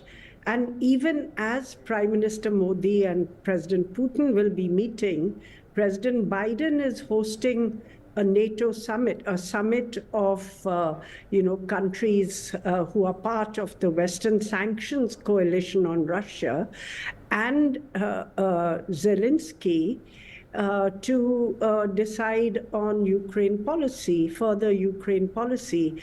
So it's a fairly delicate juncture for the visit. Secondly, I think that Russia has emerged as a very major energy supplier for India. In the last 2 years, our imports from Russia have gone up 20 times. Earlier, Russia's energy basket was always oriented towards Europe. And then in later years, in recent years, also China. But there wasn't much export of energy to India. As Europe has islanded itself from Russian energy supplies or has cut off energy supplies, India has emerged as a buyer of Russian oil. So for India, I think we would like to discuss with Russia more predictable discounts on their oil because it's been up and down. Also, more stable payment arrangements. I think Foreign Minister Lavrov said perhaps the two countries might move to having 60% of their trade in national currencies. We have to wait and see what the outcome is. And of course, we might discuss longer-term contracts with Russia for supply of both oil and gas. On the defense side, where Russia has been a key partner, key strategic partner of India over the years, I don't think that we are going to discuss any new deals as such for equipment because there's already pressure and delays on meeting the obligations under deals which have already been done because Russia's supply lines are overstretched as a result of their own requirements. Yes. But we would discuss stepping up the delivery of the S-400 missiles and other equipment, the frigates, naval frigates, which are already in the pipeline, and deliveries are expected either by the end of this year or next year. And Dr. Rao, I think, if I may. Yes, ma'am, go ahead. There is the issue of trade imbalance. And here, because Russia has accumulated large rupee reserves, since the balance is overwhelmingly in their favor, we will discuss how to deal with it. Right. Maybe increase Indian exports to Russia, but also the possibility of Russian rupee investments in Indian infrastructure. In fact, one news report I saw some time back said Russia could invest up to $50 billion rupees in Indian infrastructure projects. $50 billion worth of rupees in Indian infrastructure. Right. Okay, ma'am, I just wanted to quickly go across to Dr. Swasti Rao, who's with us as well. Dr. Rao, India has obviously a very important historic relationship with Russia. And in as much as that works for us, for example, when it comes to energy, when it comes to defense, it's also problematic because Russia is very close to China. In fact, many of the weapon systems that they sell us, they sell Russia as well. The S-400 is sold to Russia, it's sold to us. Kilo-class submarines in the past, sold to India, sold to China. Variants of the Sukhoi 30 fighter, sold to China, sold to India. Therefore, it is problematic at one level, isn't it? Absolutely. Good evening to you, Vishnu, and good evening to the rest of the panelists. Thank you for having me. Yes, that is, I've been saying that this particular visit by Prime Minister Modi is long overdue and long awaited because there are certain issues that we actually need to be, that need ironing out between the two sides.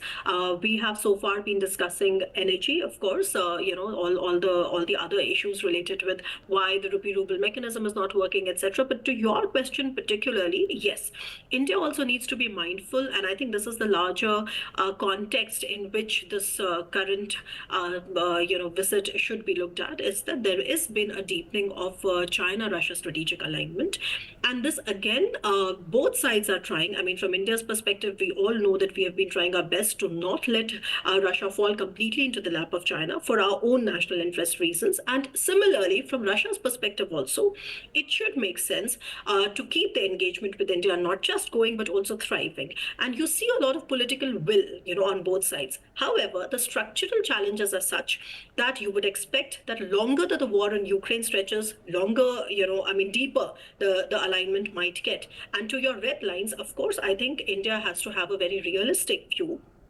of how Russia also pursues its,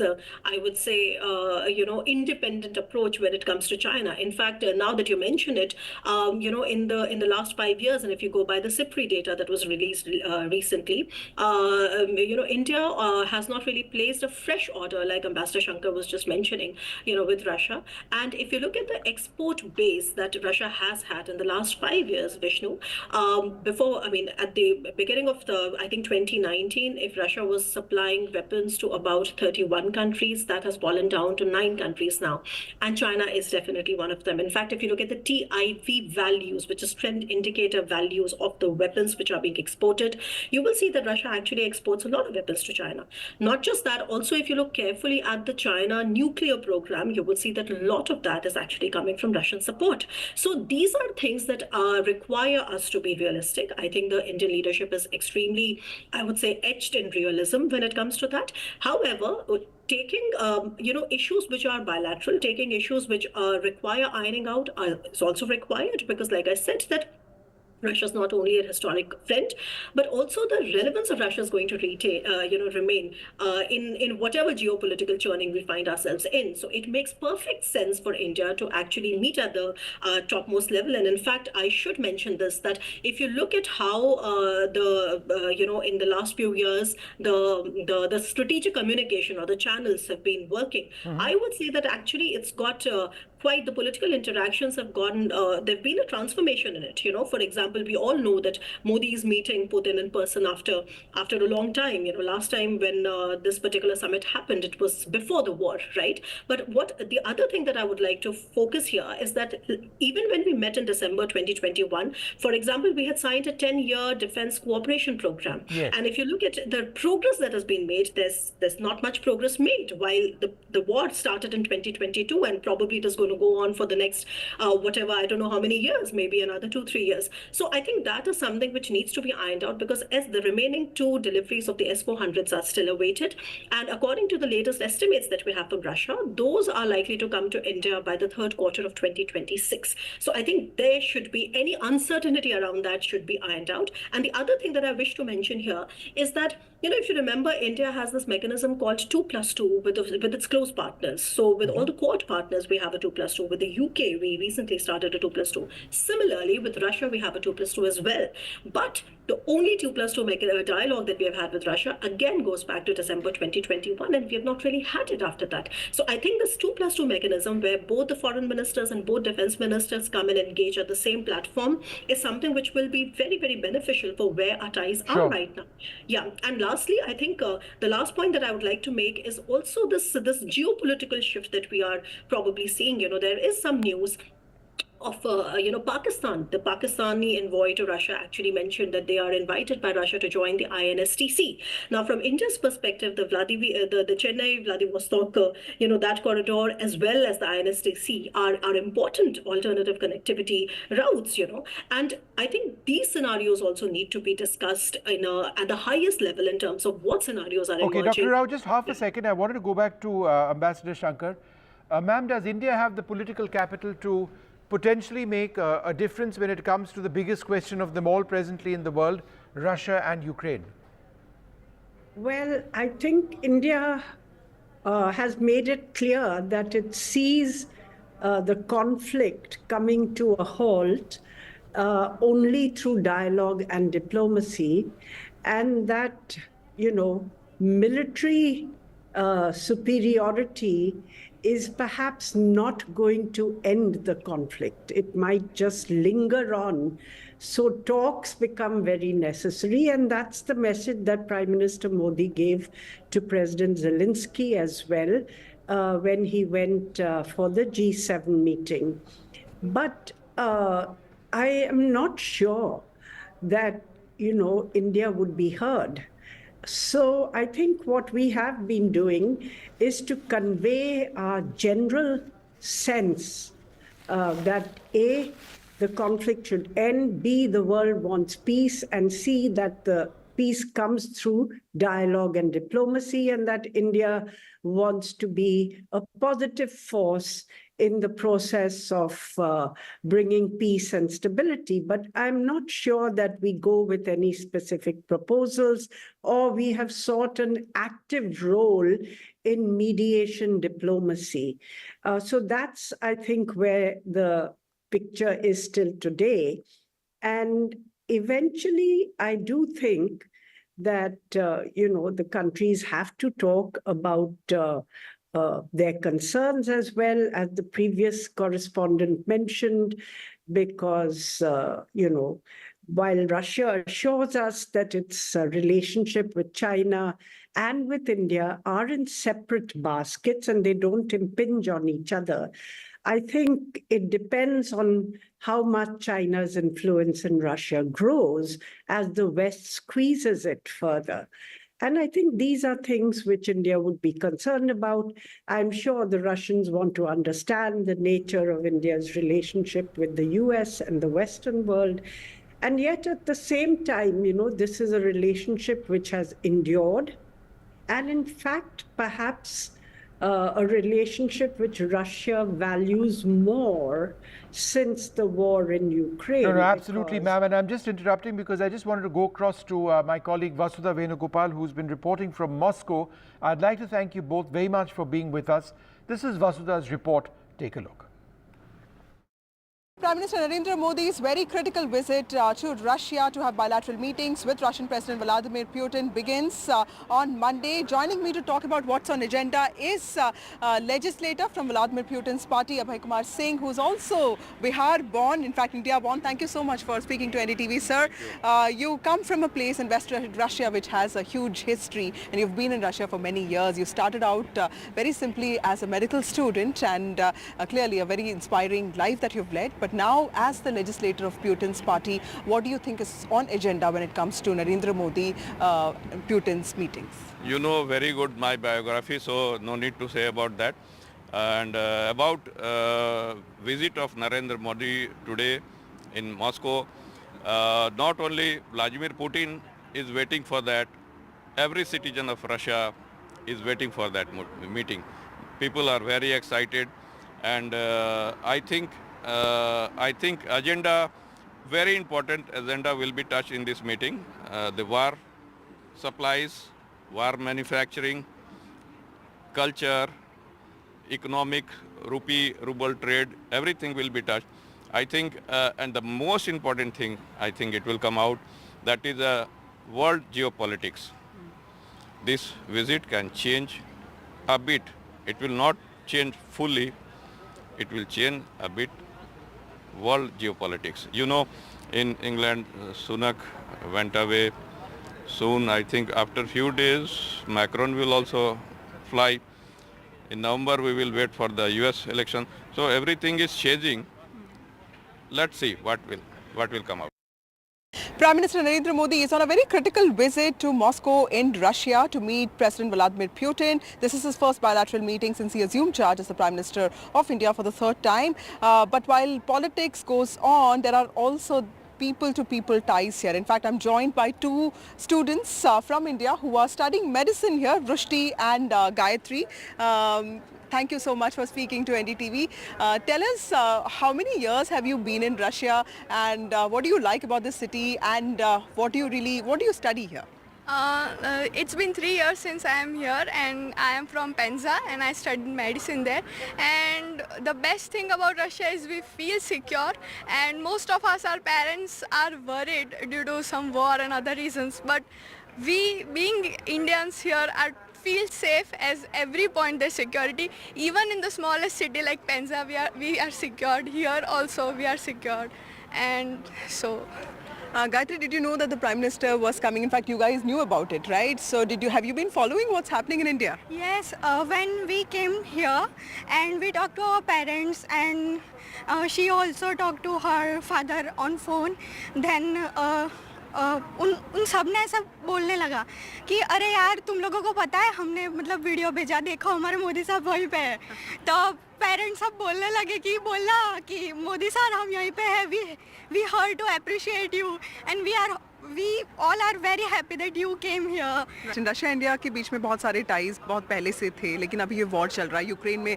आप ही की तरह बहुत सारे medical students को वापस आना पड़ा. But how is has there been any impact at all on your lives, on your education? Economically, there have been some impacts as our foreign exchange cards have not been working since long, so there are challenges about that. But keeping those things aside, we have no as such challenges. We are safe, and we are secured, and there's everywhere security, so our routine university life is continued. So has the cost of living gone up here? Cost of living in Russia, see, Russia is not as a very stable economy as India is, so we have challenges throughout the year, and not only during war, but yes, there have been some ups and downs, and yes, financially the costs are difficult. All right, so tomorrow is going to be a very, very important day with the Prime Minister set to meet Russia's Vladimir Putin. We'll be bringing you all the very latest details. One of the most important relationships of India, the 22nd India-Russia bilateral summit, the Prime Minister now in Moscow.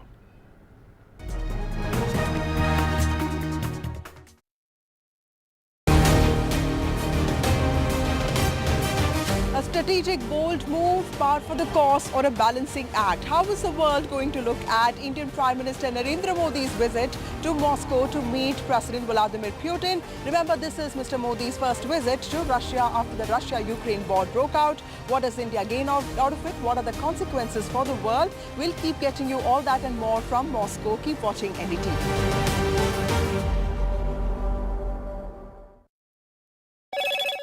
Hello, Moto. Motorola, India's best 5G smartphone brand.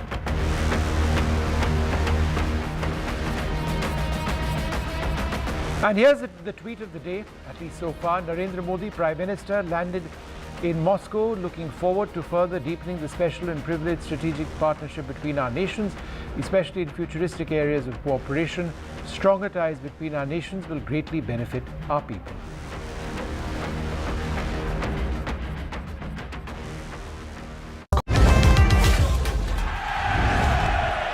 Get the magic of the best working for you now. Link your payment cards once, collect rewards forever.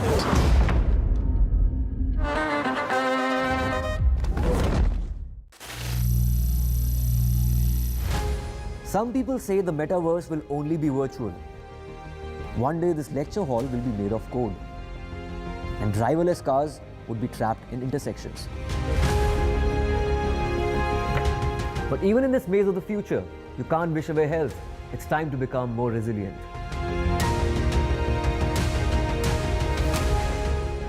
"10 years of Banega Swasth India, we have grown and achieved so many milestones.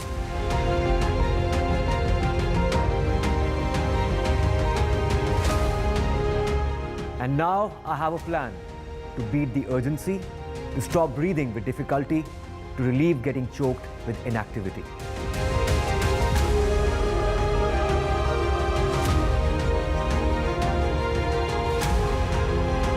Energize our government, our environment, our society, and ourselves. Everyone, everywhere, every day.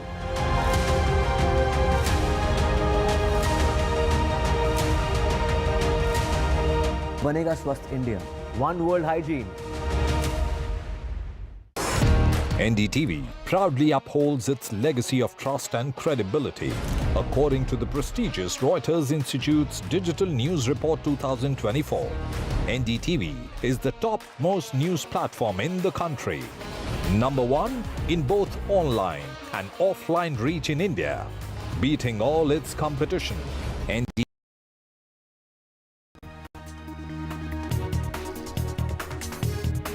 Hello and welcome. You're watching Newsbreak. I'm Vedant Agarwal. Our big focus on the show this evening, the Mumbai hit-and-run case, bail for the brat's father, also a Shinde Sena leader in just 24 hours. What does it really mean as the kin await justice? We'll get to the latest on that, but first up, the headlines. PM Modi in Russia for a 2-day state visit. Dinner diplomacy as the president of Russia set to host Prime Minister Modi. Oil, trade and defense, the key Modi-Putin bilateral tomorrow. Heavy rain brings Mumbai to its knees. Roads underwater, houses, offices submerged. Heavy rain alert in Mumbai amid the high tide. Government asks Mumbaikars to stay indoors. In the Mumbai hit-and-run case, a brat's Neta father out on bail. Bail for father in 24 hours. As 48 hours on, accused son still absconding. Woman was run over by a speeding BMW and the family awaits justice. Stop being in denial. The Supreme Court talks tough on the NEET paper leak. The Supreme Court says the retest is our last option, but find the extent of the paper leak. Top court asked the government to form a panel of multidisciplinary experts. This as the CBI has been asked to submit its probe report before the Thursday hearing. Leader of opposition Rahul Gandhi visits the epicenter of the 2023 Manipur violence. Rahul meets the Manipur governor. After meeting victims, Rahul says violence and hatred won't bring peace. In the Salman Khan firing case, the Mumbai police has now filed a charge sheet. Gangster Lawrence Bishnoi has been named in the charge sheet, and the charge sheet has been filed in the Maharashtra Makoka court.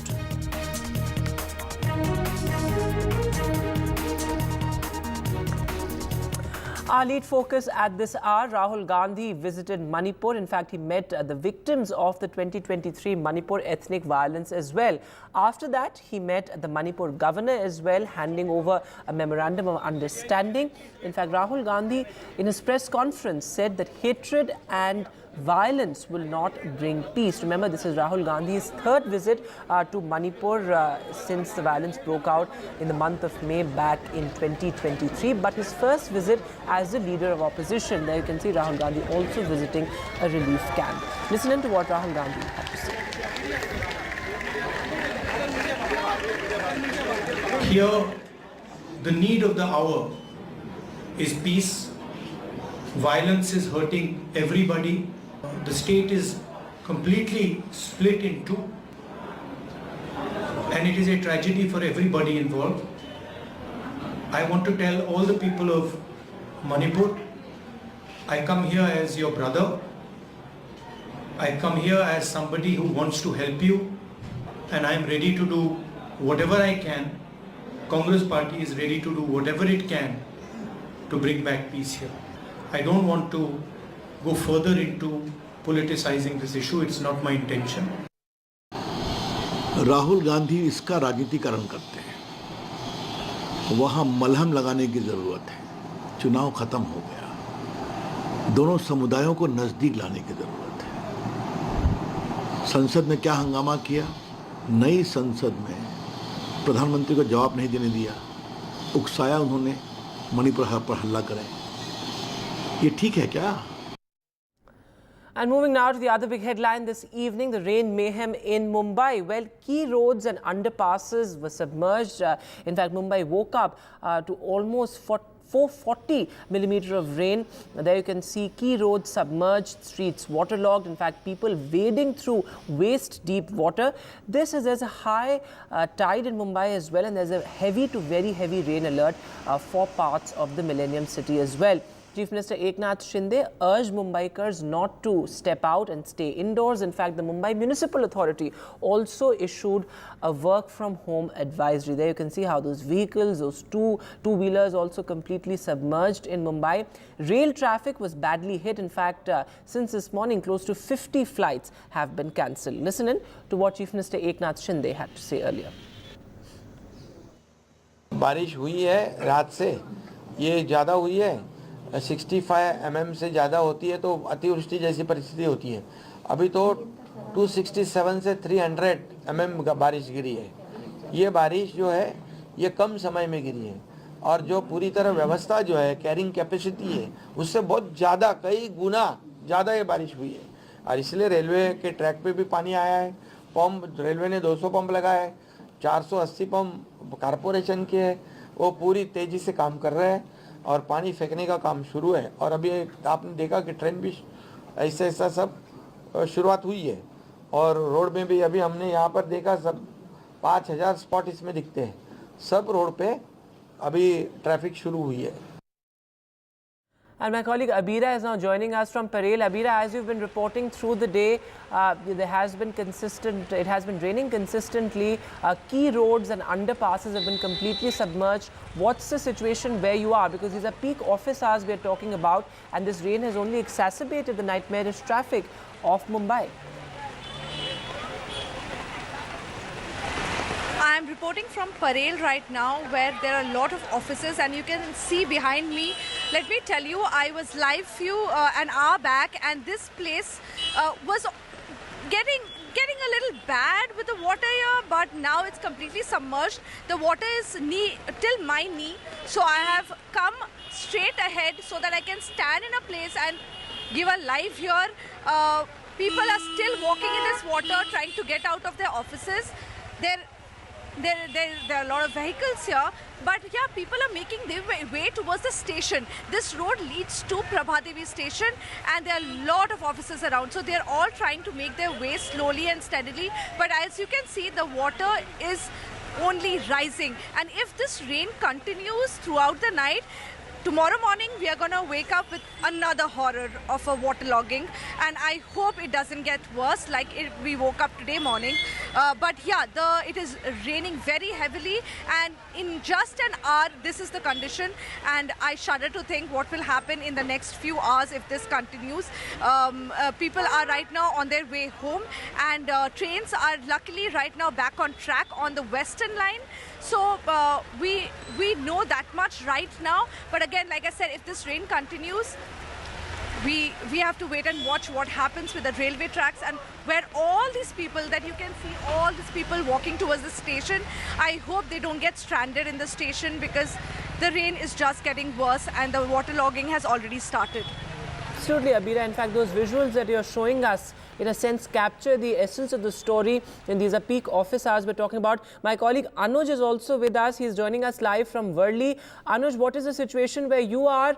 Do you see long queues of people waiting for the local train? Also, traffic bottlenecks as well?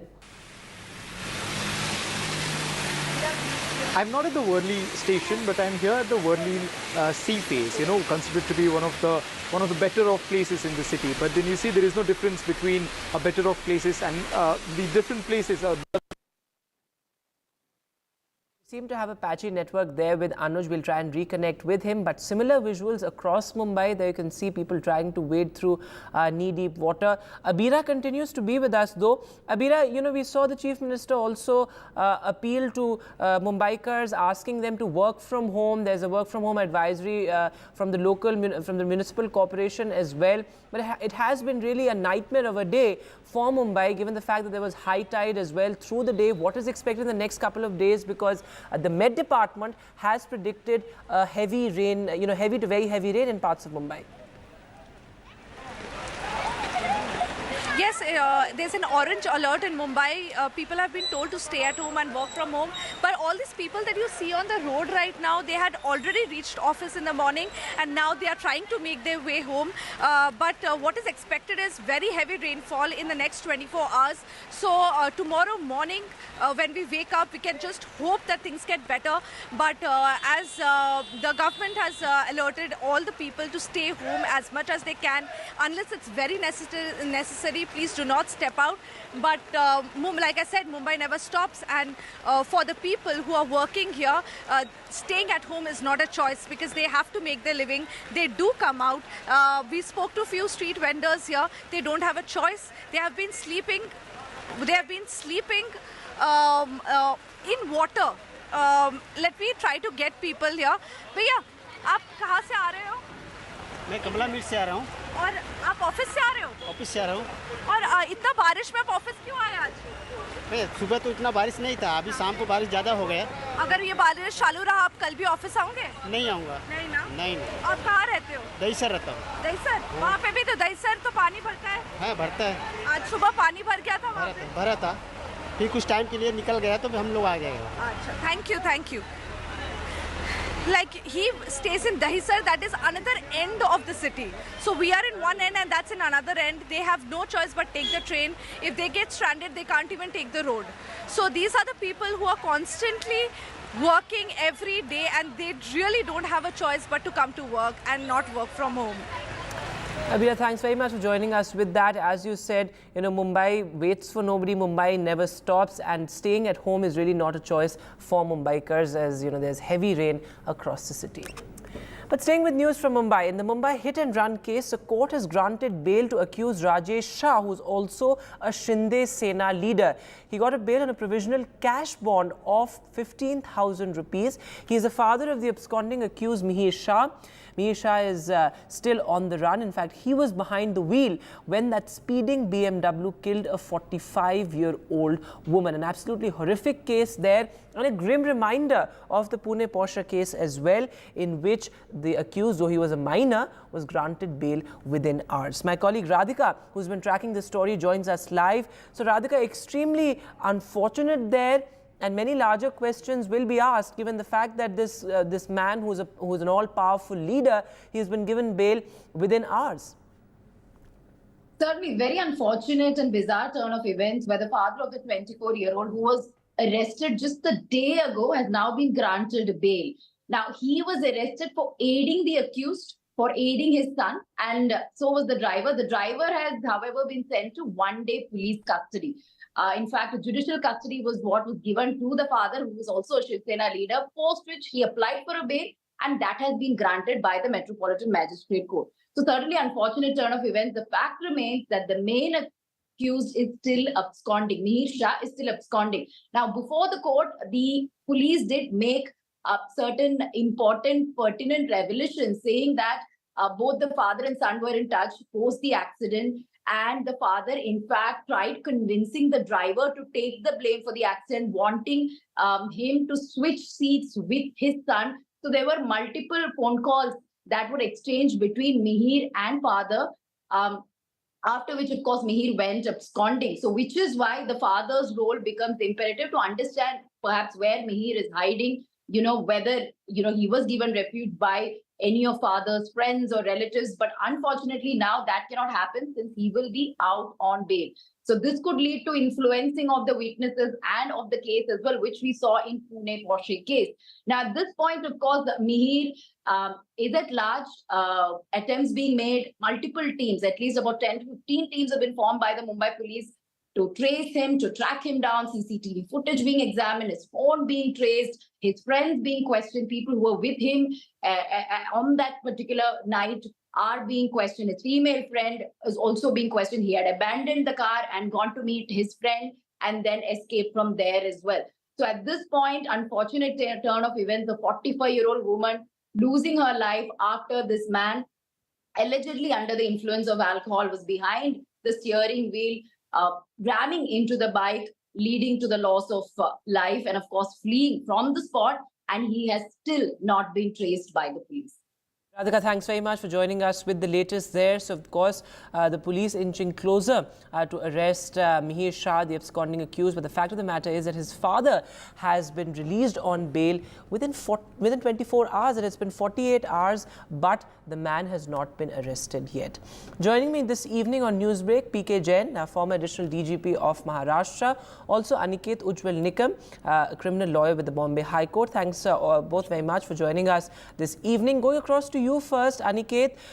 Extremely unfortunate, and as I said earlier, a grim reminder of the Pune Porsche case, that you have an all-powerful Neta who's been given bail within 24 hours on a cash bond of 15,000 rupees. How does this work? Because larger questions will be raised as to why this man has been released and his son is still at large.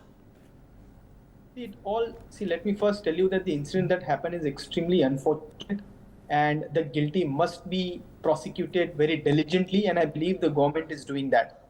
But as far as bail of the father is concerned, let me be very candid with you. We have to first understand which sections are being invoked against the father. Was he present in the car? I guess he was not present in the car. It is not a case that a minor was driving the car. The accused who was driving a car was a major.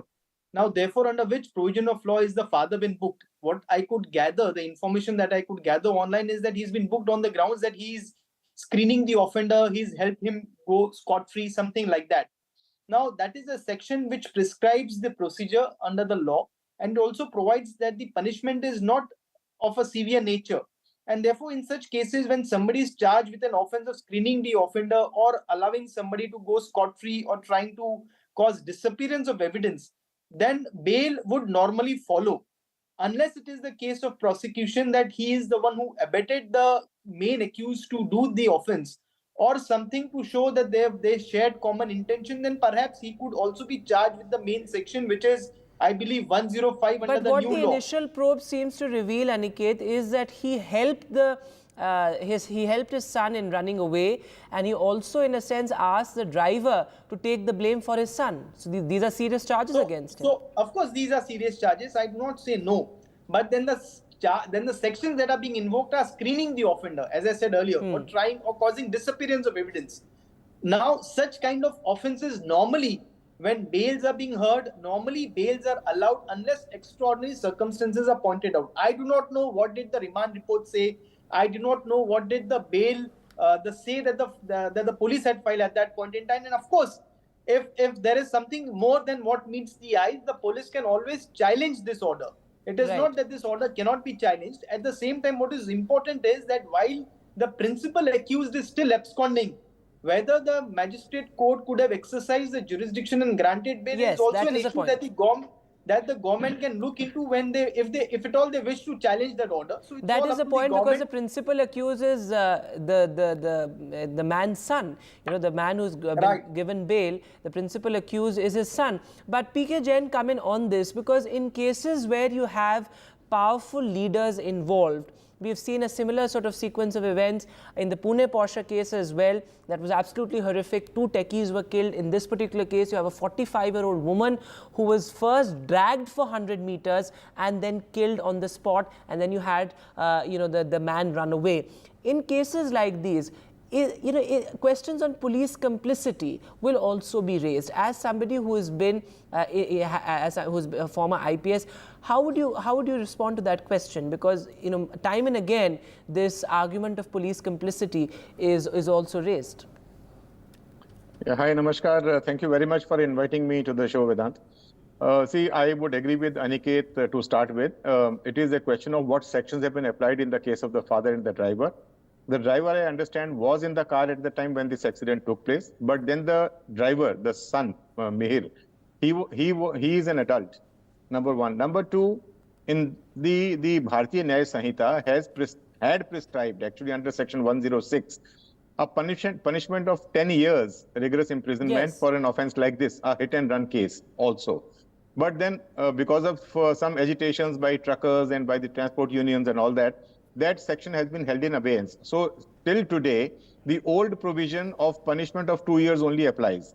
So which makes it a bailable case. Now, whether the police has applied a section of rash and negligent driving, or whether it is culpable homicide, which was earlier 304, and now it is it comes under 103. 105. Now, what section? 105. 105. Okay. Jains are 105. So whether that section has been applied, I'm not aware of that. I take your point that one is entitled to bail, given the fact that there are these sections that have been. Let me complete my question, Mr. Jain. I agree with your point that it's a bailable offence and he's entitled to bail. But the fact of the matter is, if you look at it from this perspective, you have a 45-year-old woman who has been dragged to death. Her family awaits justice. In fact, we spoke to the woman's husband, and he said that had they not run away, we could have saved the life of the 45-year-old woman. Is this justice? Will they get justice ever? I mean, in the Pune Porsche case, you have the father again, sort of, a similar sequence of events there as well. Where is justice? How do we ensure justice to the family of the victim? See, the only thing I can say that the new Bharatiya Nyaya Sanhita is much more stringent in terms of the justice being doled out early. Earlier, it used to be dates after dates. In the current scenario, the number of adjournments are limited. So the case will probably be taken to its logical conclusion at a much earlier date as compared to the earlier IPC and the CRPC and Evidence Act. So I hope that the family should get justice. But unfortunately, law is what law is. And in this case, in case it is a bailable offense for the father, he'll get bail. If it is not a bailable offense for the actual accused, he will not get bail and his case will be expedited. That's how I look at it.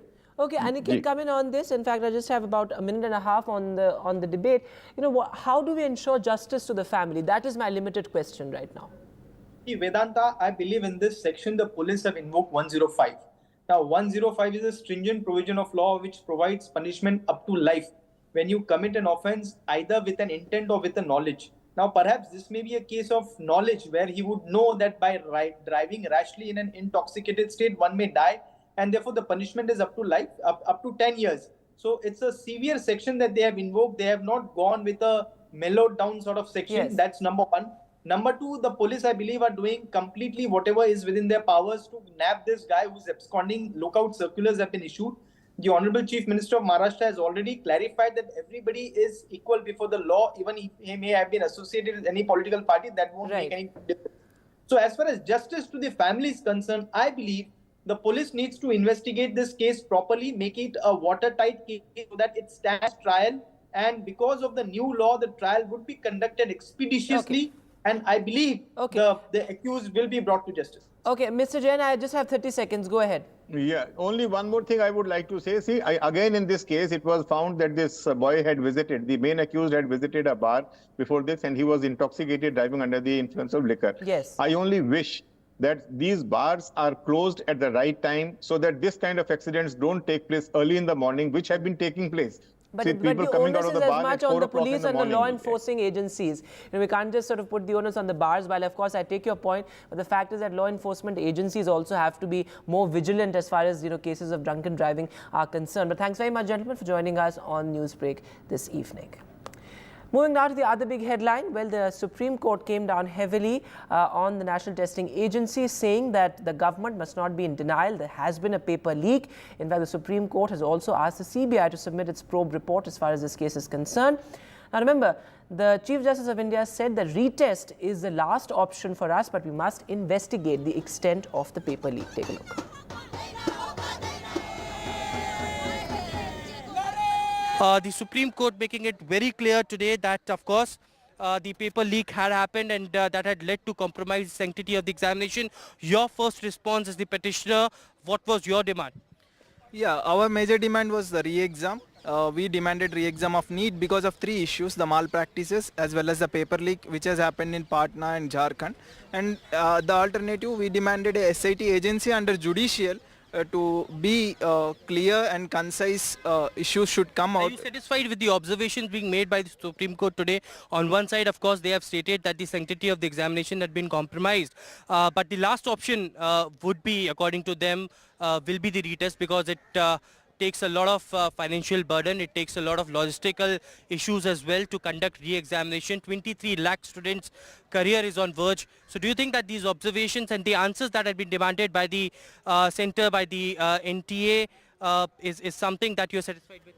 Yeah, obviously court has given this verdict to NTA and CBI what was the inquiry happened till now to queue up the evidence, and we are clear the CBI which has inquiring, it's clear there was a clear incident of paper leak.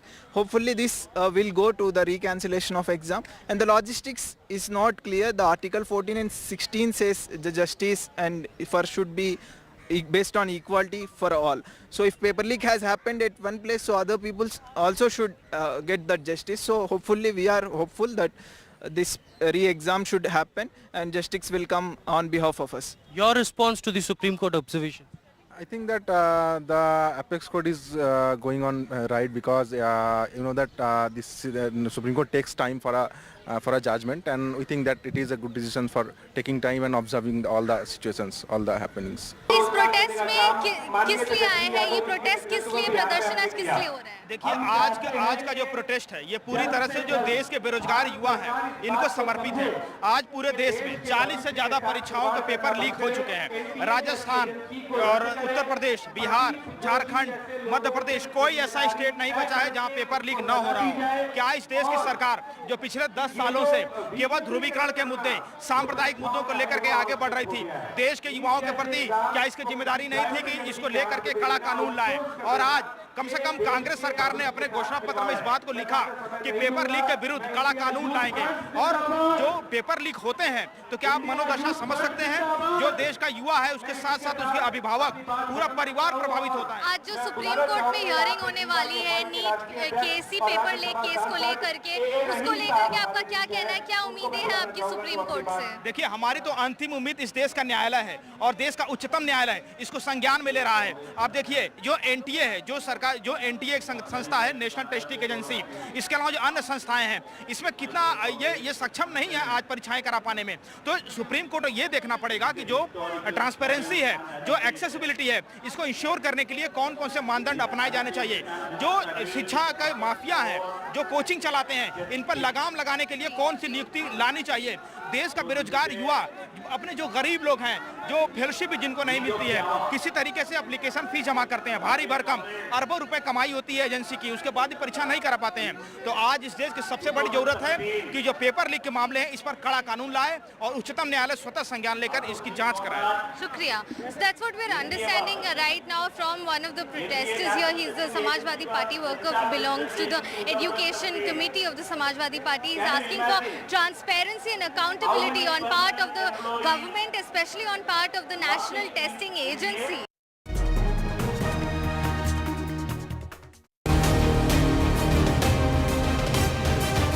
strategic, bold move, par for the course, or a balancing act? How is the world going to look at Indian Prime Minister Narendra Modi's visit to Moscow to meet President Vladimir Putin? Remember, this is Mr. Modi's first visit to Russia after the Russia-Ukraine war broke out. What does India gain out of it? What are the consequences for the world? We'll keep getting you all that and more from Moscow. Keep watching NDTV.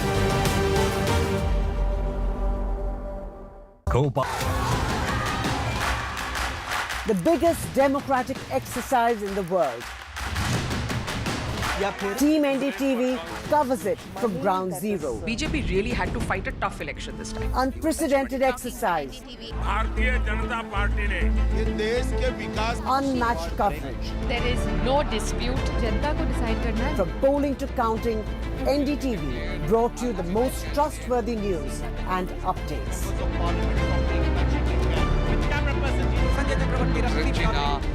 Elections mean NDTV.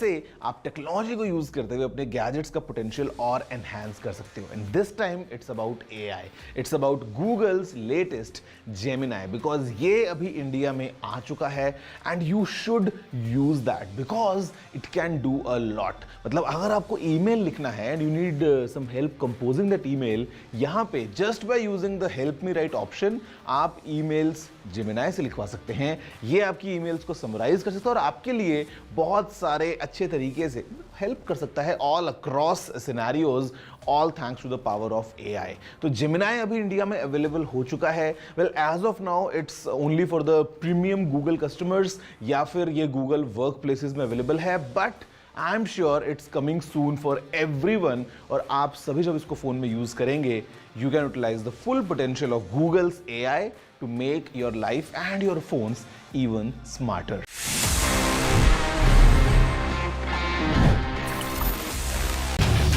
Get ready for the ride of your life. NDTV brings you the NDTV Auto Show with me, Mugdha Mishra. From the fastest supercars to the sleekest new energy vehicles to your trusted daily ride, we cover it all. Every Saturday at 10:30 a.m. and Sunday at 8:30 p.m.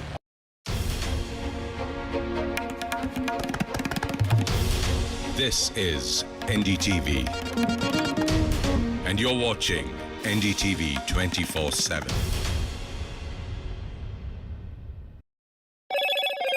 Hello, Moto.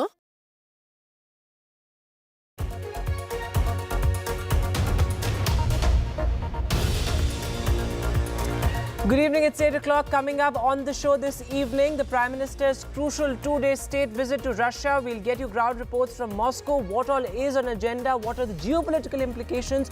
All of that and more coming up. But first up, the headlines. PM Modi in Russia for a two-day state visit. Dinner diplomacy. President Putin to host Prime Minister Modi.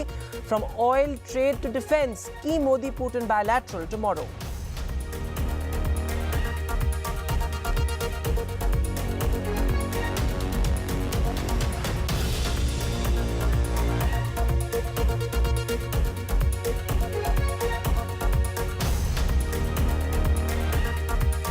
Rahul Gandhi meets ethnic violence victims in Manipur. Leader of opposition Rahul Gandhi visits the epicenter of the Manipur violence.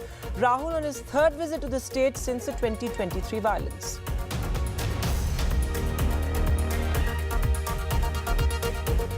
Stop being in denial. The Supreme Court talks tough on the NEET paper leak. The Supreme Court says retest is our last option, but we must find the extent of the paper leak. The top court asks the government to form a panel of experts. This as the CBI has been asked to submit a probe report before the next hearing on Thursday. PM Modi in Russia for a two-day state visit. Dinner diplomacy. The president of Russia to host Prime Minister Modi. From oil, trade to defense. Key Modi-Putin bilateral tomorrow. Heavy rain brings Mumbai to its knees. Roads underwater, houses, offices submerged. Heavy rain alert in Mumbai amid a high tide. The government asks Mumbaikars to stay indoors. In the Mumbai hit-and-run case, the brat's Neta father is now out on bail. Bail for the father in just 24 hours. The accused son is still absconding. A 45-year-old woman was run over by a speeding BMW. The family awaits justice. France swings from far right to left. President Macron's snap poll gamble backfires. With a hung parliament, back-channel talks now begin. And an NDTV special, Dancing Beyond Disability. Kamlesh's inspiring journey, how Kamlesh turned disability into his superpower.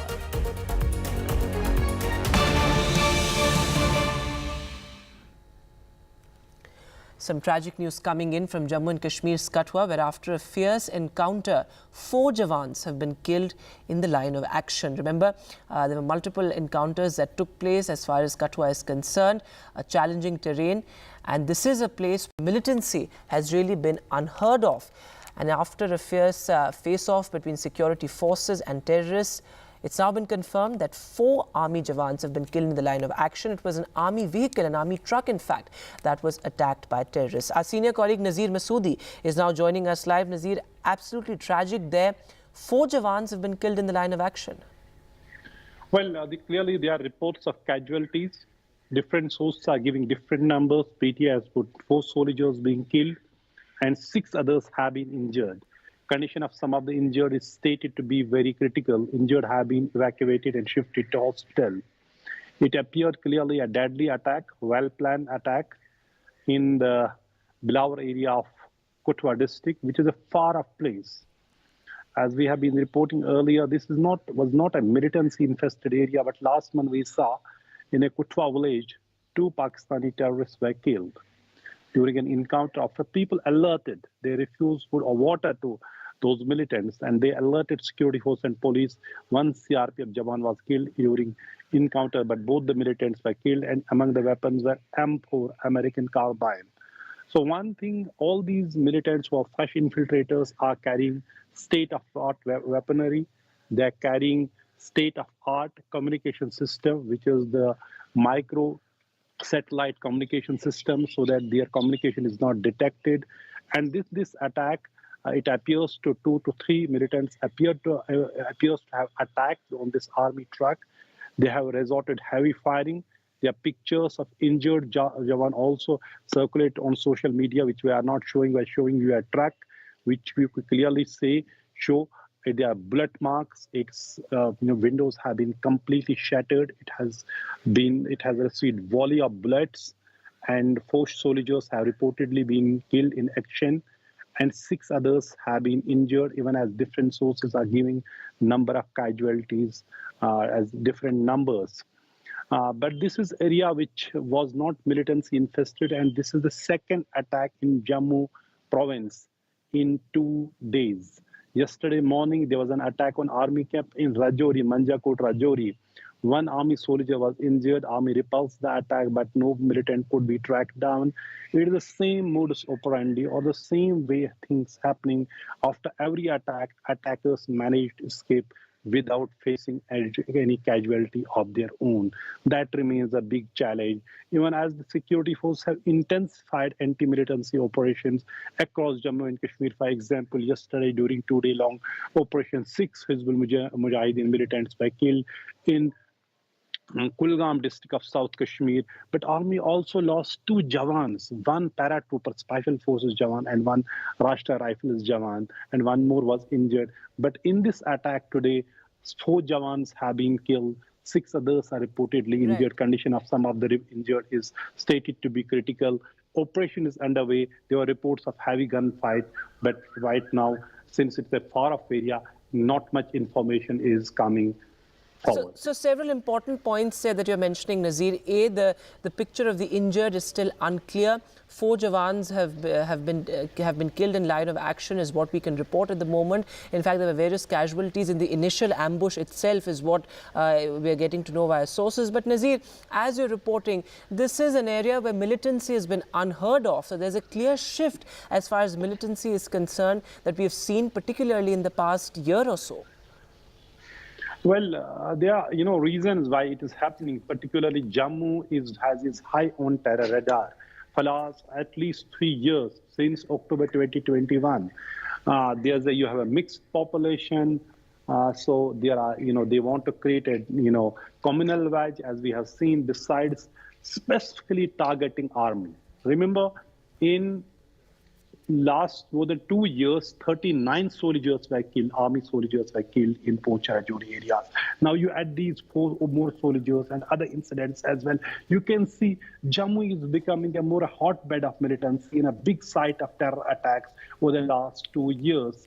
That becomes a bigger challenge, besides its proximity to the line of control, which clearly shows the intentions from across the border, despite the fact that the army has put a huge pressure on Pakistan. There were surgical strikes, there were air strikes on terror camps after Pulwama attack. We see clearly now a new pattern, highly trained, motivated, these militants coming. In fact, after last year's attack, Army's Northern Commander-Chief and now the Army Chief himself said these militants appear to have been trained in different countries, including Afghanistan and maybe more countries. So it remains a huge challenge, particularly in those areas. For example, Kutwa district, completely free from militancy, Jammu free from militancy. Now the same region is facing increased terror attacks. Absolutely. And army is suffering casualties. It is clearly a plan to bog down army in this militancy, to raise the cost of engagement for the army and security forces in Jammu and Kashmir.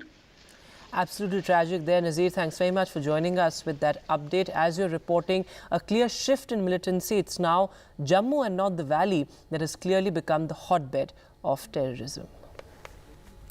And moving now to the other big headline on the news this evening, the Prime Minister's crucial visit to Russia. It's a 2-day state visit. The Prime Minister, of course, will be hosted for a private dinner by President Putin. He received a rousing welcome at the Moscow airport as well, a special gesture with the first Deputy Prime Minister accompanying Prime Minister Modi to his hotel in the same car as well. A lot is on agenda, from, of course, defense to oil to economy, trade imbalances to the issue of stranded Indians in Russia as well. Tomorrow is a big day when key bilaterals are planned, and India, of course, is going to bring up those important issues in that bilateral tomorrow. We'll try and go across to our colleague Vasudha as well, who's joining us from Moscow. She's been reporting from the Kremlin. Vasudha, over to you. What all is on agenda? What's the mood in Moscow as the Prime Minister has touched down? Vedant, you can see the Kremlin right behind me, and this has been the power center of Russia for several centuries. In fact, this is where the old and new buildings exist together. In fact, this is the place that has seen multiple coronations and also multiple executions. So this is also a country that has seen a lot of revolutions, but is also trying to reinvent itself. And at this time, Prime Minister Narendra Modi arriving in Moscow today marks a specific new chapter in the history of Russia. This is also reiterating the solid, steady ties that India and Russia have shared for over 75 years. And in fact, when he came, he came to the hotel at around 3 p.m. today, there was a lot of dance and music. In fact, a lot of Russian students actually came out and they performed several Indian folk dances. And in the course of the next 24 hours, Prime Minister Narendra Modi and President Vladimir Putin will meet at least 3 times. So this is a proper bilateral meeting that's happening after a gap of 3 years. In fact, the last time that both the leaders met for a proper bilateral meeting was in 2021 when the annual Russia-India summit took place, and in fact that took place in India.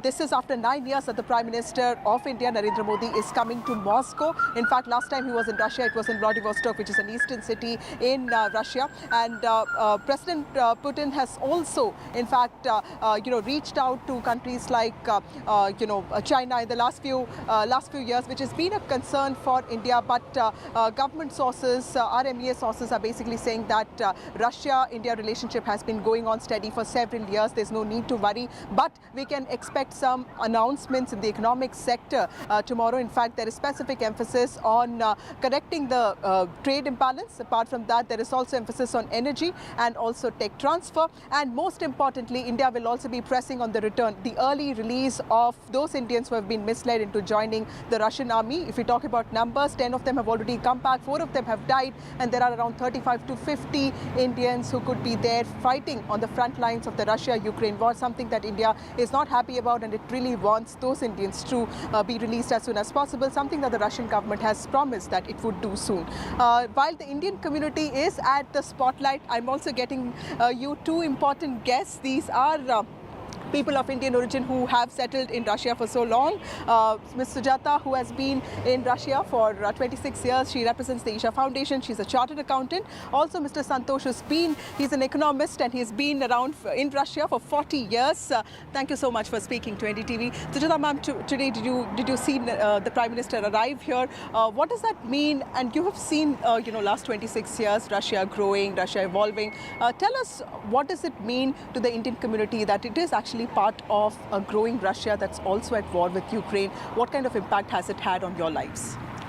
It's pretty mixed in the sense, as Indians, I think we are living in the most beautiful times where we can proudly say we are Indians, and we have every reason to thank Prime Minister Modi for helping us hold our heads up. And as far as the current situation is concerned, it is a cause of concern not only politically but also economically, because no matter what the nationality is, as long as we are living in Russia, it impacts all of us.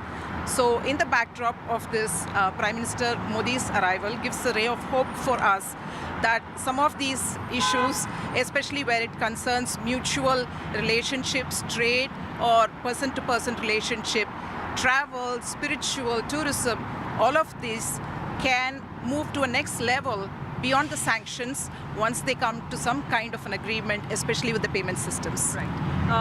Mr. Santosh, MEA sources are saying that, the war is going to be discussed, and in fact, Prime Minister Narendra Modi has been very insistent that this is not the time for war. Dialogue and diplomacy is the way forward. You are somebody who works with numbers. Tell us, what has the impact been on the industry side of things? How easy or difficult has it been for the Indian community? There are problems, but we are trying to overcome all the problems, finding ways.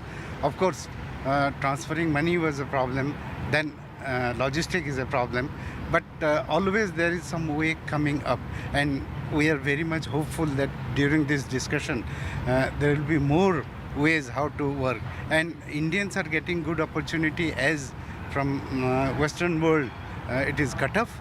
So Indians have got a lot of opportunity. Even Russians, they are finding India to be more interesting.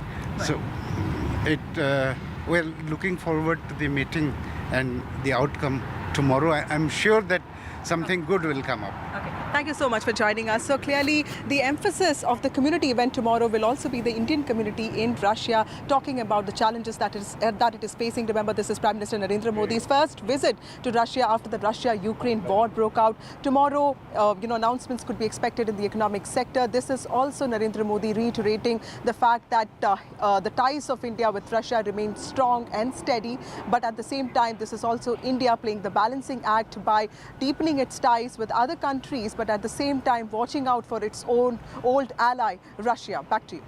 Thanks very much, Vasudha, for joining us with that update from Moscow and getting us those voices as well. So clearly, it's a lot about people-to-people connect as well, something that's become an important part of Prime Minister Modi's diplomacy.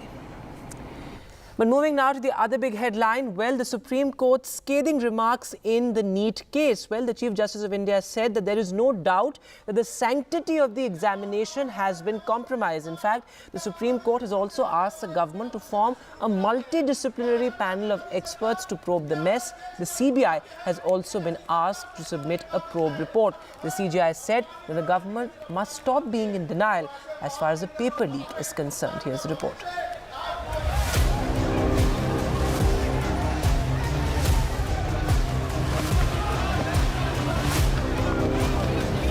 Tough words from the Supreme Court of India on the NEET-UG 2024 exam mess, as it heard a bunch of petitions demanding a retest of the crucial medical entrance exam. Chief Justice of India D.Y. Chandrachud asked the government why it was in denial about a paper leak, saying it was clear the sanctity of the exam had been compromised.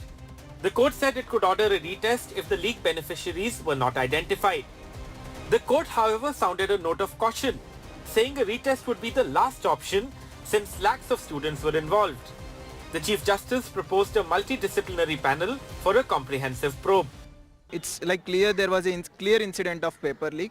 Hopefully this will go to the recancellation of exam. The Article 14 and 16 says the justice and first should be based on equality for all. So if paper leak has happened at one place, so other people also should get that justice. So hopefully we are hopeful that this re-exam should happen and justice will come on behalf of us. भले ही solicitor general और NTA इस बात कह रहे थे कि paper leak proof नहीं हुआ है, पर सीजेआई साहब ने बार-बार ये बोला कि हम ये सारी चीजें दिखा रही है कि पेपर लीक तो हुआ है, अब इस बात को आप डिनाई मत करो. During the hearing, the Supreme Court stressed a retest could only be ordered once the extent of the leak was known and also once the court got a sense if there was sufficient time. The judges did not specify how much there should be between the leak of the questions and the conduct of the exam. The Chief Justice of India and his bench said the last resort would be to conduct a re-examination for the 24 lakh students who want to apply for the NEET exam. But having said that, it would first have to determine the extent of the leak, when it happened, and the date of the conduct of the examination, and more importantly, how many students who were guilty of wrongdoing have been identified. The Supreme Court asked the CBI to file a report indicating the status of investigation. Over 15 people have been arrested so far, mostly from Bihar and Jharkhand, with a probe by the Bihar Police's Economic Offences Unit first indicating the possibility of a paper leak. The CBI eventually took over the probe. The court also asked the NTA that what steps have been taken to identify the center and cities where the leak took place and the manner in which the leaked question papers were disseminated. All the concerned agencies have to file their affidavit by 5 p.m. on Wednesday. The next hearing will now take place on Thursday. This is Aishwarya Jain with video journalist Rohit Vishwakarma for NDTV in Delhi. This is the future of 24 lakh students hangs in the balance. But moving now to some more news, Rahul Gandhi visited Manipur today. This is his third visit to the strife-torn state, but his first in the capacity of the leader of opposition. He met various displaced tribals there as well, and also the governor of Manipur. In fact, he said that peace and hatred cannot, violence and hatred, I beg your pardon, cannot bring peace. Take a look. Here, the need of the hour is peace. Violence is hurting everybody. The state is completely split in two, and it is a tragedy for everybody involved. I want to tell all the people of Manipur, I come here as your brother. I come here as somebody who wants to help you, and I am ready to do whatever I can. Congress party is ready to do whatever it can to bring back peace here. I don't want to go further into politicizing this issue. It's not my intention. In fact, my colleague Ratndeep Chaudhary is joining us live from Imphal. Ratndeep, what Manipur needs right now is a healing touch. As you reported from some of the worst affected areas today, in fact, you've reported last year as well on the violence. Do you see the state recovering from the ravages of violence? Well, the state is limping back to normalcy. You can see behind me the normal life in Imphal, the capital. But today, Rahul Gandhi first visited Jiribam, which has seen the latest violence. Remember, Jiribam was one area which was not touched by last year's violence, but only last month there was a flare-up which resulted into fleeing of people to neighboring Assam, and today Rahul Gandhi met them. Then he quickly went to Churachandpur to meet the last year's violence victim from the Kukizo community, and onwards from Churachandpur he went to Moirang in Bishnupur district, where he met the the violence victim of last year's from the Meitei community, and then he met the governor, and in that meeting he raised the issue of the ongoing crisis. And then when he met the press briefly, he expressed his displeasure in terms of the pace in which the normalcy is returning. He said that he's disappointed, and he appealed to the Prime Minister to actually come to Manipur once. And in fact, he stayed back in Imphal today. He's meeting his party leaders. Apart from that, what we are hearing is that the governor has also invited him over for a dinner as well. Deep, thanks very much for joining us with that update there from Manipur. Ratndeep, they're reporting from Imphal. Rahul Gandhi's important visit to Manipur. But moving now to the other big headline, the latest on the Mumbai hit-and-run case. Well, in just 24 hours, the father of the principal accused who was behind the wheel has been given bail. Rajesh Shah is a powerful Shinde Sena leader as well. The court granted bail to him and in fact he was given bail just on a bail bond of 15,000 rupees. This as the main accused who was behind the wheel, as I said, whose speeding BMW killed the 45-year-old woman, he is still missing. The police, of course, are inching closer to make that arrest. But listen in to what the victim's husband had to say. हम लोग गरीब है इसलिए ऐसा है क्या? सबके लिए सेम न्याय रखो तुम. गरीब और श्रीमंत के बीच में ऐसा न्याय मत रखो. हम लोग कैसे करेगा अभी बताओ? हमारा बच्चा ये ऐसा ही पड़ गया, अभी हमारा पूरा घर पूरा बिखर गया. वही हमारा मच्छी बेचता था, वही सब करता था. Absolutely heartbreaking there. Is there police complicity? Is there no law for the poor? What about, you know, the grieving families of the victims who await justice? Also a grim reminder of the Pune Porsche case. But moving now to more news from Mumbai, from Maharashtra. In fact, Mumbai was brought to a grinding halt today after heavy rain. In fact, look at those visuals of streets waterlogged, offices and roads and houses submerged entirely. Look at those pictures of people wading through knee-deep water. In some areas, there was waist-deep water.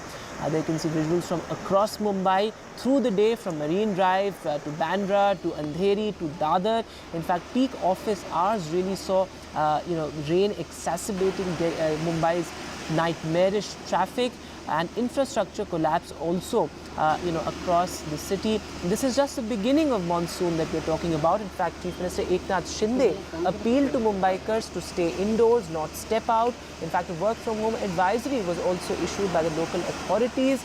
This as there was a high tide as well. But what is the forecast now? Well, the Met Department says that the next couple of days are going to be crucial. There's a heavy to very heavy rain alert for parts of Mumbai, an orange category alert, which means that there's going to be heavy rain in parts of Mumbai. Schools and colleges have been shut. Now remember, this is also, these are visuals that we see almost every year, whether it's Mumbai or Delhi, a kind of infrastructure collapse across the city, and heavy rain alert has been sounded for parts of Mumbai.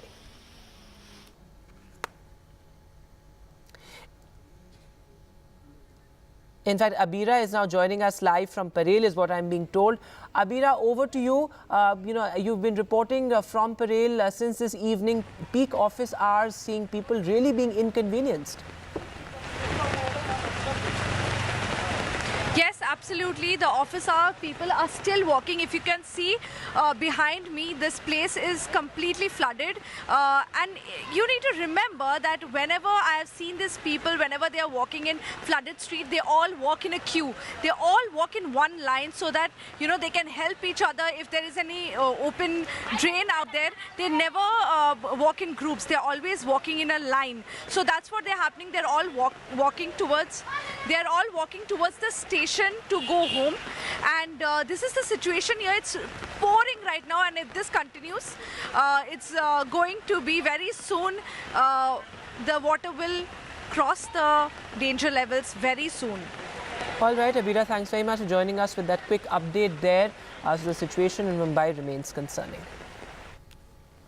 And finally, our special report. Paralyzed at the age of 5 due to medical negligence, it was Kamlesh Patel's passion for dance that kept him going. Today, Kamlesh runs his own dance studio for students with disabilities and has participated in various dance shows.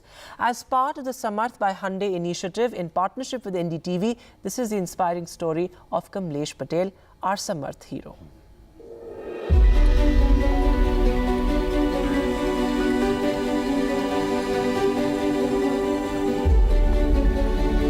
मेरे बचपन में 5 साल की उम्र में मुझे polio हो चुका था। भगवान ने तो मेरे पैर ले लिए, लेकिन भगवान ने मुझे सबसे बड़ा मेरा कॉन्फिडेंस और विल पावर दिया है।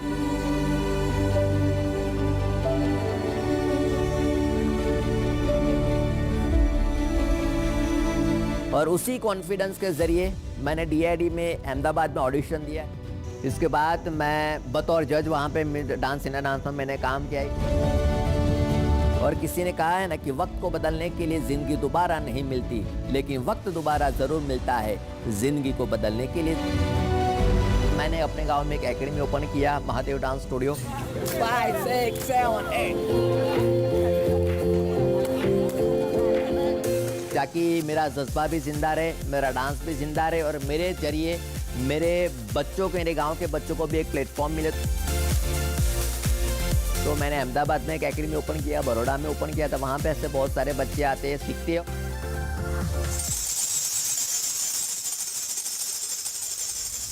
मेरी आवाज़ जो लोगों तक पहुँचानी है, वही एक डांस, एक ही फील्ड के डांस के माध्यम से मैं लोगों तक पहुँचूँगा, अपने डांस को आगे लेके जाऊँगा और दुनिया को एक मैसेज दे पाऊँगा कि nothing is impossible, everything is possible.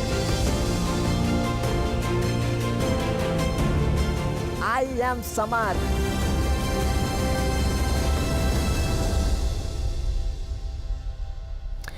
What a heartening story there. And with that, it's a wrap for me on the news. But coming up on the other side, our special broadcast from Moscow, the Prime Minister's crucial 2-day state visit. What all is on agenda? Stay tuned for that on the other side.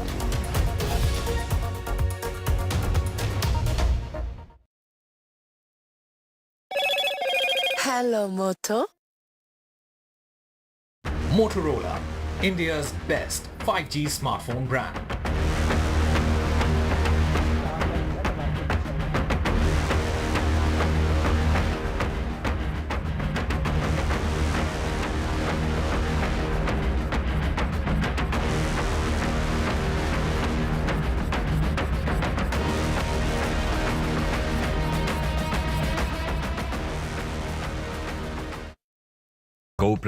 Stay informed and entertained with the new and updated NDTV News app.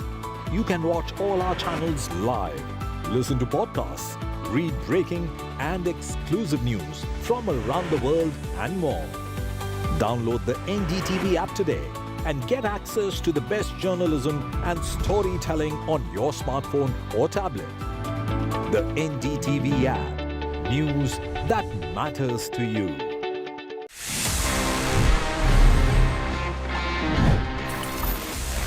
You know that the world's first smartwatch was like 1977 में develop कर लिया था.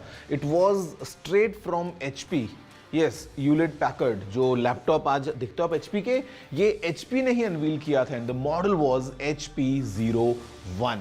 It was quite amazing because it was this wrist gadget जहाँ पे एक calendar था, एक calculator था, साथ में clock, stopwatch, timer, alarm and in fact a world clock as well. Well, this gadget was really powerful और इसमें 28 अलग-अलग buttons थे.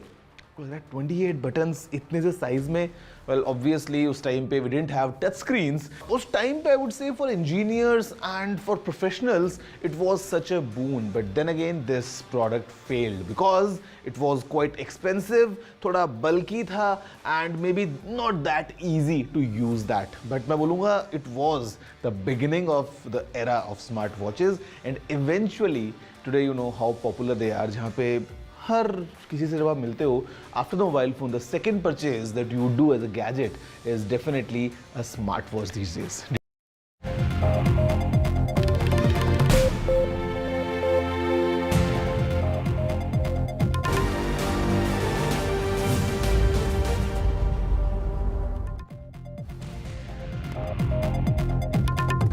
Hello and welcome. You're watching The Last Word. I'm Vedanta Agarwal. This is our special broadcast on the Prime Minister's crucial 2-day state visit to Russia. He touched down in Moscow earlier this evening. There you can see those visuals of a rousing welcome for the Prime Minister in Moscow. In fact, he was received by the first Deputy Prime Minister of Russia and who also accompanied Prime Minister Modi to his hotel, a rare gesture there. But the Prime Minister has a packed day tomorrow. He will, of course, be attending that crucial bilateral summit, the 22nd India-Russia bilateral summit. And before that, this evening, the Prime Minister will be hosted for a private dinner by President Putin. That's going to be extremely important as well. A lot is on the cards, from defense to trade to oil to, of course, the issue of stranded Indians in Russia. All of that will be brought up by India. But of course, it's also about people-to-people connect. There you can see culture on display, from bowls to music to dance to Bollywood songs as well. A lot of culture there on display, something that has become a recurring feature of the Prime Minister's diplomacy. In fact, joining me this evening, I'm being joined by Tatiana Kukareva, senior journalist, also an RT correspondent. Charlotte, I'm sorry if I've pronounced your names incorrectly, but going across to you first, Charlotte, what is the mood in Moscow? The Prime Minister touched down earlier this evening. What is the expectation as far as the Prime Minister's visit to Russia is concerned? A lot is on the cards, from trade imbalances to the issue of stranded Indians. But as far as Russia is concerned, what is the expectation from the Prime Minister's visit?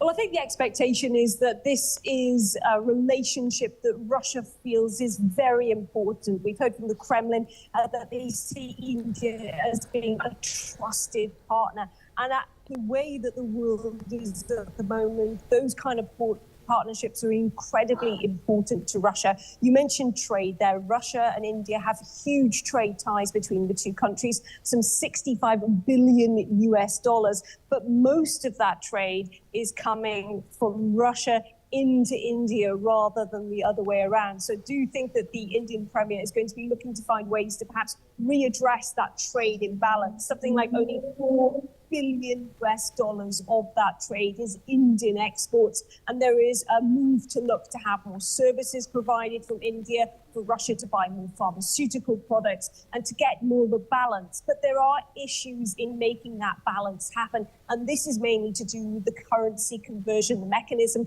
of transferring rupees into rubles.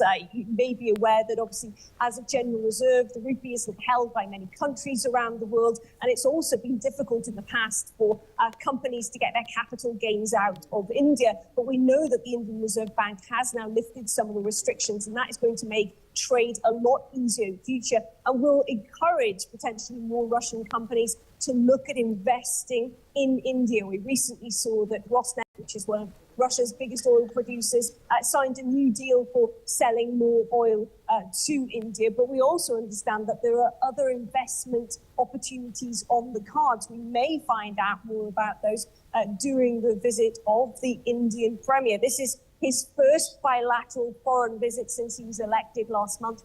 And I think it says an awful lot that he has chosen Moscow as the place to make that. Right. Thanks very much, Charlotte, for that update. In fact, my colleague Vasudha is now joining us from Moscow. Vasudha, over to you.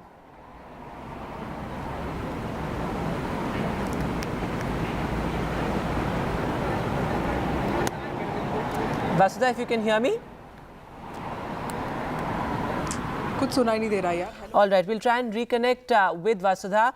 But Tatiana Kukareva is also with us. She's a senior journalist in Moscow. You know, the optics of this meeting are going to be extremely interesting. But as many experts have pointed out, that this is largely a conflict-free relationship between India and Russia. And the focus is going to be furthering the ties and expanding those ties to new sectors like defense, education, culture, of course. So how do you see this crucial bilateral summit?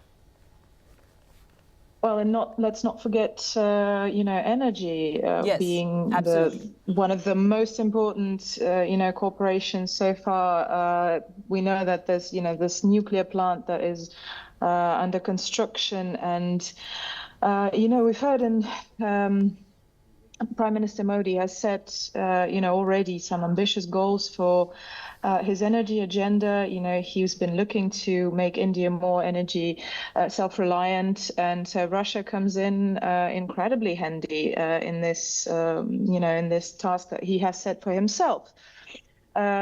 Which is why actually tomorrow I think he's due to visit the Rosatom exhibition in Moscow as well. You know, Rosatom being the agency that's constructing those nuclear reactors. So this has been a very fruitful relationship, as you said. It's a conflict-free relationship, and I think that this has been the major message between the BRICS nations, being very respectful of one another, and just not trying to fit a relationship into a certain box, basically. So that is, I believe we can go across to her. Vasudha, over to you.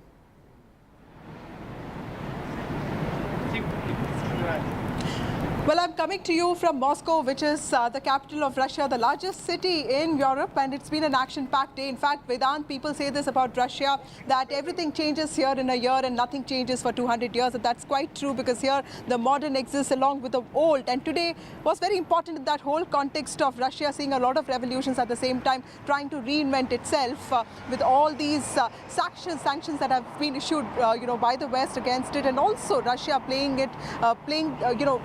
Russia itself finding it very difficult to sort of defend its own actions, especially with the war getting prolonged for over 2 years. Prime Minister Narendra Modi arrived today afternoon at 3 p.m. He was basically welcomed by several Indians, most of them dancing, and the music was all Indian. And yes, of course, today he's also going to be part of this private dinner that will be hosted by President Vladimir Putin. It's going to be very interesting next 2 days, because in the course of the next 24 hours, there'll be at least 3 times that President Putin and Prime Minister Narendra Modi will meet each other. This is the first proper bilateral meeting that's happening between these two leaders after 3 years, and this is Prime Minister's first visit to Russia after the Ukraine-Russia war broke out. So clearly many firsts there, but of course we can expect a lot of announcements in the sectors of economy, specifically trade and also tech transfer. Most importantly, India is also pressing for the early release of Indians, over 35 to 50 of them, who have been in some ways misled to fight on the front lines of Russia-Ukraine war. So that is something that India is focusing on. Tomorrow, during the course of the entire day, Prime Minister will hold several meetings. At the same time, he will also be addressing a community event in Moscow. He'll be talking to people of Indian origin. With me now are 2 important people, and they've been living in Russia for several years. Starting with you, Debashish Sengupta, who is an engineer, and he's been here for the last 40 years. He is into business development now. So how has the life of the Indian community changed in the last 40 years, and how do you think the war has in some ways impacted you? There are a lot of changes, definitely. In 40 years, if you take it, in Russia is changing every 5 years. That's why you have to understand in the 40 years there are several changes. I had seen Russia, before anything had happened, before even the perestroika. And I was in the time of perestroika, and then now you can say the modern Russia, when the Soviet Union is no more, then we are not, we don't know what is Soviet Union. This new generation doesn't know. A lot of changes had come. We, being an Indian, definitely we always feel that this country, likes us, and we also like them a lot, because there are a lot of cooperations between us, and we believe that this cooperation will be going on and on. Okay. War is definitely having an impact, but I think it is not the right time to discuss about that. It's a very vast issue. Let us not touch that issue now. Okay. We also have Vera Pronkina, who's the president of the Asian Russian Business Council. You have a very important job. Tell us, as a Russian, what is your expectation from this meeting? Well, first of all, it's great that when 2 great leaders of superpower countries meet together, and it's a really great sign. I think the main question is a payment system. And, if honestly, I believe that India very soon will be fight for the first place in the world economy. And when it will, United States and West will be pushed. And not only Russia, but India also very interested in the new payment system for our country, and do business and do economy together. So this is the main key, I think so. That's very important. We also have Tatiana Kukreva, who's a senior journalist. Tatiana, can you also tell us how important is it for Russia and India to maintain these steady, solid ties, even as there is political realignment happening across the world? Because, if you look at India also is deepening its ties with America. And then on the other hand, you see Russia and China getting closer. The Ukraine-Russia war doesn't seem to be ending anytime soon. There's another war in West Asia with Hamas and, of course, Israel. So clearly many things happening there. How do you see the latest bilateral meeting between Narendra Modi and President Putin, and also Mr. Modi choosing to come to Russia for this meeting, especially the first bilateral visit after he took over as the Prime Minister of India for the third time? Well, I think that the timing here is obviously incredibly important. And also, let's not forget